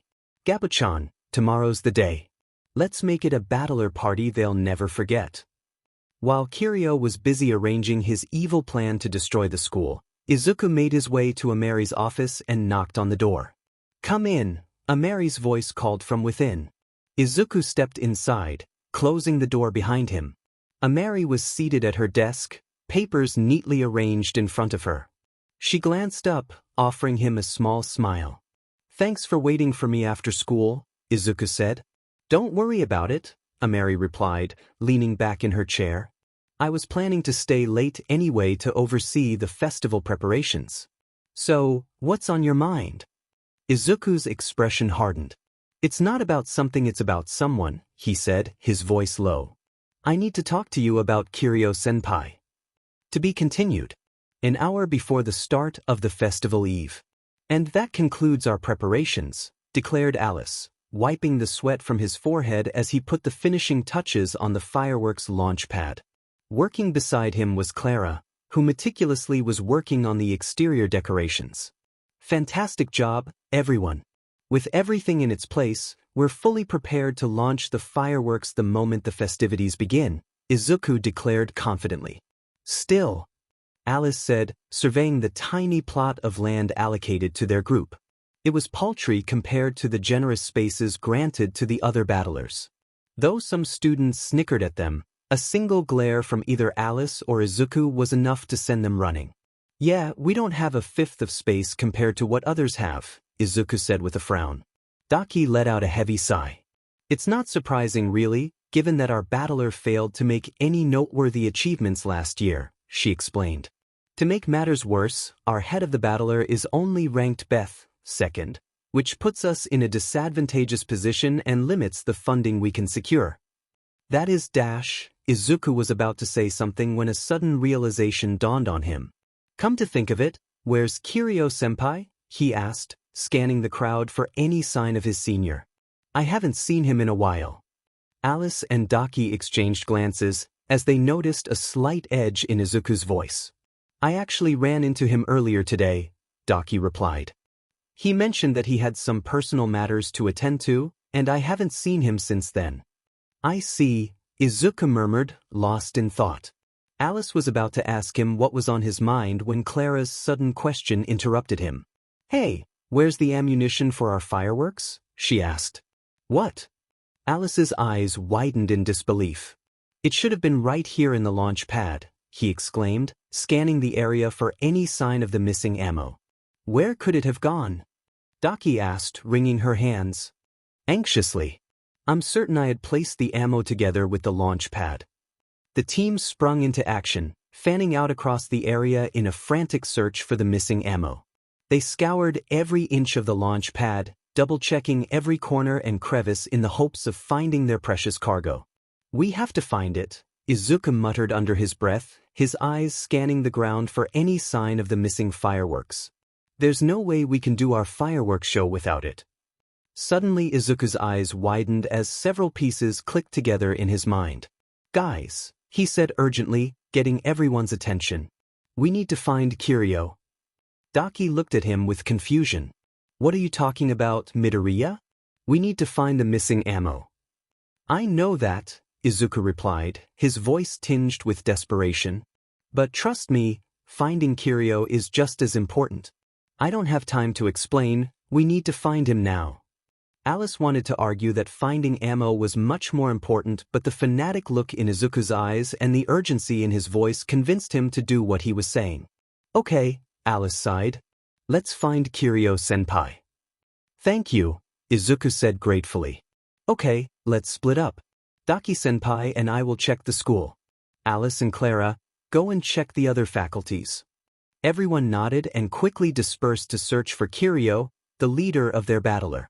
Meanwhile, as Izuku and his friends searched for Kiryu, he strolled leisurely across the school's top floor, his arms cradling a massive ball of ammo. "Phew, this thing's heavy," he muttered, wiping sweat from his forehead. Finally, he arrived in front of an ordinary-looking wall and paused. Kiryu deftly located a hidden switch and activated it, causing the wall to slide away and reveal a secret room beyond. As he entered the room, his gaze was drawn to the enormous window that offered a bird's-eye view of the courtyard where the festival was set to take place. The smell of freshly mowed grass filled his nostrils, and he peered down at the students bustling about in preparation for the event. A sadistic smile crept onto his face as he heard the distant sounds of music and laughter, knowing that everything was finally falling into place. His heart pounded with excitement as he fiddled with the square-shaped pendant dangling on his neck. "Everything will end today," he exclaimed with a crazed look in his eyes. "And I'll make it glorious. After all, this will be the last festival any of them will ever attend." Unbeknownst to the students in the courtyard, Kiryu watched them intently through the window of the hidden room. The magical concealment made the window appear as an ordinary wall to anyone outside, allowing him to observe without being detected. Meanwhile, the students went about their festival preparations, blissfully unaware of the impending danger lurking just out of sight. After that, he strode towards the large machine in the room, which was none other than the machine that Izuku had helped him fix. It was evident that Gabuchan had been charging for quite some time. With care, Kiryu placed the massive ball of ammo on top of the machine. As the machine hummed to life and began charging the ball, Kiryu couldn't help but recall Bale's words. He walked back towards the window, gazing at the students below as he remembered what Ball had said. "You are not a mistake, Kiryu," Ball had said with a wicked grin. "On the contrary, looking at you reminds me of the true essence of the demons. That's why I will help you prepare the stage for you to fulfill your dream. Your wicked, twisted ambition." "That's right, senpai, it's time to end." "No, this is not the end," Kiryu thought as he clutched his square-shaped pendant in his hands. "It's the beginning," he said, and destroyed the pendant, releasing a huge amount of magic from within and engulfed the entire school in the barriers courtesy of his bloodline magic. With a sinister smile on his face, Kiryu focused his attention on manipulating the barriers he had erected around the school. "Now all I have to do is guide them to the courtyard, where they will meet their demise," he muttered to himself, with sadistic lust in his eyes. "What the hell?" Izuku cursed as he slammed into an invisible barrier that had materialized out of nowhere. He quickly rose to his feet and examined the barrier. "This looks familiar," he muttered as he inspected the barrier more closely. "That's not the only barrier," Daki remarked as she placed her hand on another invisible barrier that had appeared behind them. As they were wondering what was going on, they heard a group of students yelling, "What is going on, dude? There are invisible barriers all around the school. Outside the window." Izuku rushed to the window and peered outside. Several students were struggling to navigate through the maze-like barriers leading to the courtyard. "This can't be good," Izuku thought as he tensed up, realizing that something terrible was happening. "We have to find Kiryu quickly, Daki-senpai," Izuku said, turning to his senior. "I have a bad feeling about this." Daki nodded at him. By now even she had realized who these barriers possibly belonged to. "Well then let's get going," she said, conjuring ribbons with beautiful flower patterns from her body and smashing the barrier to pieces. As she turned to check on Izuku, she noticed him staring at her with wide eyes. "What's wrong?" she asked, wondering why he was looking at her like that. "I knew your ribbons were powerful, but I didn't realize they were this strong," Izuku remarked, impressed by Daki's abilities. "Hee, my ribbons may look delicate, but they can pack quite a punch when I want them to," Daki replied, sporting a proud expression on her face. Uemi Daki's bloodline magic. Ribbons. It allows her to create flower-patterned ribbons from her flesh and freely manipulate them at will. Despite their delicate appearance, these ribbons are incredibly powerful, surpassing even traditional weaponry in speed and strength. "Well, we can discuss my ribbons later. Right now, we need to," Daki started to say, but her attention was drawn back to the shattered barrier. To her surprise, she saw that it had somehow repaired itself. It repaired itself, Daki stated, her amazement evident in her voice. This is strange. For the barrier to regenerate, Kiryu-senpai would have to use a lot more magic than a normal student is capable of. Another bad sign, Izuku muttered under his breath. He then turned to Daki and said, well, even if these barriers regenerate, we can generate enough window to get through, Izuku said and delivered a powerful kick to the barrier with 50% one for all, creating a sizable opening for them to pass through. Daki nodded and followed Izuku through the opening. As they made their way through the school, a sinking feeling began to settle in her heart. She couldn't believe that Kiryu, the person she had looked up to and who had encouraged her to create things for less fortunate demons, was actually a scumbag who had used her for some sinister plan. The realization brought forth a wave of unrestrained anger that made it difficult for her to restrain her ribbons from attacking anything other than the barriers. As they continued their search, they encountered several more barriers, but with Izuku and Daki working together, they were able to break through them. Eventually, they found themselves on the upper floor of the school where they stood in the middle of a hallway that branched off into 3 different corridors. This isn't working, Daki said with frustration evident in her voice. How are we supposed to pinpoint Kiryu's exact location in this huge school? Daki's question hung in the air as Izuku's mind raced, trying to come up with a solution to their problem. Izuku, your ring, Nana interjected, getting Izuku's attention. What about my ring dash? Suddenly he noticed the ring in his hand had a faint glow on it. I think the ring is trying to tell you something, she said. Really? You think so? Izuku asked, skeptically. Don't you remember how you met Kiryu the first time around? Nana reminded him. It was your ring that dragged you to him. Izuku paused for a moment, deep in thought. Suddenly an idea struck him. Daki-senpai, please wait here for a moment, he said, before striding purposefully towards one of the corridor entrances while his eyes fixed on the ring in his hand. Approaching the first entrance, he examined the ring intently, but there was no change. He tried the next entrance, but again, the ring remained the same. It was only when he reached the third entrance that the ring glowed slightly brighter. This way, he exclaimed, pointing excitedly toward the direction of the entrance. Are you sure? Daki asked, sounding hesitant. Izuku nodded resolutely. Crystal, he repeated firmly. Very well, let's go. Daki agreed, and they resumed their search, now with the aid of the magical ring to guide them. As they followed the guidance of the ring, they noticed that the barriers they encountered became more frequent and much stronger than before. So much so that at some point Daki and Izuku had started combining their strength to break through these barriers, but this only confirmed their suspicion that they were headed in the right direction. Eventually, they found themselves in front of a plain-looking wall on the topmost floor of the school. Daki surveyed the wall with her ribbons. So this is the place? She asked. Izuku glanced at the ring in his hand, which was glowing intensely. Seems like it, he confirmed with a nod. Okay then, Daki said, preparing her ribbons. Wait, Izuku began, but before he could finish his sentence, Daki charged at the wall with her ribbons, bringing down a section of the wall along with the hidden door behind it. Do you even know what subtlety is? Izuku asked. Regardless, Daki replied dismissively, pointing to Kiryu who looked mildly surprised by their arrival. We found what we were looking for. Izuku nodded in agreement, his knuckles cracking as he strode confidently into the room to confront Kiryu. Normally, I'd be curious why the school would need a hidden room behind a random wall, but right now there's a much more pressing matter at hand. Amy, Kiryu, what the hell is going on here? I wonder what this wall is. Robin said as he poked the invisible wall in front of him. Right now the teachers at Babel's were frantically running around the school, attempting to identify who was responsible for the barriers that had encircled the building. The situation was tense, as they also had to keep the students calm and prevent panic from spreading throughout the school. Robin halted his poking when he heard a voice behind him. He turned around, only to see Cal Ego standing behind him. Hey newbie, move aside, he commanded. Cal Ego strode forward and placed his hand on the barrier. Cerberus brute, he intoned.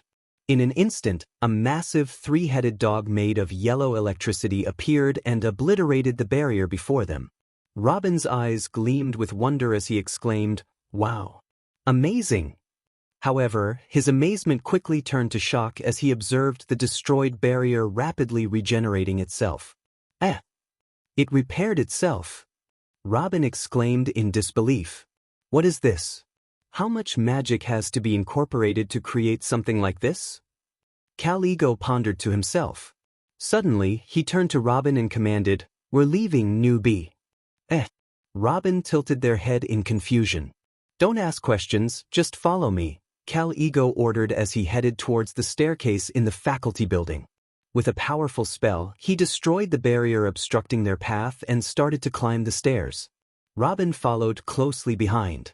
A few minutes later, they emerged onto the terrace of the faculty building.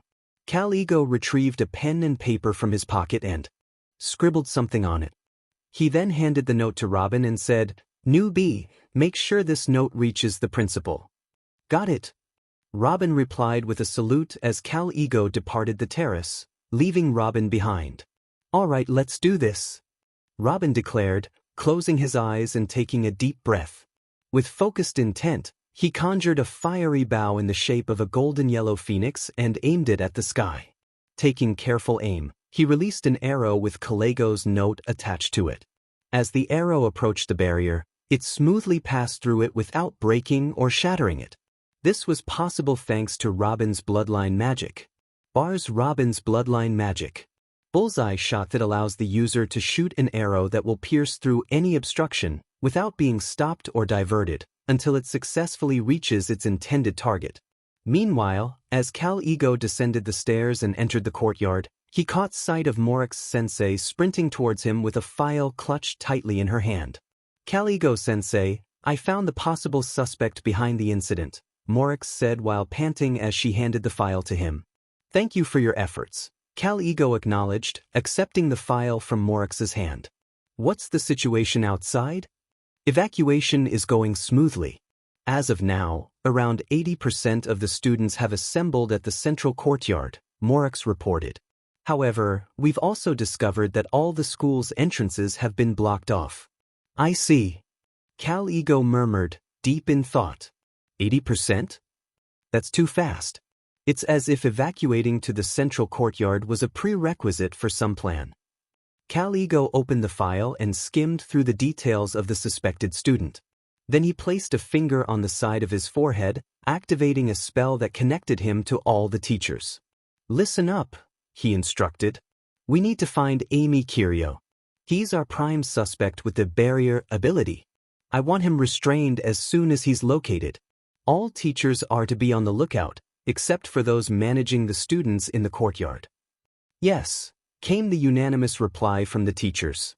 Cal Ego cut off the spell and turned to Morix. "Let's move quickly. Time is of the essence." "Hey, welcome my dear juniors. I must commend you on making it here." Kiryu greeted Izuku and Daki with an exaggerated flourish. Izuku's tone was curt as he cut him off. "Cut the crap, Kiryu. Do you have our fireworks or not?" "I certainly do," Kiryu replied, grinning. "Gabuchan is taking good care of them as we speak." He gestured toward a large machine in the corner of the room, which was charging an ammo ball and causing it to glow brightly. "What's that thing for?" Daki asked, eyeing the machine warily. "And why is it glowing like that?" Kiryu's smile widened, but there was a glint of malice in his eyes. "Oh, nothing much really," he said with a friendly tone. "I'm just going to use it to blow up the school." Izuku and Daki stared at him in shock, their eyes widening. In disbelief. "Why?" Daki's voice wavered. "Why would you do that?"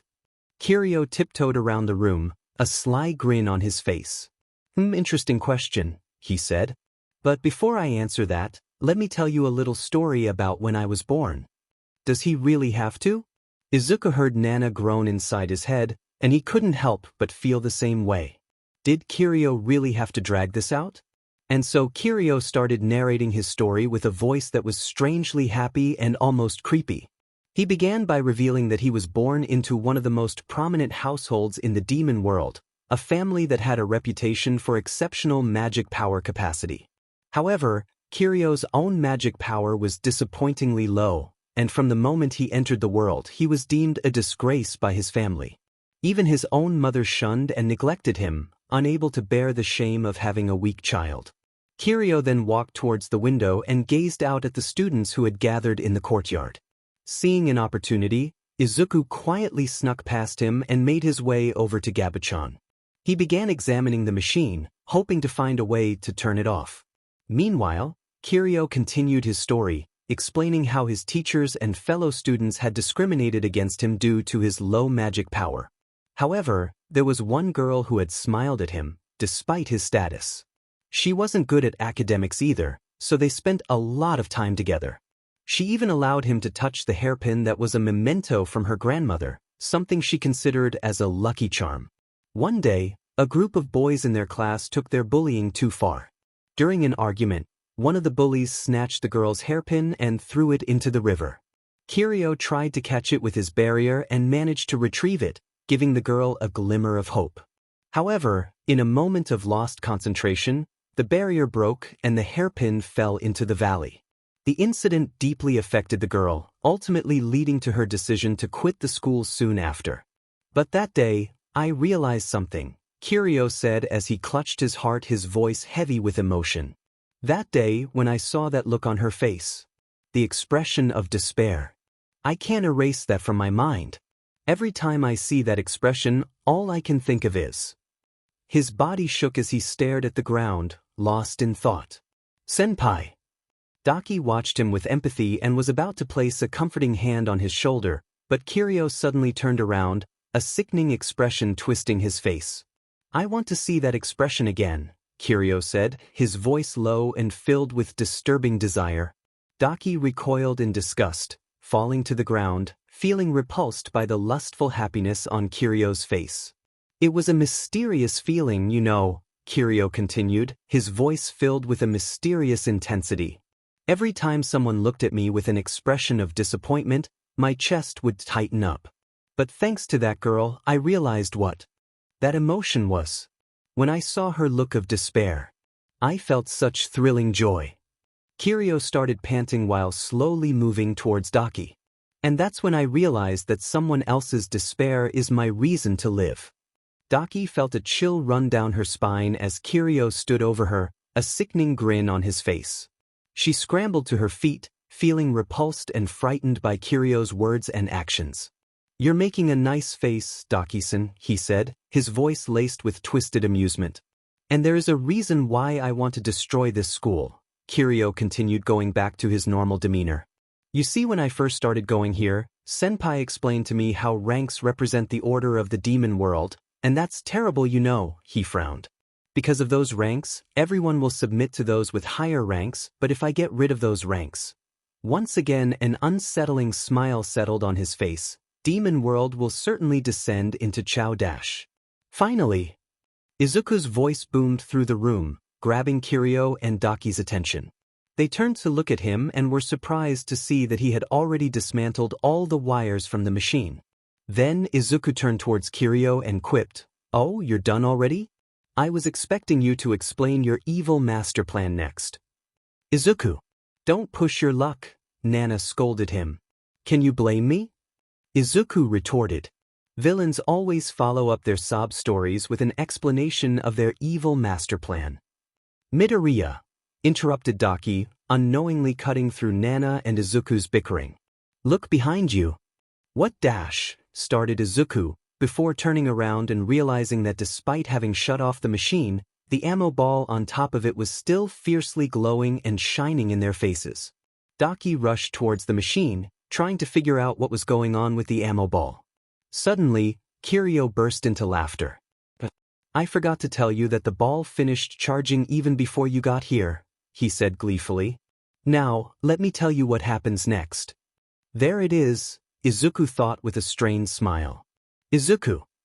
Nana sighed in exasperation. "I am going to destroy this school with fireworks that will create a scene both beautiful and magnificent," Kiryu declared with a smirk. "Midoriya-san, Daki-san, you both have created something truly amazing. Can you imagine the faces of parents when they see the mangled, charred, and disassembled bodies of their wailing children?" He flashed a wicked and disturbing smile. "And I won't be alone in enjoying that beautiful scene," You guys will be here with me to witness that mad banquet of despair. Are you done? Izuku asked with a deadpan expression on his face. Huh. Kiryu was caught off guard by the unexpected reaction. Jeez. That monologue would have been more bearable if you weren't drooling like a moron this entire time, Izuku said in a disappointed tone, as he took the charged ammo ball from Daki's hands. Wait, hold on a second. Can't you hear me?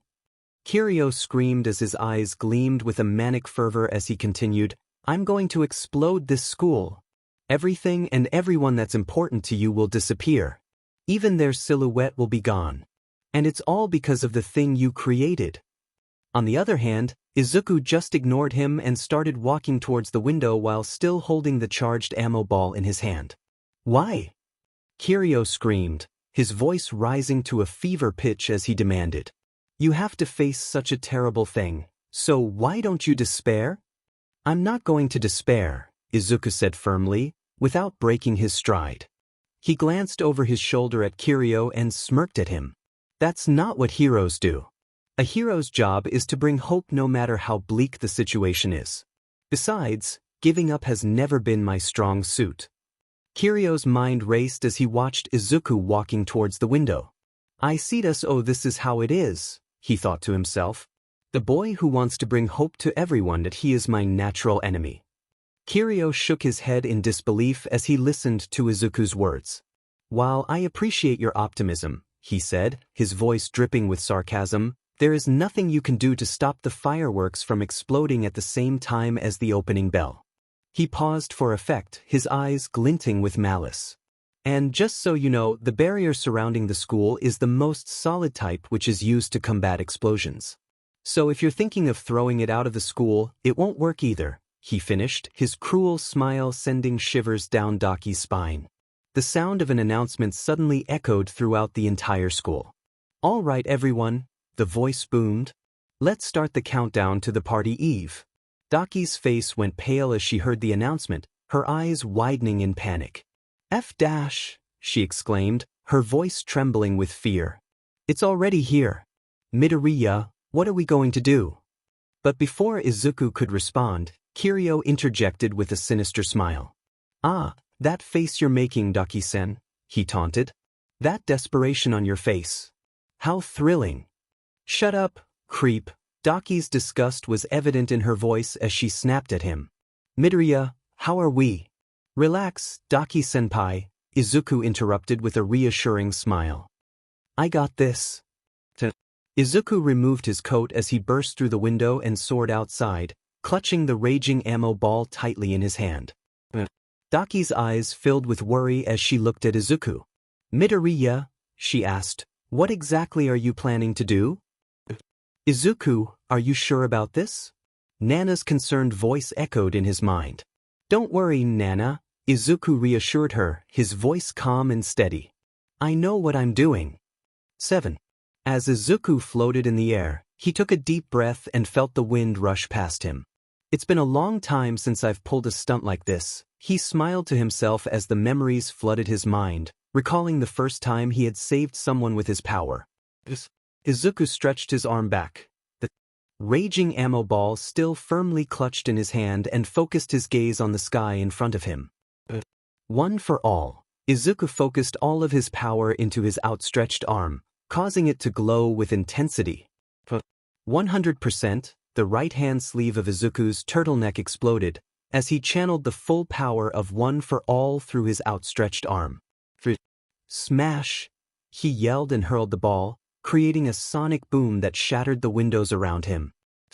The ball soared through the sky at breakneck speed, colliding with a barrier. After a few seconds of struggle, the barrier cracked with a resounding crack and the ball shot upward into the night sky. Despite colliding with the barrier, the ball's speed did not decrease at all.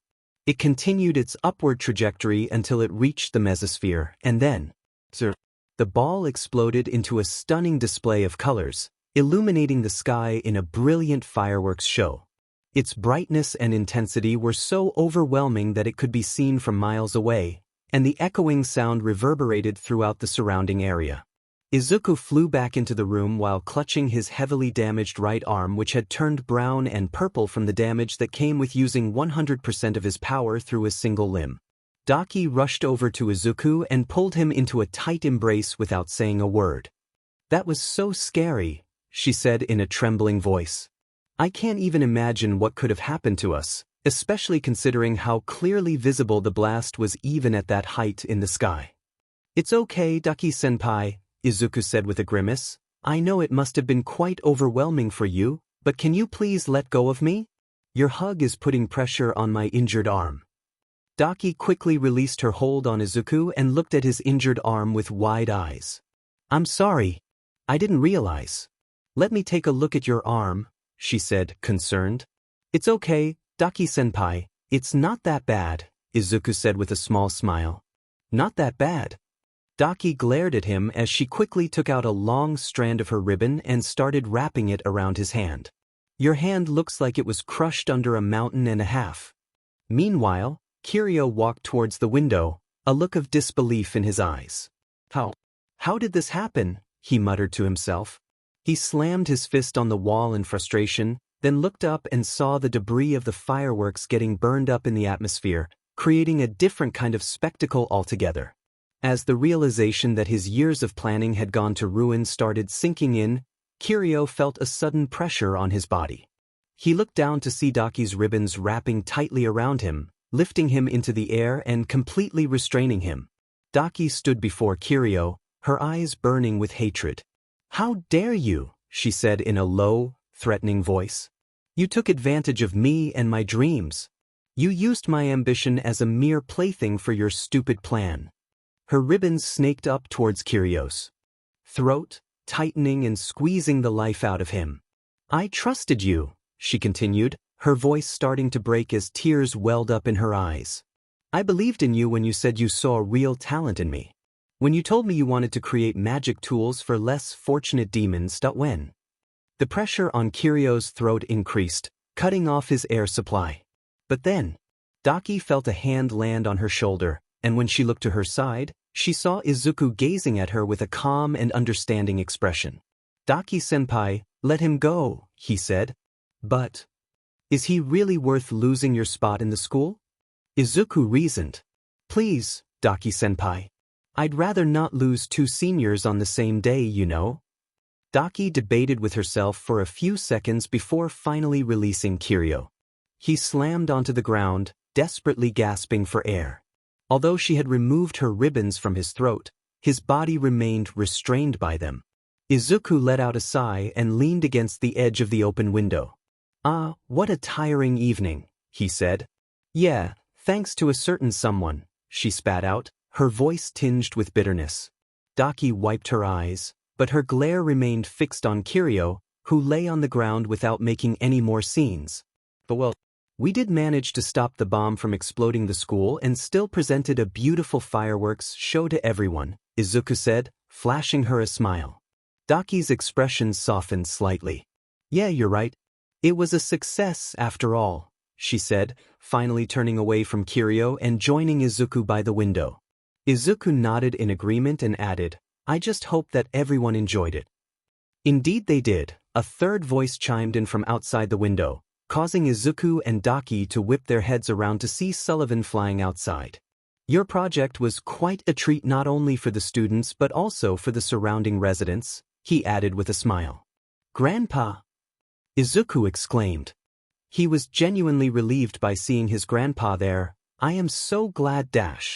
But before he could say anything else, footsteps sounded in the hallway, and a moment later, a group of teachers led by Caligo entered the room. "Midoriya?"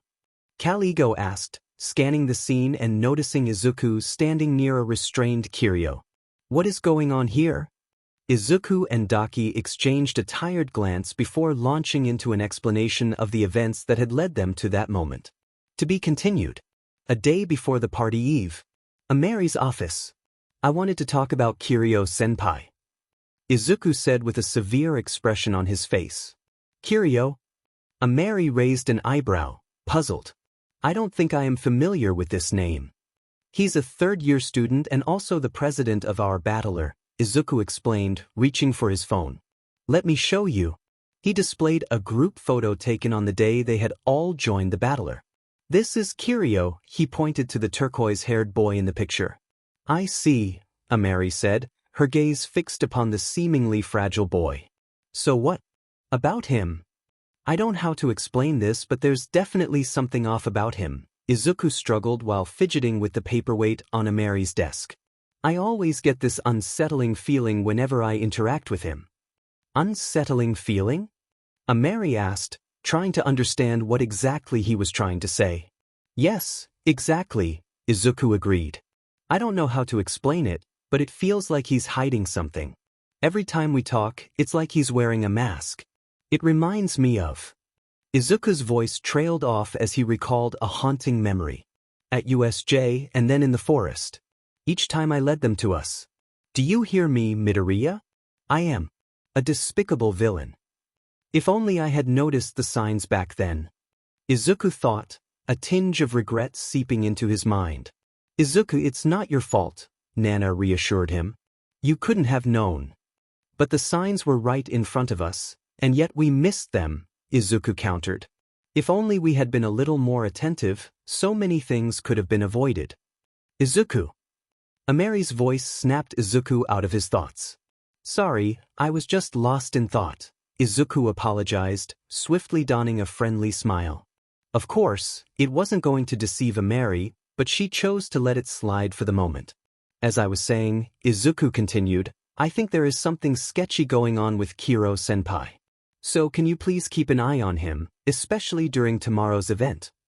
Instead of answering, Amari simply stared at him for a moment before speaking. Before I respond, let me ask you this. Why have you come to me instead of going to the teachers or to Sullivan-sama?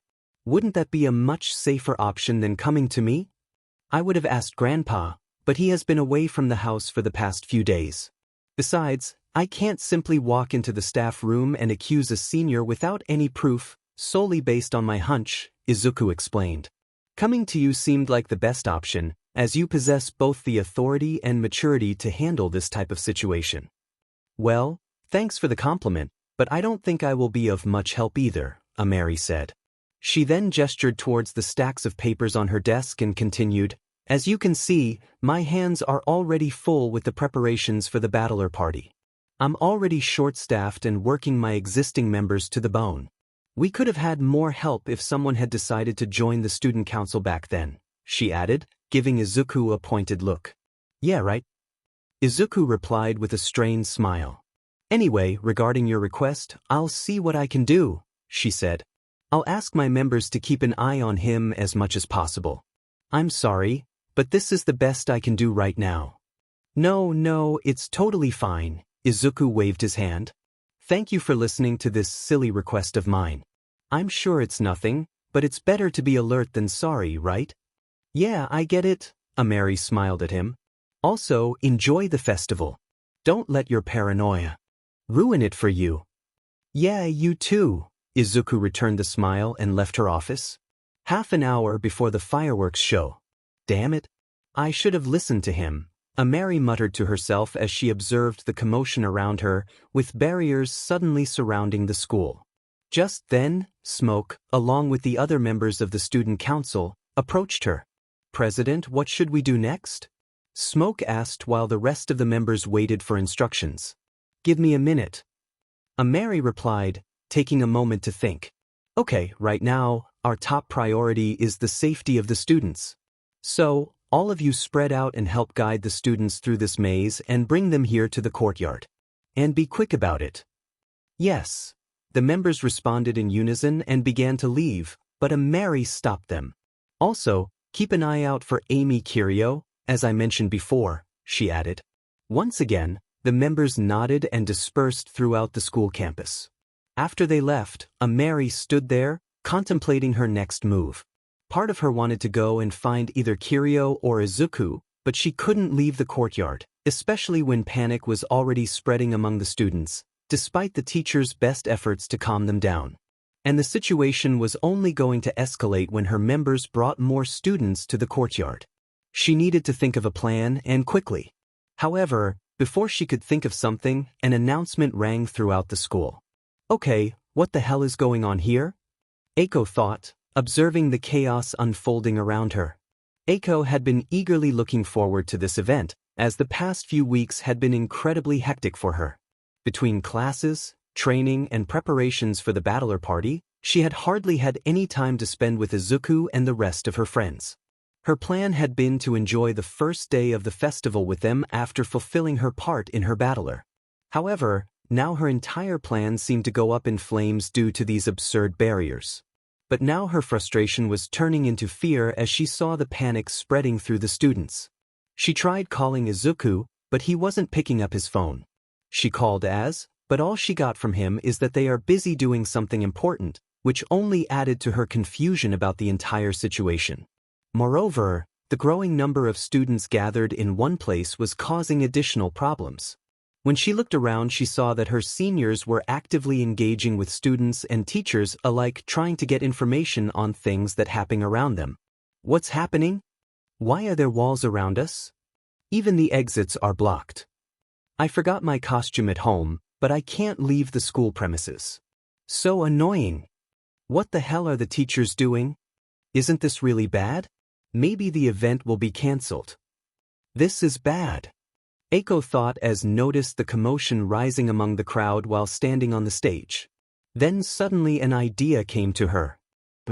She walked towards the mic on the stage, knowing well that what she was about to do might land her in big trouble, but honestly, she knew that the group she hangs out with will surely get her in trouble one of these days, so why not use the opportunity for a good cause?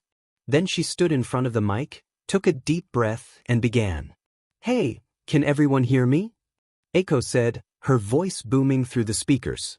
Once she confirmed that she had everyone's attention, she turned her voice cheerful and continued, Were you surprised? Rest assured. This is a collaborative surprise event between Magic Development Battler and the Game Battler. As soon as she said that, she noticed the strange looks she was getting from the presidents of the mentioned battlers, but all she could do was look at them and return a strained smile. The entire school is a maze. Aim for the goal while avoiding all the transparent walls. Eiko continued. There is a prize for the top-ranking participants. Look forward to it. The central courtyard is the goal. You better hurry. With that, she turned off the mic and couldn't help but notice how fast her heart was beating at that moment. As she turned, she saw her seniors and teachers around them staring at her in astonishment. I'm sorry. Good job, Eiko. Baraki, the president of her battler, praised her. Your clever thinking might have just bought us the time we need to reorganize ourselves for whatever is happening around us. He's right, dear, Susie, their botany teacher, added. This will make handling things much easier. Thank you, Eiko said in a low, shy voice, flabbergasted by the praise she was receiving. Well, take it easy for now. We will handle the rest, Baraki said. Eiko nodded and moved to the corner so she wouldn't be in the way of others. Suddenly an amused smile appeared on her face as she leaned against the wall and reflected on the stunt she had just pulled. A few months ago, she would have been standing with a group of girls in some corner of the courtyard. The thought of doing something like that would have never crossed her mind, let alone having the courage to actually go through with it. But honestly, she knew that she enjoyed the thrill she felt in that moment.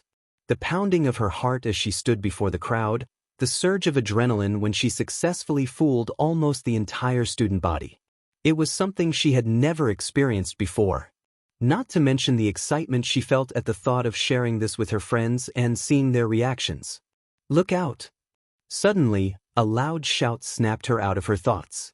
That's when she noticed she was standing right underneath a huge decorated board that was about to come crashing down on her. But before it could land on her, her legs lifted off the ground, and the next thing she knew, a Mary swept her up in her arms, swiftly carrying her several meters away from the billboard that had crashed exactly where she had stood mere moments earlier. Deja vu. Eiko thought as she remembered the first day of school. Then a Mary slowly lowered Eiko to the ground and asked, I trust you're not hurt? Why yes. Eiko said, her face blushing. Thank you for saving me. It's all right, Mary said. By the way, have you seen him? Him. Eiko tilted her head, but then she realized who Mary was referring to. Oh, him. No, I have no idea where he is. He's not even picking up my calls. Same. Mary clicked her tongue in annoyance. Suddenly the sound of an announcement echoed throughout the entire school. All right everyone, the voice boomed. Let's start the countdown to the party eve. Then the countdown started. 10.9.8.7.6.5.4. Suddenly a loud booming voice along with the shattering sound of windows echoed throughout the courtyard, but before they could think about that, they saw a glowing ball flying towards the sky and colliding with the barrier above their heads. Then after a few seconds of struggle, the barrier cracked with a resounding crack and the ball shot upward into the night sky. The ball kept going upward until it reached a height where it was difficult to see for the naked eye and then zeroed at the ball exploded into a stunning display of colors, illuminating the sky in a brilliant fireworks show. Amazing! Mary exclaimed, her eyes fixed on the sky as her mind was transported back to the enchanting imagery from the sacred texts that had always captivated her. A small smile graced her face as she recalled Izuku's words. This upcoming battler party, I will show you something incredible. You certainly did. But, President, her thoughts were interrupted by Johnny, who came running towards her. He came to a stop and informed her that teachers had been seen rushing toward the top floor of the school building. I see, Mary replied. Johnny, gather all the members and handle the situation here. I will go and find out what's happening with the teachers. Once she received confirmation from her subordinate, she made her way to the top floor of the school. Third floor. Kiryo's hidden room. That's what happened, were the words Mary heard as soon as she arrived. Izuku, who noticed her, waved at her. Hey, ow! He winced in pain as he inadvertently used his injured arm, which was currently being treated by Suzy. She glared at him and instructed him to not move his arm around. So to sum it up, Kiryo, who was the president of your battler, disappeared with your project, the fireworks, just before the event. You and the members of your battler started searching for him, and during the search, you and Daki found him in this room, where he was using your project to blow up the school. You intervened and resolved the situation. Cal-Ego summarized the entire incident that Izuku had described to him. Yep, Izuku replied with a smile. While narrating the story, he deliberately left out the part where his magic ring guided him to Kiryo. He knew that revealing that information would invite trouble for him, so he chose to omit it. And even though Daki gave him a look, she didn't say anything about it. And your hand? How did that happen? Cal-Ego asked. Was there a fight involved? No, there wasn't any fight involved. Izuku shook his head. Kiryo, while boasting about his plan, mentioned that the barrier surrounding the school is much stronger than the other barriers inside. So I had to go a little overboard. Plus ultra, you know? Plus ultra? Cal-Ego raised an eyebrow. Yep, plus ultra, Izuku replied with a smile, choosing not to elaborate any further. Anyway, is that all? Cal-Ego asked. Yes, as far as I can recall, Izuku replied with a nod. Oh my Midoriya-kun, you really are good at storytelling, Kiryo said with a delighted smile.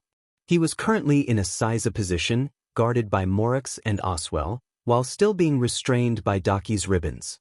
You look unbelievably calm, Kiryo, Sullivan said as he stood in front of Kiryo, his gaze sharp and piercing. Did you really devise this plan all by yourself?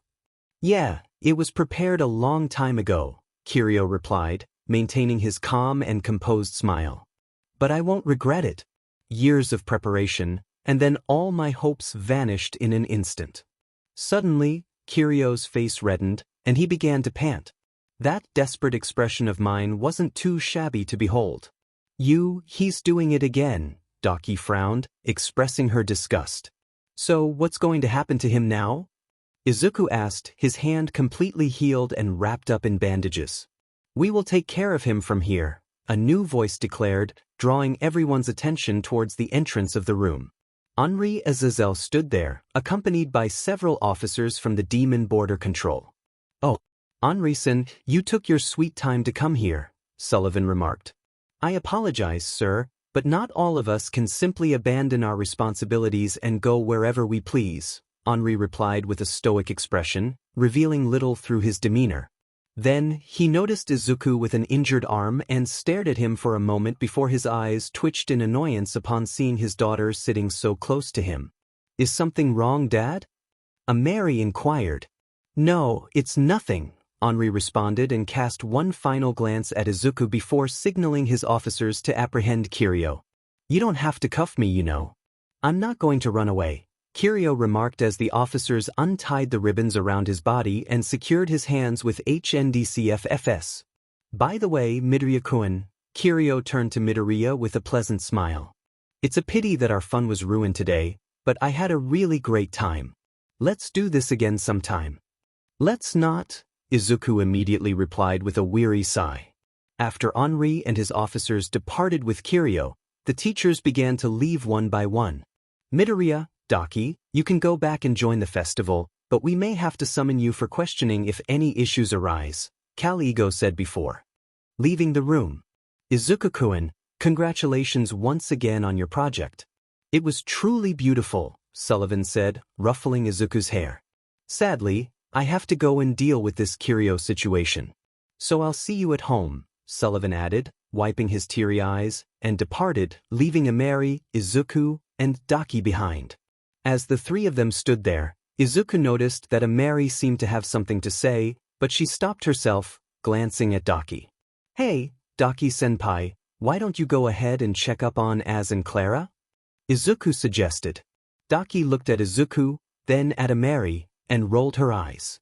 "Fine, just be careful around this red-haired witch. I've heard rumors that she bites people on a whim." "I don't bite people, and there are no such rumors circulating around the school," Ameri retorted, a slight twitch forming on her forehead. Daki smirked at Ameri's retort and left the room, a suppressed smile playing on her lips. Once Daki left, Izuku turned to Ameri with an amused smile and asked, "You two know each other?" "Kind of." Ameri responded with a tired sigh. "We were classmates and acquainted with each other, but when her battler couldn't meet the requirement of having enough members, I had to withdraw their funding. Ever since then, she's found ways to annoy me. And now you had to join her battler," she added, pouting slightly. "Anyway, let's forget about her," Ameri continued. "I just wanted to tell you that the fireworks show was absolutely incredible. It exceeded my expectations."